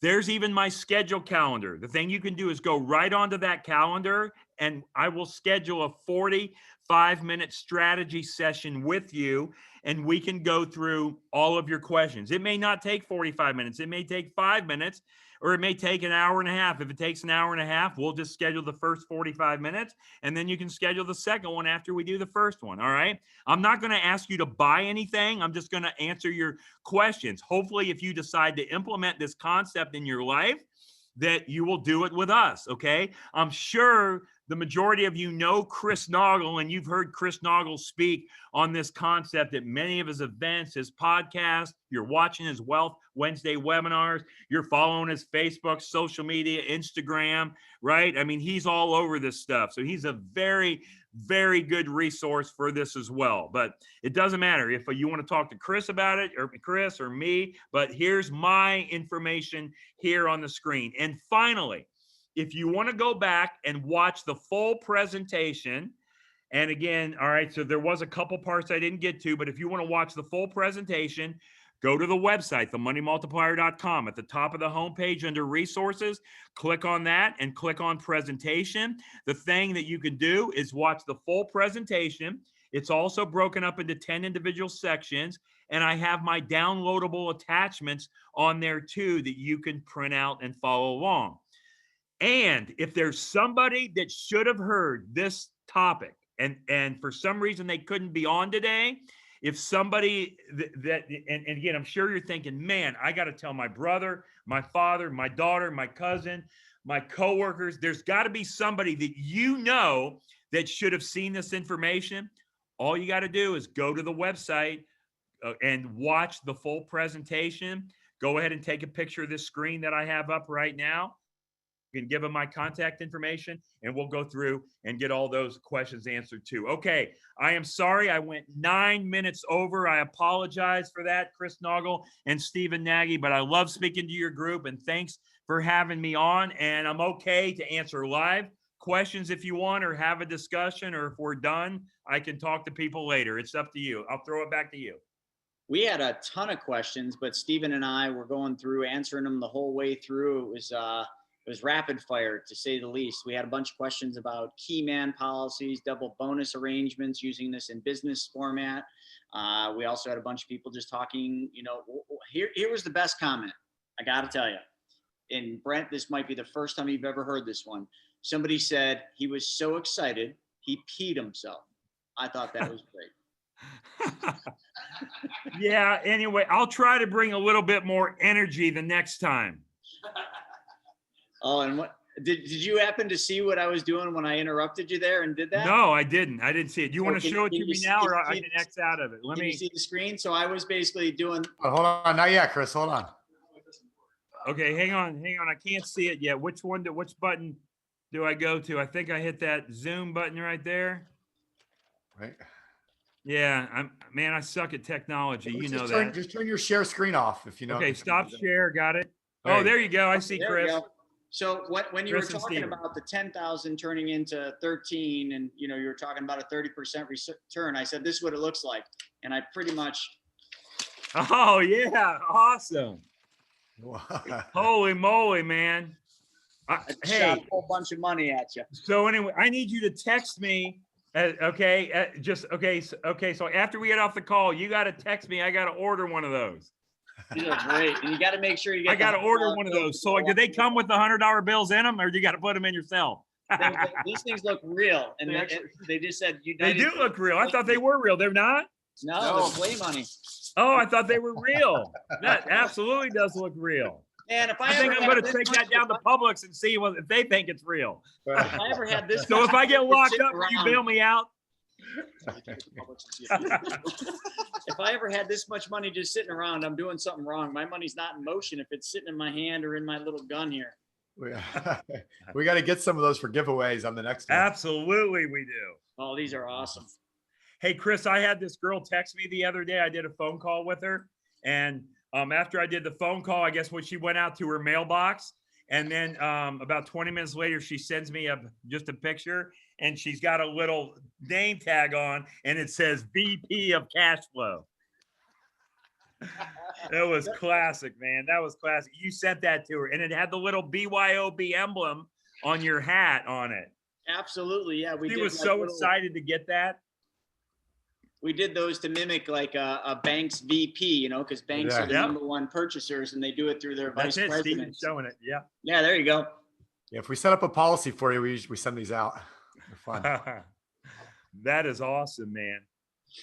Oh, fantastic. Fantastic. All right, folks. So we put up all the links there. So if you guys need to schedule a call, I'm going to put it up one more time just so you have it. Here's Brent's link, and you guys can set up a call with that. If you want to do sorry, I'm not good at talking and typing. If you guys wanted to learn more or talk to Brent about how this works, or me or Steven or, any of us on the team, we're all one team. A lot of people were like, well, is Brent, are you and Brent on the same team? It's all the same darn thing. Darn thing. So it doesn't matter who you talk to. Absolutely. Absolutely. Whoever's calendar you can get on, or whoever you want to talk to. It doesn't always have to be me just because I'm the handsomest one. You can talk to any of them. Awesome. Good stuff. All right. How about that bald guy? Yep, that'd be me. That'd be me. The bald guy is me. Awesome. And then, Chris, I know we're also coming up in like April, right? April, I think it's the 26th to the 28th. Me and Hannah are going to fly up to Buffalo, and we're recording like a boatload of it. And Andrew, hi, Andrew. There's Andrew. So yeah, right. So the thing we're going to do is record a bunch of videos. So how many do we have right now, Andrew, on the count? 80. Yeah, 80 videos of training videos and case designs and all of that. I'm just going to show up, and these guys are going to tell me what I'm going to talk about. Yep. We got a So question. Andrew is yeah, man. So Andrew's the meat and the potatoes and the designer of all that. Him and Chris, they'll be burning the midnight oil to get that done and everything. And it'll be cool. I'm excited about that. So probably then after we do that at the end of March, it'll probably be out in a month, probably the end of April the end of April is when we're doing it, but probably by the end of May, they'll be out. It'll be a month maybe till they get out. Out there. Yep. Yeah. Absolutely. Yeah. Stephen, did you say we had a couple of questions? I just saw one come in. They said in the book, what would the Rockefellers do? The author talks about getting the whole life policy fully funded. What are the benefits of that? Well, the thing you're doing is on the policy. Okay. Yeah. So there's not really a thing as far as fully funded because you're always going to pay the premium on the policy. But the thing you're going to do is you're going to pay your premium either monthly, quarterly, twice a year, or annually. And the thing, you can always change the mode of how you pay it. So I recommend if you pay your policy annually, take your loans out annually. If you pay it quarterly, take them out quarterly, twice a year, take them out twice a year. If you pay your policy monthly, even though, yes, you can take out a loan monthly, but I don't recommend that you take out a loan each and every month because now you're playing mental gymnastics with just the administrators of the insurance company. So if you pay your premium monthly, take out a loan like 3 to 4 times a year instead of every single month. It'll be easier on you and the administrators of the insurance company. However, with that being said, you can take out a loan every single day if you want to, as long as you have cash value. But I would start using the money right away, immediately, for the products and services that you are buying anyway. So don't put the money in and let it sit. Go ahead and start using it. Only if you're paying it monthly, just do it probably every 90 to 120 days and then take a loan out. Yeah, and in that book, just so you know, I think and that was Garrett Gunderson's book. I read it not too long ago. He was in that section. He was, I think, referencing a 10-pay policy.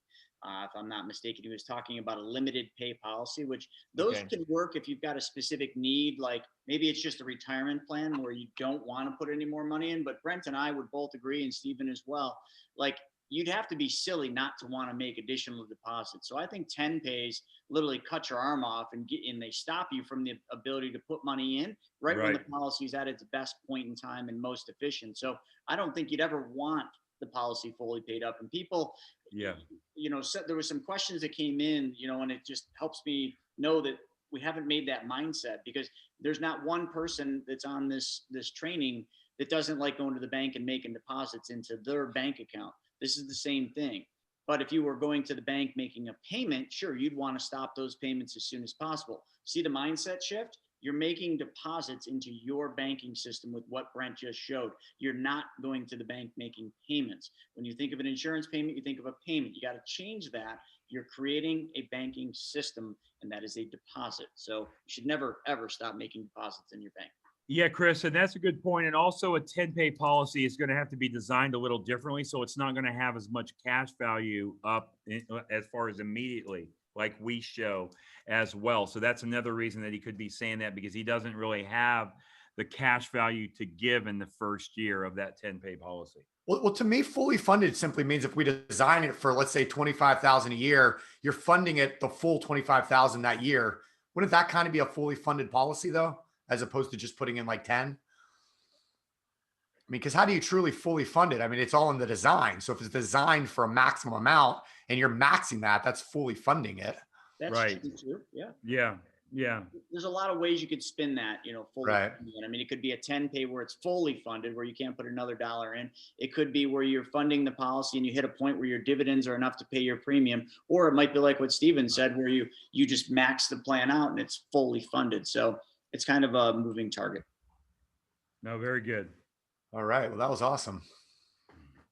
This is a good question, actually, Brent. This one's for you. Jade is saying, is there a minimum amount of time do you have to wait before opening your second policy? No, the sooner the better. As a matter of fact, most people do it before the first year. That way they can use the same exam. Yeah, I agree. And I've seen that over and over and over again. People start their first plan and then they go through the mapping and they say, boy, I wish I would have put more in. And, you know, hey, time for your second banking policy. That's right. Awesome. Great, Brent. Well, hey, that was fantastic. Thank you so much. And folks, just, you guys see it right up in the chats. We've got Brent's calendar link in there. You have his email, you have his phone number. So there's no excuse if you want to set up a call to answer questions that you might have above and beyond, or just to see how this would work for your situation. There's the example. That's how you set up the call, and whatever method you want. You can text them, email them, or just click the link, whatever one you want. Thanks, Brent. All right, guys. Thank you so much. We'll see you next time. I hope to hear from you all. See you guys. See you, Brent. All right, folks. That is the wrap up for the 3-day virtual event. So, Stephen, why don't you take it from here? We had a couple final things we want to talk about, some events coming up in the future. We want to give them dates and, you know, what are the next steps? Some of you are looking, you know, some of you, your heads are ready to explode. Others are like, all right, well, like, what's my next, you know, where do I go? What do I do next? So, yeah, definitely. I mean, it's been an awesome 3 days. So, you know, watch the recordings. You can watch those as many times as you want to if you need to go back and find, you know, so what we want to do is, first off, the most important step is going to be email me right now. I'd say just do it right now so we can set this up. So email me snaggy@chrisnaugle.com and let's get a call set up this week, because we want to start creating your financial GPS, creating that action plan to start implementing what you learned. So I want you to think about, before we have that call, whether it's tomorrow or whatever day this week, I want you to think, what are 1 or 2 things that I learned this weekend that I know I want to implement immediately? So whether that's maybe a money multiplier policy, maybe that's transferring some of your old 401ks over to a self-directed IRA. Maybe that's learning to become a private money lender. Maybe you want to get into active real estate investment. But whatever those action plans are that you know you want to do, let's focus on 1 or 2 of those first. So that's what our first call is going to be scheduled around, is what can we do right now that you can take from this 3 days and start implementing to start changing your life immediately. All right. Because a lot of what we talk about, you know, like Brent said in the money multiplier presentation, this is a marathon. It's not a sprint. So we need to start setting ourselves up, because what we do today, we're going to see the fruits of that in a year from now, in 2 years from now, in 3 years from now. And then it'll start compounding and snowballing. And when you start getting that compound snowball effect going in your life, it's just amazing how everything starts to change for you. And that's what it's all about, is changing one thing to change everything. And it really does happen that way. And if you've been watching the comments over here, you're seeing people that have been with us now for a year, you know, have been around the campfire, as we like to say internally. Let's just get them around the campfire, because the more you spend learning this stuff and implementing it, the more changes and the more you're going to see happen in your own life. So it's very, very important. And I just saw, even during the presentation right there, students of ours that I know I've been working with for over 6 months, they're writing in there right now, oh man, I just had my light bulb moment. Oh man, I just had it clicked where that now makes sense, because it is truly a mindset change. And once you get that mindset change happening, it just starts clicking all over the place. So go watch that backwards bicycle video on YouTube that we posted earlier. You know, these little things are going to change your mindset. So it's very important. So get that call set up with me. Send me an email, snaggy@chrisnaugle.com. We'll get the email set up, and the call set up. And I have this week devoted to you all. So I have a few other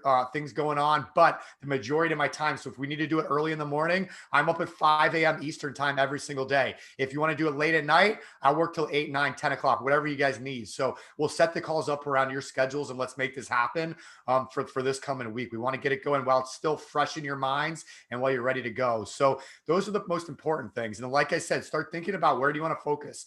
You know, if it's private money lending, let's talk about, you know, what kind of help do you need? Should we go through the whole coaching program? Should you just get into the private money club and start that way? Like, what is it that's going to work for you? And then the last thing that I want to say is, if you enjoy these 3 days, you know, obviously share with your friends, family. We appreciate referrals. We appreciate you bringing people to us. Even if you just want to tell them about the money multiplier, you know, we can send them over I'll send you a few links where you just forward it to them and they can click on the 90-minute video. I'd recommend the IBC documentary video. I would recommend maybe the 3-part case study we did with Devin Burr on real estate investing, or maybe the one on how to buy every car, how to have every car that you ever buy, you drive her own, right? Pay for itself. So we want to, so we can send you these links that you can share with people. But even more importantly than that, testimonials are awesome for us. We can use these testimonials and use them to be able to grow and bring other people in. So if you enjoyed what you saw this weekend, if you could just email me, either a written testimonial, hey, this is what I got out of this weekend. These are some things that I learned. This is something that I'm going to start doing right now, or this is something that I know I'm going to get started with. Something real simple. Put it in your own words, though. We want it to be coming from you. If you like videos, if you'd rather just do a quick video, if you just pick up your cell phone, hit the little camera button on there, go over to video, do a selfie, and just say, hey, my name's Stephen Nagy. I just attended the 3-day Money School Essentials training this weekend. It was amazing what I learned about taking back control of my money. I wanted to thank Chris and the Money School team for devoting so much time and energy into this weekend. And I can't wait to start implementing this in my financial life. Or, hey, I started with the Money School team a couple months ago. I have a policy going. Whatever your case is, though, I just created a video right there. So create the video and text it to me or email it to me. All of you have my cell phone. It's on every one of my emails. Feel free to call or text anytime, 561-313-6213.